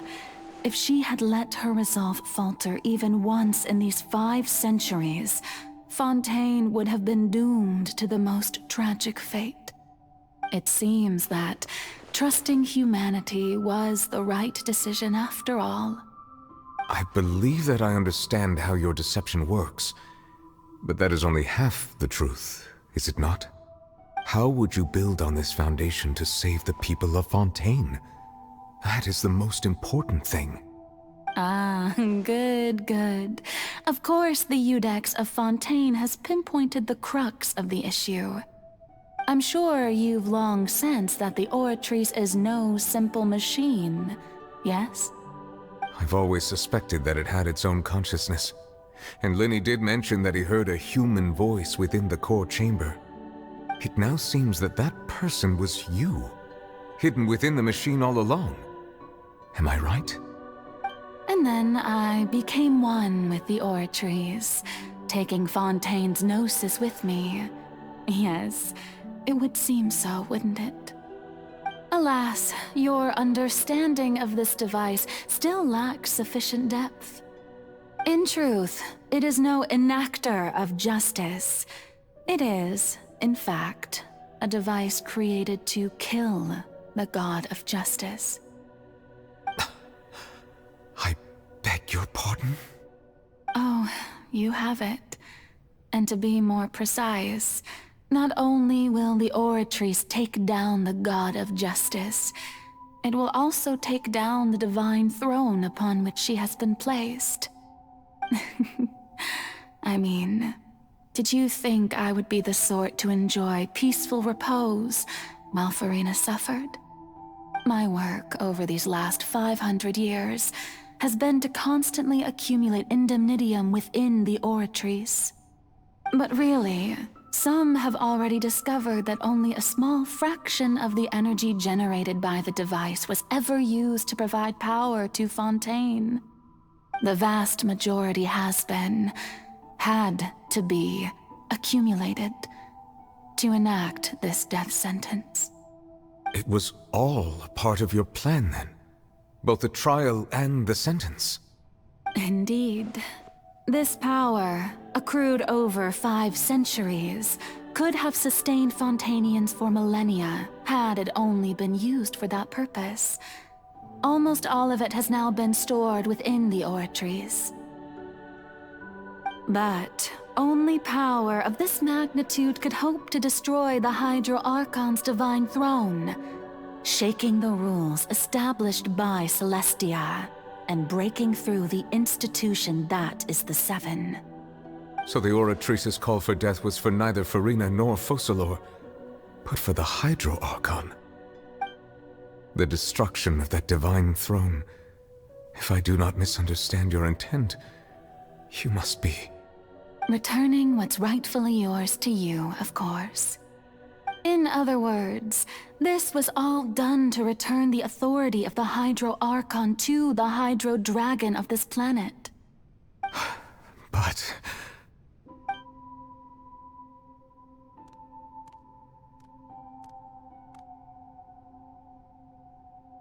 Oh, what? Getting sad again, are we? The authority of the ancient dragons shall soon be yours once more, O Hydro Dragon Sovereign. And this is the face you make.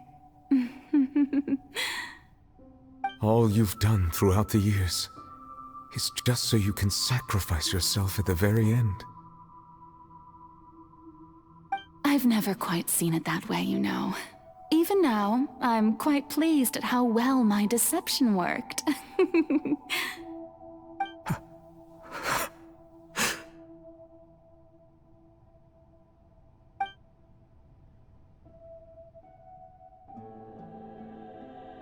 Hydro Dragon, don't cry.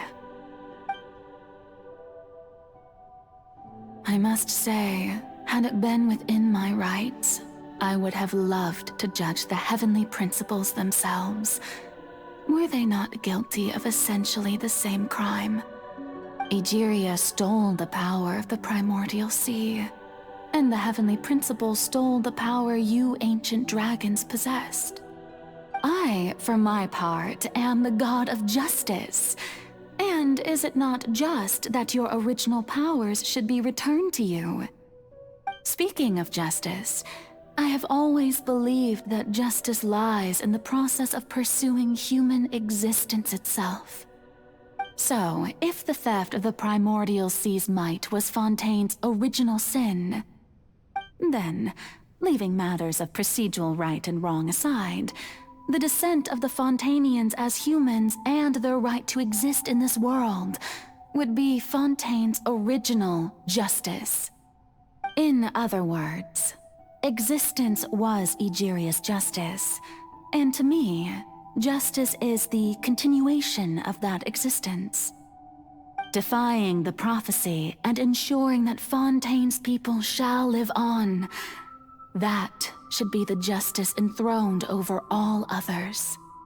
At this point, we, whether it be myself or all other Fontainians, have shouldered the burden of this sin for far too long. Iudex Nervillet, the highest judge in our land, When you regain your full power as an elemental sovereign, what verdict shall you pass upon us? So when I was invited to the court of Fontain to serve as Iudex, I see now that that was your idea too.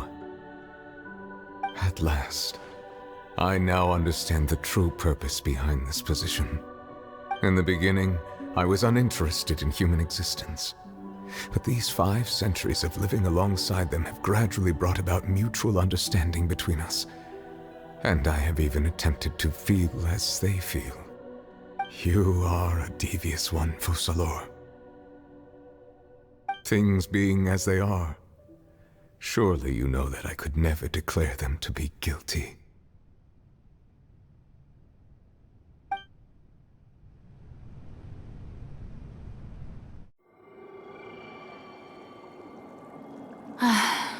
The hour of my execution is almost here. For the sinner, the curtain call has come. I know I may not sound it, but faced with death, I find myself a little afraid. Perhaps this is one thing both gods and humans have in common.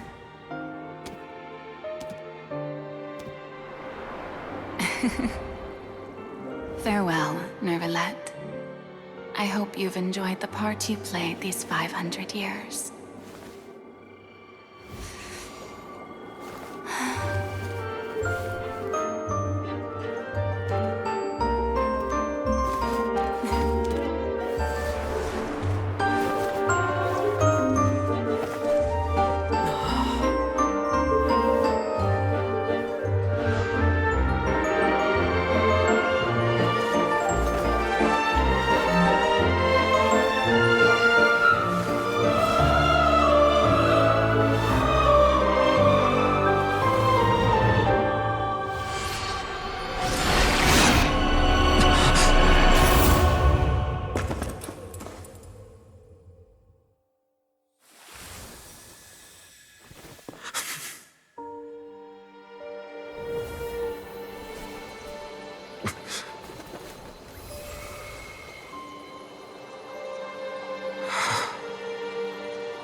Iudex Nervalette, hereby declare, people of Fontain, your sins are forgiven.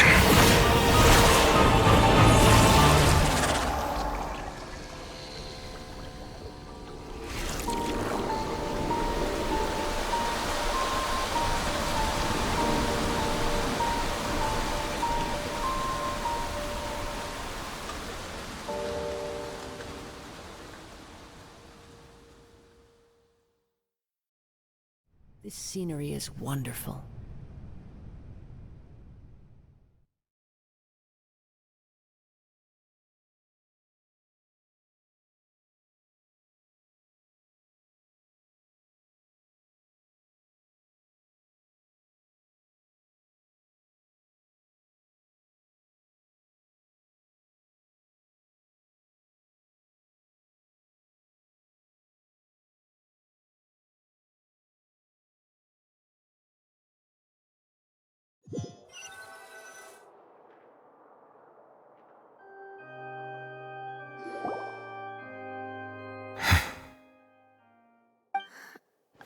What just happened? Has the death sentence been carried out? Was that bright light some sort of misdirection? I have a feeling that something huge just happened. But since we're all still alive and haven't been dissolved, I assume whatever happened was good for us. It's time to end this. We must mete out punishment to that beast. But didn't you say just a moment ago that it can't be defeated? I have gained the strength sufficient to deal with it. Through certain means, I now have the ability to separate the power of the Primordial Sea from that creature. We should seize the opportunity to pursue our quarry. Traveler, now that the oratories can no longer function, I require an executor to help me mete out justice. The root of the calamities befalling Fontain, the beast that enacts the prophecy. Its name is the all-devouring Narwhal. Come with me, traveler. The hour of execution has come.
Find a way to attack it from within. I shall share a part of the ancient dragon's power. We shall look for an opening together.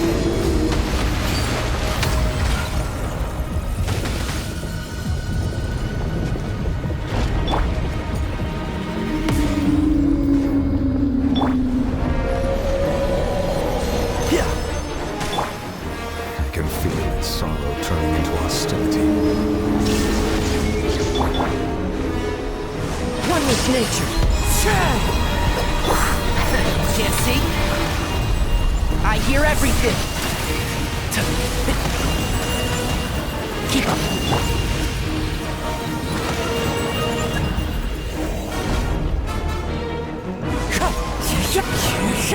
Shine down.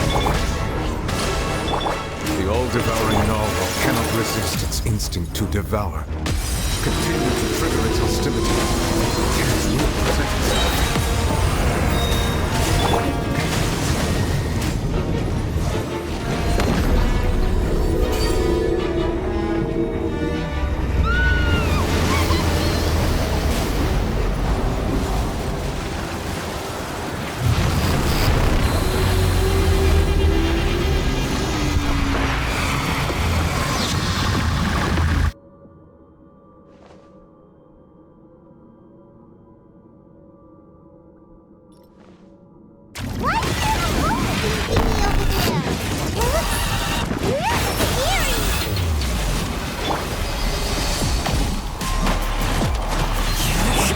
Illusion shattered! First, rebuild! Time to go! One thing after another! I have granted you my protection. Do not fear. Seize the moment and use my power to suppress its root from within.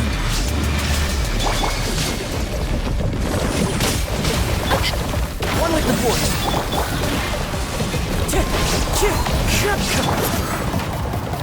Now you shall perish!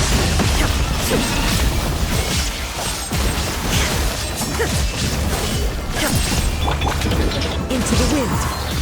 Fallen leaves, adorned light! I hear everything! Entrap! Hold the line! Covenant of the Deep!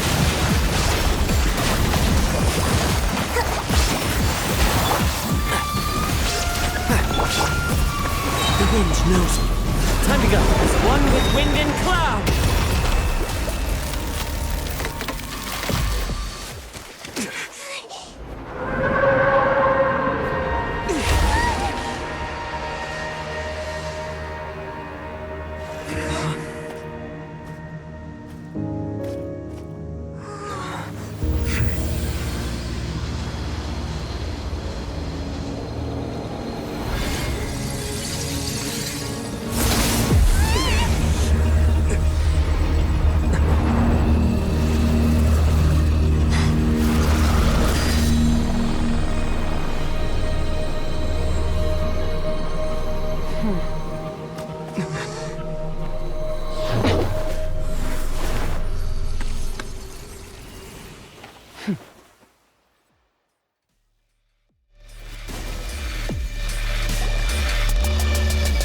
for helping with the cleanup.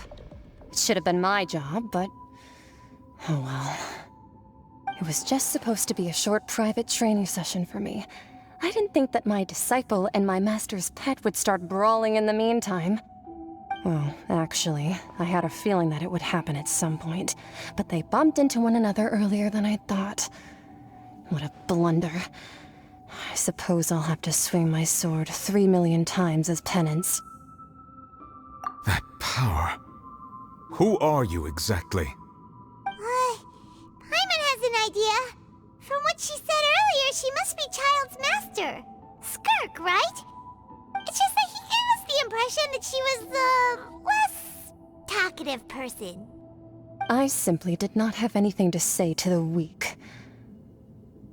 But you, on the other hand, managed to defeat the all-devouring narwhal without using power from beyond this world.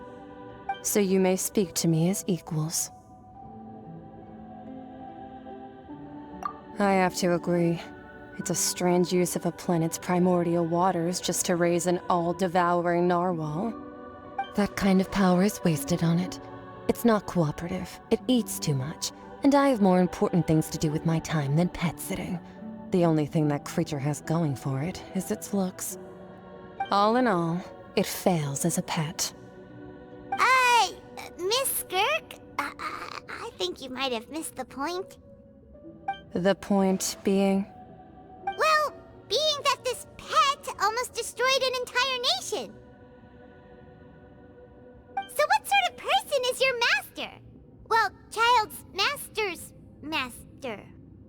Wait, is that right? Oh, right. So you don't know him. Sorry, I assumed you did. His name is Sertologi. Huh? I am unfamiliar with that name. Huh. So Master isn't sufficiently famous. How should I describe him then? Have you heard of the name The Fowl? The Fowl? Still nothing? Well, how about the Visionary? Vetterfulnir then? Or Gold Rhine-daughter? Ooh, that one we've heard!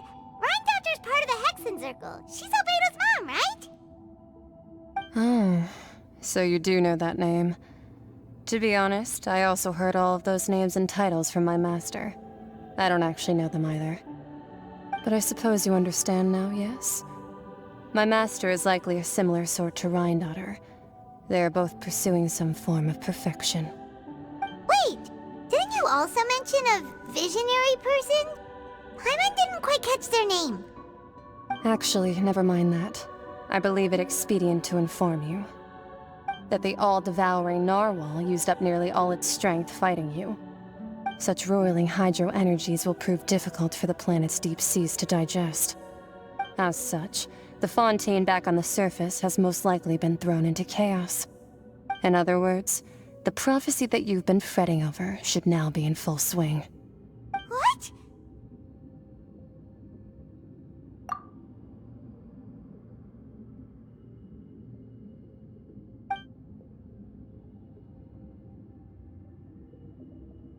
Not to worry. Focalor has already managed to deceive the heavenly principles.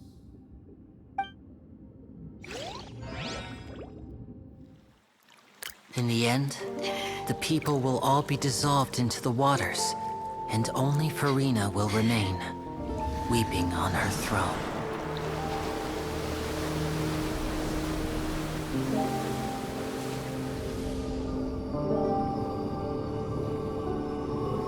Only then will the sins of the people of Fontain be washed away.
emergency rescue!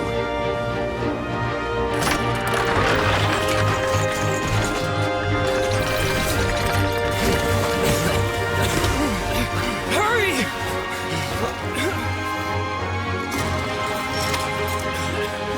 Hey, lend a hand!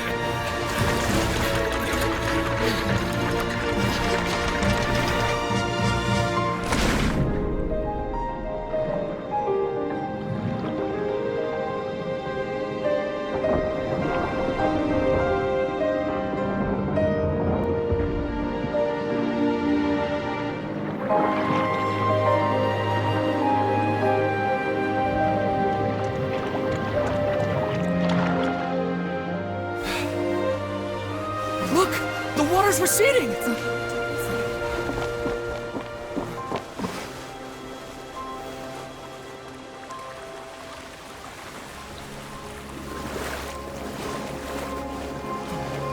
a miracle! Water's receding. We didn't dissolve.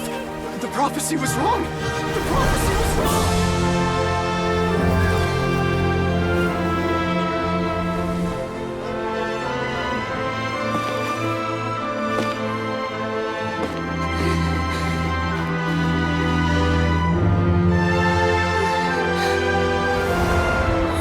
Are you alright? Yeah. We're safe. The prophecy was wrong.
The soil renewed.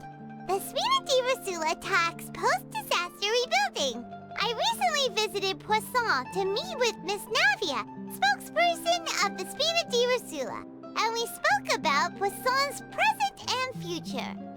Old soil can still give birth to new bloom, Miss Navia stated. Hope is like seeing a small cookie when you're starving late at night. You just need a little of it. Skyship Winglet, lunar brain of the Fontain Research Institute. The various disputes that have arisen on account of Mr. Edwin have suddenly become a shield over the Institute, with Jurier turning out to be a once-overlooked hidden gem. People always call the first researcher mad, but few know what to call the second. And should that latter person achieve a miracle, they would find it all the harder to find a word with which to classify him and his team. Wow! Paimon barely recognizes the people in the reports. Are those really Jurier and Navia? They sound like real big shots. What do you think? Pretty enthralling, huh? The Steambird's idea was pretty simple. With the disaster just having passed, we would print a free edition packed to the margins with good news to calm people down. The value for these big scoops lies in their inevitable follow-ups. We'll publish further reports and go into the stories behind those people. Edwin's assistant, Jurier, created a true flying ship, while Navia is leading people in the reconstruction of their home. I'm sure that these stories could draw even your well-traveled eye. I'm curious too! Wait a minute. Didn't we watch everything happen from start to finish? What's there to be curious about? And that's exactly why I'd like you to come conduct interviews with me. You're the best incubators of news, if you haven't noticed. And also, with you around, I'm sure I'll get to see that Duke. Are you sure? Hasn't he turned you down several times already? Oh, this time will be different. Come on! Let's head to Poisson first, and then make a trip to the fortress. There are some things you'll only know when you get there.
Oh, it's you. What brings you all here? Hey, we're just having a look around. I'm here to update myself on how things are going here. Oh, the Fatui are here too! Let me introduce you. This is Mr. Garunt Snezhevich. He represented the Knave in sending us a large amount of supplies, and is helping with our work. Our residents are hard at work as well. Thanks to everyone, work is progressing nicely. We've lost a lot of people, but we're moving forward. That will have to be enough. Hello, Miss Charlotte. I'm a big fan of yours. I especially like that article you wrote last year about Fontaine's stray cats. But if you don't mind, could you not emphasize our role too much in your report? It's not charity we're doing here. We just happen to share the same interests as the Spina. I get where you're coming from. I'll keep it as simple as possible. Or would you be willing to feature as friendly neighbors? That would be fine. Thanks! Oh, you're back too. How are things? We finished laying down the construction materials. It'll be another hour before the workers are able to go over there. Huh? You're here too, Clorinde? Well, her reputation's greatly risen after that whole duel business with Miss Furina, so she's here in Poisson to wait out the heat. All right. She really came here to help me out. There's too much to consider in the reconstruction of Poisson. The Spina has need of more decision-makers. And, well, I do already happen to be connected to Mr. Callis. Oh, wait just a moment. Do you mind me asking a few questions? You know, about how you felt before the duel, about what it was like facing down a god. There's lots of exciting material there, I bet. Forget it. I'm sure you can find a better theme than that, Miss Charlotte. I see you're the same as always. Couldn't you do me a favor, for Navia's sake? Well, if we're talking about doing things for my sake, you might as well just take a few more photos of me. Or of the Traveler. It's better than wasting time persuading Chlorand, at any rate. Of course I will. I'm not gonna let him off that easy. All right, then everyone who wants to be in the photo, gather up. And smile.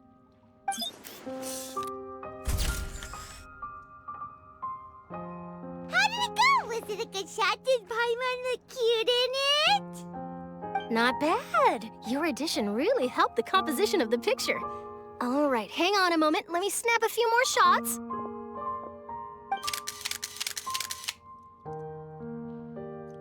All right, that should do it. I'll be back here later anyway, so let's call it a day.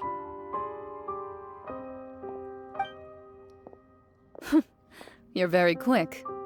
Speed is of the essence when it comes to the news, and freshness is the key. Also, not to brag, but I'm pretty good at building connections. Who knows? I might eventually get that interview with you after all, Miss Chlorand. Wow, you really do have that never say die spirit. I'm impressed. I'll hazard a guess that this is how you got that interview at the Fortress of Maripede. Whoa, you're well informed. Let me make a guess too. I asked Sigewinne, who told Monsieur Neuvillette, and he told you, right? That's a very complete information chain. In truth, all Monsieur Neuvillette asked me was, when did the fortress become so friendly towards the media? I told him that it was best not to speak too soon. There's no guarantee that Wriothesley will make a personal appearance. You're right. I've got to treasure every moment I have with them. In which case, I'll be making a move first. Stay safe now. And tell me if you hear anything interesting. I'll treat you to afternoon tea in exchange.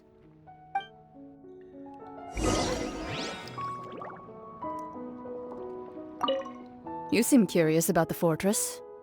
Of course. That Wriothesley. I still remember going down to the fortress to grill him for information on my father's case. Boy, did he take me for a ride. Without telling me anything, of course. But he did invite you to tea, didn't he? 2 large pots of it, in fact. It was good tea, though. I have to agree. The tea there is very good. Speaking of that, would you like to have some today?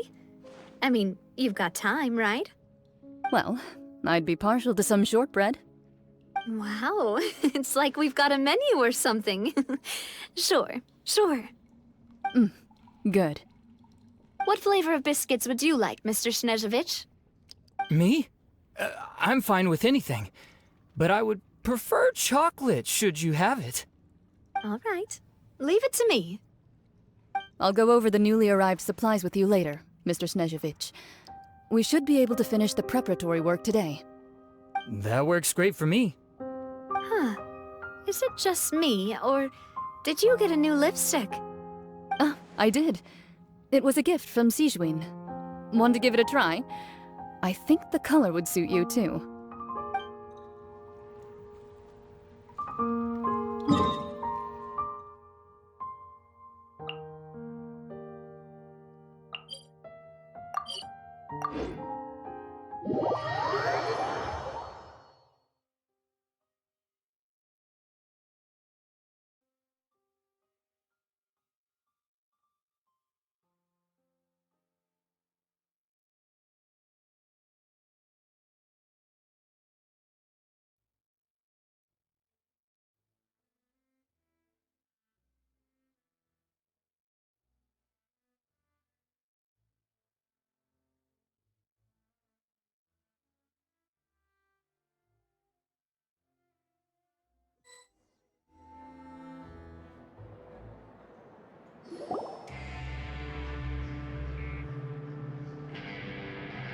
Wow, guess we're here again, huh? There's a real nostalgic feeling to this place. Looks like you've been missing us. Duke! Did you come all the way to the entrance to greet us? Of course. I'm here to welcome you and our dear Miss Charlotte, whom our good head nurse recommended to me. It's an honor to finally meet the much-rumored Duke. Thank you for consenting to my visit to the fortress, sir. No need to thank me. But that said, I shouldn't be the focus of your interview. I trust you recall our agreement? Of course, of course. All right then, this way.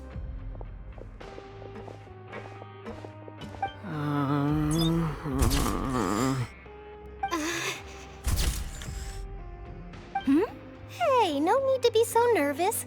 I've already taken all the photos we need. Miss Charlotte, do these pictures really need to be published on the cover of the Steambird? It would seem that Miss Lorvine doesn't want her face to appear beside that of Mr. Jurier, Sir, please don't say things like that. But it looks like dear Mr. Jurier denies it. Might this interview be very important to you then? No, I just... This is my first time being interviewed, and I'm very thankful to the Steambird for... Now, I might not look it, but I actually did meet Mr. Edwin once. And I'll be honest, I enjoyed chatting with you more. You've definitely got more of that genius vibe going on. The boat that brought about a miracle, the ark that saved the people. Why, you recreated a myth back there, like an emissary of legend. Still, if I might ask, where's that flying ship now? Huh! Looks like Charlotte's trying to get herself another exclusive scoop. I have to apologize, but that ship is presently in the bowels of our factory. I'm afraid it won't be easy for you to get a shot of it. Really? Well then in that case, could I have an interview with you to make up for that loss?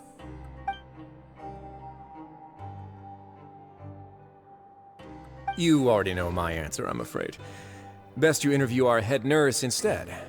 Or perhaps you'd like to take another photo of this couple of researchers? Did you really have to use the word couple? Well then, 2 solo photos will do. Is my hair messed up? Please, someone help me have a look. Things sure are getting pretty lively here. We've seen this kind of thing before.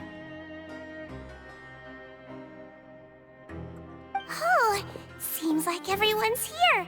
Would any of you like to try this new drink I came up with? Ah, Siegeween. Hey, Miss Charlotte. Why don't you, take some pretty photos of our head nurse? Sure. Come on, Miss Siegeween, over this way. Let's find a brighter spot. Huh? Sure. Do I have to smile? So, how have things been at the fortress? Same old, as you can see. Fontaine's undergone some changes, but this place is still more or less the same. Other than that flying ship, it got a tad too much attention, I think. That's why I decided to let the interview go through. We should direct more public opinions toward the behind-the-scenes heroes. Am I right, Mr. Jurier? Miss Lorvine? You're too kind, sir. I believe that you too should have your day in the sun. Not that you would want that, which is a pity. I'll just leave the spotlight to you two.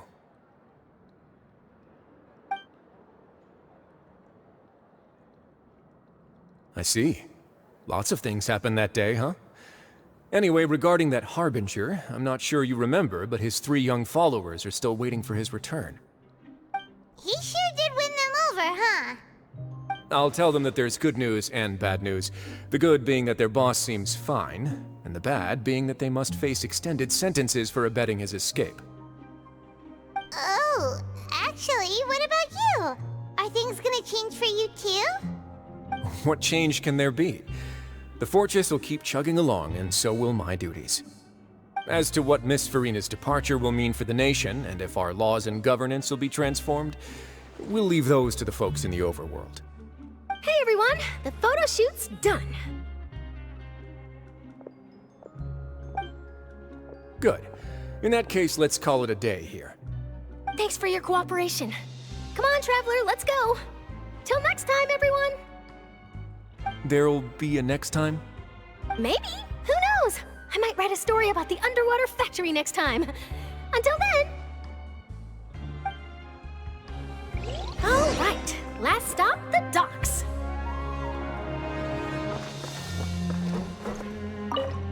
Oh, you know, I'd love to see you in one of Charlotte's photo shoots one day. Is that really necessary? Our line of work doesn't really require much photographing. It's precisely because we don't need the picture that they'll have value as keepsakes. You don't really look all that opposed to the idea, you know. Maybe I'm just happy that I managed to once again avoid the spotlight. I think this interview went well either way. Yes, you successfully kept prying eyes away by using Mr. Jurier and Miss Lorvine as shields. Very good. You should be happy for them. They have a bright future ahead of them.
Navia mentioned that she stayed in touch with Linny and the others after working together.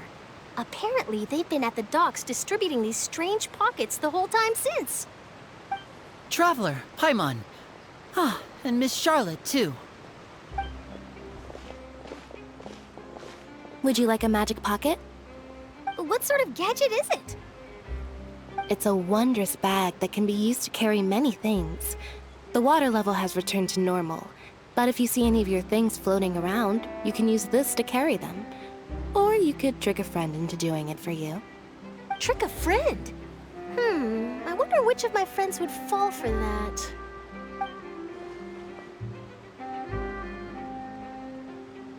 You could just make a friend like Fremine here. Isn't that right, Fremine? Is this what you meant by, I'll help you make some more friends? To be honest, that sounds pretty sweet. Could I have your contact, please? Sure. Please, write down my address. You sure are working hard to help Furina socialize. He was the one who proposed doing this. He even wants to assist in our magic shows. Yes, I was planning to first introduce Pear as an assistant, and later Fremine himself. In the future, I think we can leave underwater escape magic to him too. That said, would anyone want to see a diver escape underwater? Oh, it'll work out. Every journey begins with the first step. He'll become a part of our show eventually. Lynette, could you come over? Miss Charlotte says she wants to take a picture of us. Got it. My, that Charlotte is rather perceptive. She got rid of everyone the moment she realized I had something to say to you. So, how have things been, Traveler? Father says that you did a great deal during the latest events. She's very grateful for your contributions to Fontain. That's all right. We were more than happy to help. So, what's she doing now? Oh, I guess you haven't heard. Well, after Lady Furina left, Father and Monsieur Neuvillette opened negotiations, during which he gave Fontaine's gnosis to her as a diplomatic gift. A diplomatic gift? A gnosis? Yes, I was quite surprised at first myself. But when I thought it over, there were actually a number of things going for it. It could have been done as an apology for the incident with Lord Child, or as thanks for his help in tying the all-devouring narwhal down. Furthermore, Father did also lend significant aid to Fontaine and Poisson. Well, that's true, but this is a gnosis we're talking about. Doesn't this seem a bit irresponsible? I would agree, but I've also heard that it seems that Monsieur Neuvillette has had a significant change of heart regarding the matter. So there's some reason for this that only Neuvillette knows about? I suspect you'll have to ask him about that yourself. Ah, yes, speaking of which, I did see him strolling around the entrance to the Fortress of Meripede a while back. Isn't he real busy and stuff? Paimon didn't think he'd have the time for that. But back to the topic. The gnosis was given to the knave, right? What about Child? They say that he's returned to Snezhnaya to recover from his wounds. I hear that the recent disaster really did a number on his health. That's true. When you think about it, we've had loads of run-ins with the Fatui. To think we'd be allied with them this time. So shocked by such a simple switching of sides?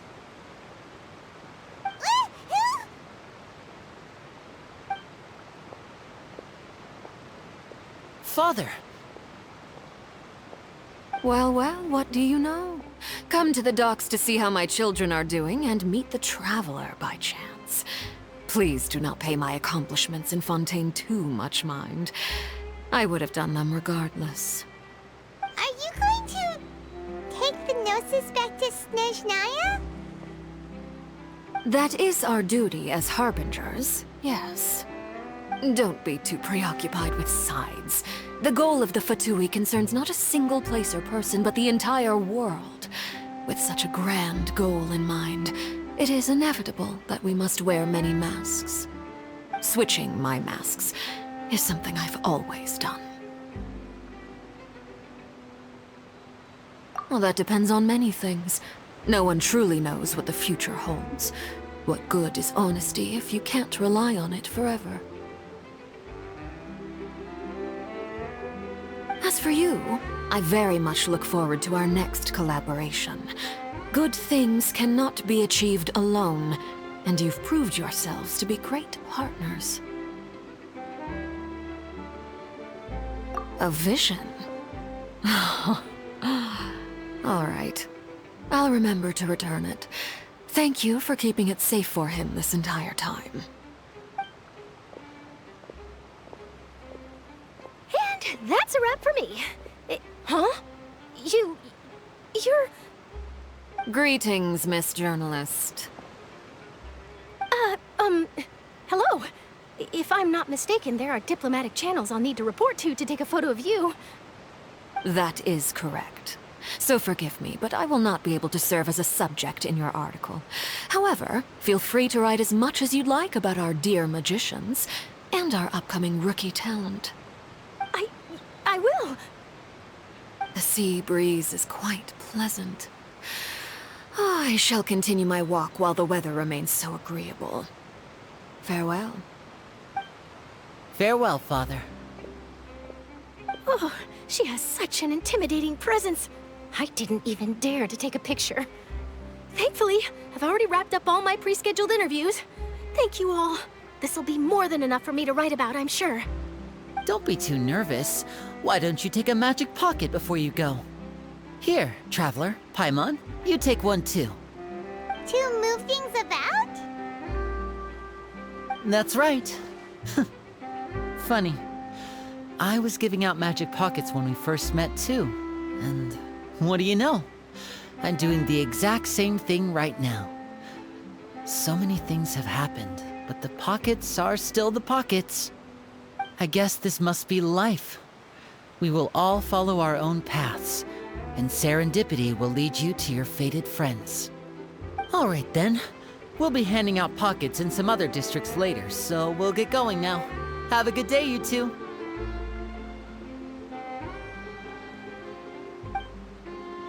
Well, guess we said Charlotte, huh? Shall we go see what Neverlette's doing? As long as he's not so busy that he doesn't have time to chat anyway.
Entrance to the fortress!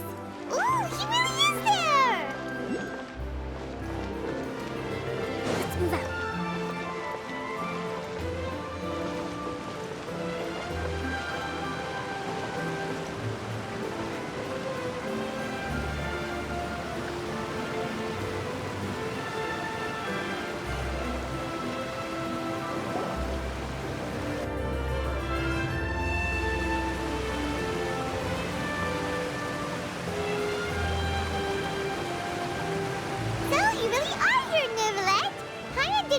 Going to have free time this hour of the day. Really? Oh, I suppose you must have met Mr. Linney. He took the time to greet me earlier when he passed this way. In any case, you came at a good time. I was just considering reaching out to you to set up a meeting, so I may explain some things that I haven't had the time to before. Aw, Paimon's glad that you remembered. Thank you for keeping us on your mind, what with you being busy and all. Alright, let's have it then. How was Fontaine actually saved? The whole business is still quite the mystery to us. It is strange how words can often leave a bitter taste in the mouth when it finally comes time to say them out loud.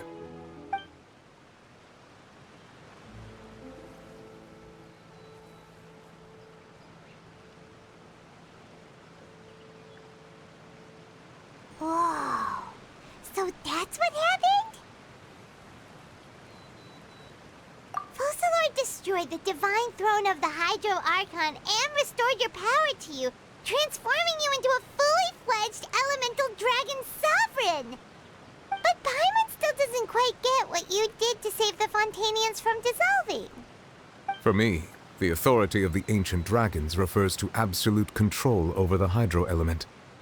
Fontainians were incomplete humans born of Egeria's use of the power of the primordial sea, with constitutions similar to that of mimics.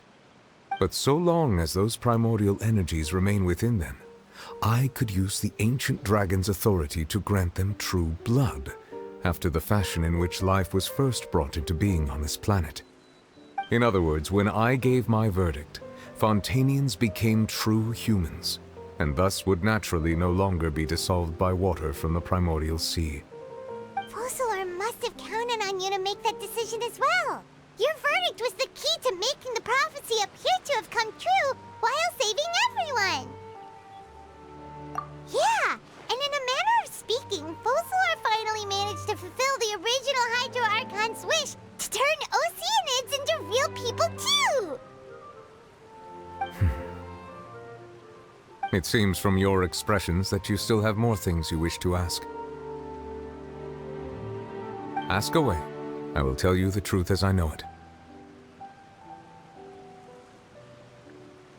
I have investigated his case along many avenues, and I have learned that he once fell into an unknown chasm when he was young. There, by chance, he awakened the all-devouring narwhal. But whether it be by sentiment or reason, that should not have been enough to consider him the root cause of the disaster. At most, he would have had tangential liability. As for the judgment passed by the Oratrice during the trial, whether it was due to that liability by association, or Focalor deliberately using him to buy time for us on the assumption that he would be able to hold the creature off, I cannot say. Guess Focalor had Fontainians in mind the whole time. In the end, it was thanks to her that they finally became real humans. Hang on a second. Paimon suddenly got another question. Back when Fontainians hadn't yet become real humans, were the children they had also transformed Oceanids? Life has always flowed like water. Do you recall how Fontainians would often come to the Fountain of Lucine to pray for children? Yeah, Lynette said the fountain is where all the waters in Fontaine converge. In truth, even those couples did not know that such prayers were no mere custom, but instead a form of ritual. Those Oceanids who were blessed within the spring water would later descend as new humans in the coming months. Paimon sorta gets it now. Either way, seems like this ritual won't be of any further use, but it'll probably live on as a local custom. Ask away. I will tell you the truth as I know it. Yeah, about that. Risley said Furina has already left. What's that all about? Ah, Lady Furina. The people are only aware that her death sentence has not been carried out. She abdicated the post of Hydro Archon and left affairs related to that title to me, before leaving the Opera House. I related Focalor's words to her faithfully and completely. After hearing them, she seemed neither saddened nor comforted. She simply said that she was tired and needed to rest. Having said that, she then packed her things and moved out of the Opera House, not unlike how an ordinary person might. But she's still got a place to stay, right? You need not worry. I will make arrangements to ensure that she will not want for food, clothing, board, or travel. In truth, I am somewhat happy for her. The wear and tear on her spirit will, of course, take time to heal. But now that she no longer has to play the role of Focalor the Hydro Archon, she can finally lay down her burdens and lead a normal life. What about you then? What are your plans now that you've regained your full powers as the Hydro Dragon? After Focalor passed on, the Oratrice also ceased to function. This matter will directly affect our trials. After much careful consideration, I've decided to take over its role in our courts. From now on, I shall hear cases and pass verdicts by myself. Looks like you're still considering stuff from the perspective of the Udex, huh? As an elemental dragon, there are indeed many things that I must do. But this power and this duty, in a manner of speaking, you could say that both were granted to me. As such, before I attend to my other responsibilities, I must first and foremost continue to serve Fontain as its highest judge. The duty of the Hydro Sovereign and the duty of the Udex shall coexist within my person.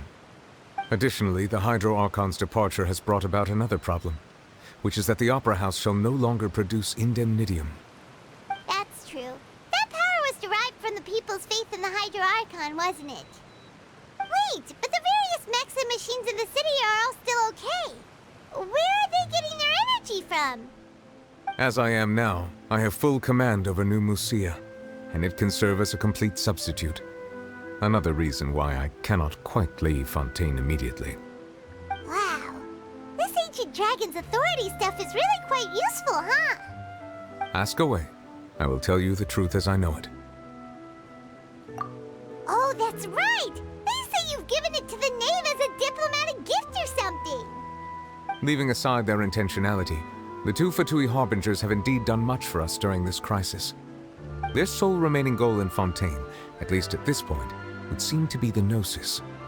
The Oratrice has ceased to function.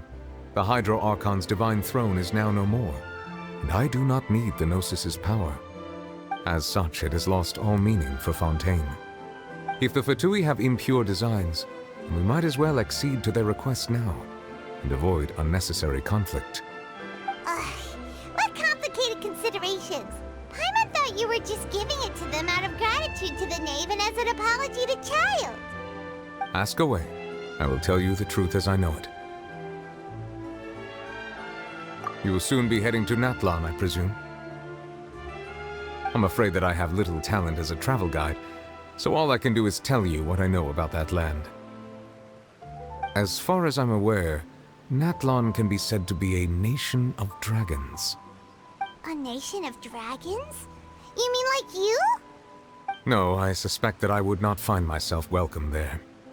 Unlike ancient dragons such as myself, the dragons of Natlan have undergone long years of development and evolution. Large numbers of them have entered a form of coexistence with humanity. Natlan is also the nation of war. War ravages those lands like an undying flame. There is one other piece of information I got incidentally from my negotiations with the Knave that I believe may be useful to you. The Harbinger known as the Captain has thrown his hat into the endless ring of war. The Captain. Sounds like a real tough customer. Seriously, everywhere you look, there's a Fatui Harbinger doing their thing. I suggest that you fully prepare yourself before going to Natlan. In the meantime, Fontaine's doors will always be open to you. Ask away. I will tell you the truth as I know it.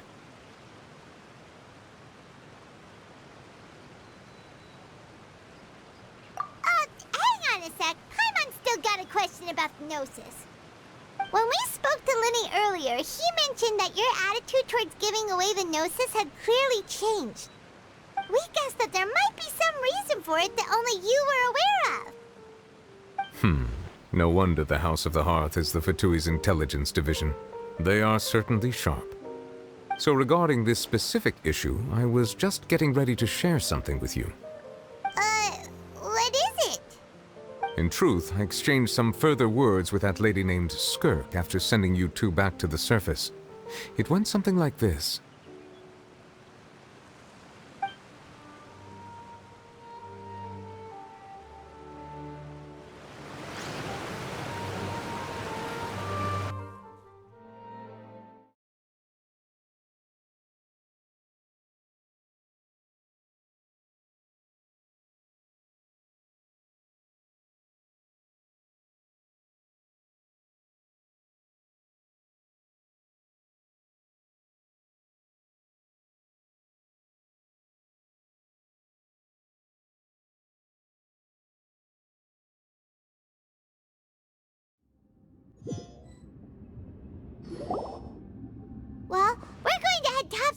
what's going on. You hurry over soon as well, all right, Nervalet?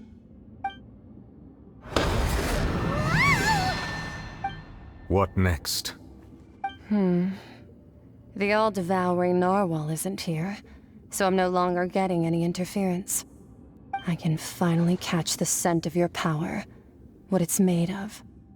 It is the authority of the planet's primordial dragons, but with something very similar to a god's curse mixed in.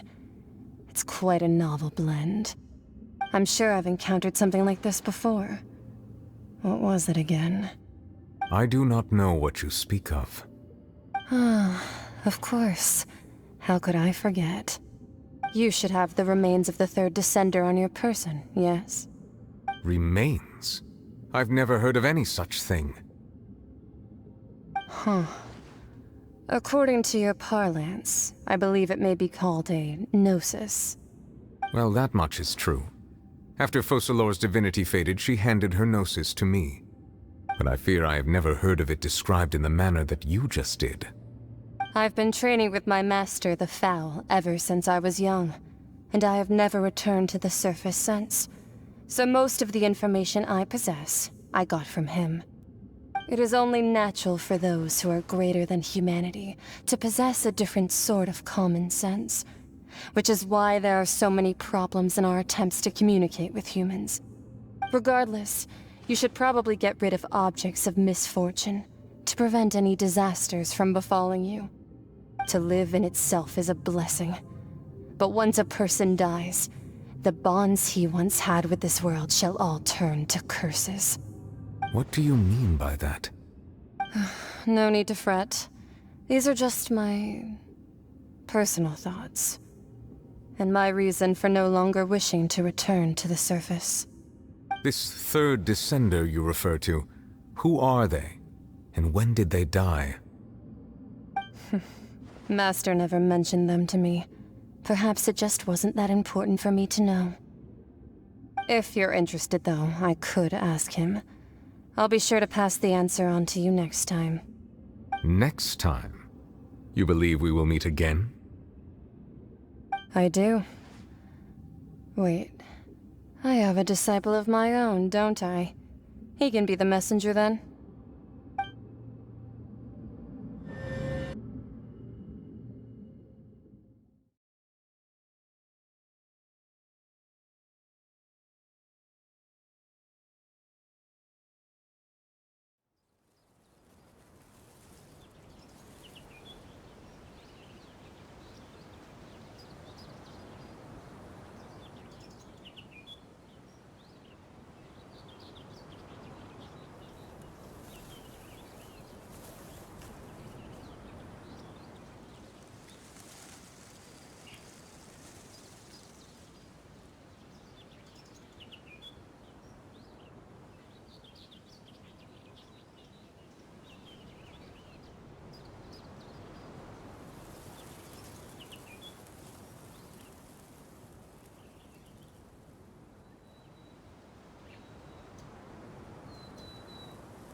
That's what she told me.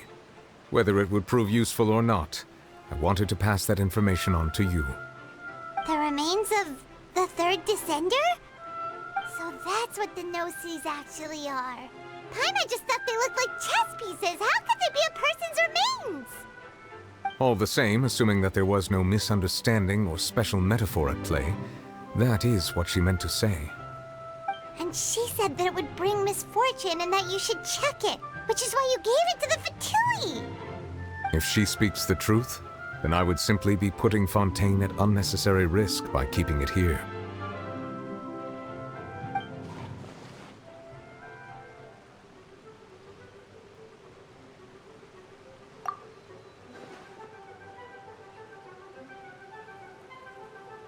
I had guessed that you might already be familiar with this concept, but I did not expect you to be one of them.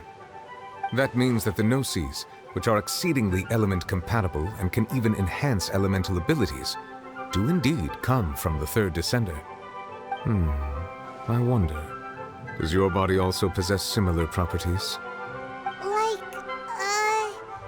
Like being able to use elemental powers without a vision! That does sort of count as special compatibility, right? No, let's not think about this stuff right now. It just feels creepy. Comparing the Traveler to the dead third descender and all. That's what you say, but this topic still feels like bad luck.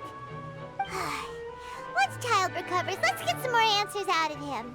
Or go look for his master and get the answers that way.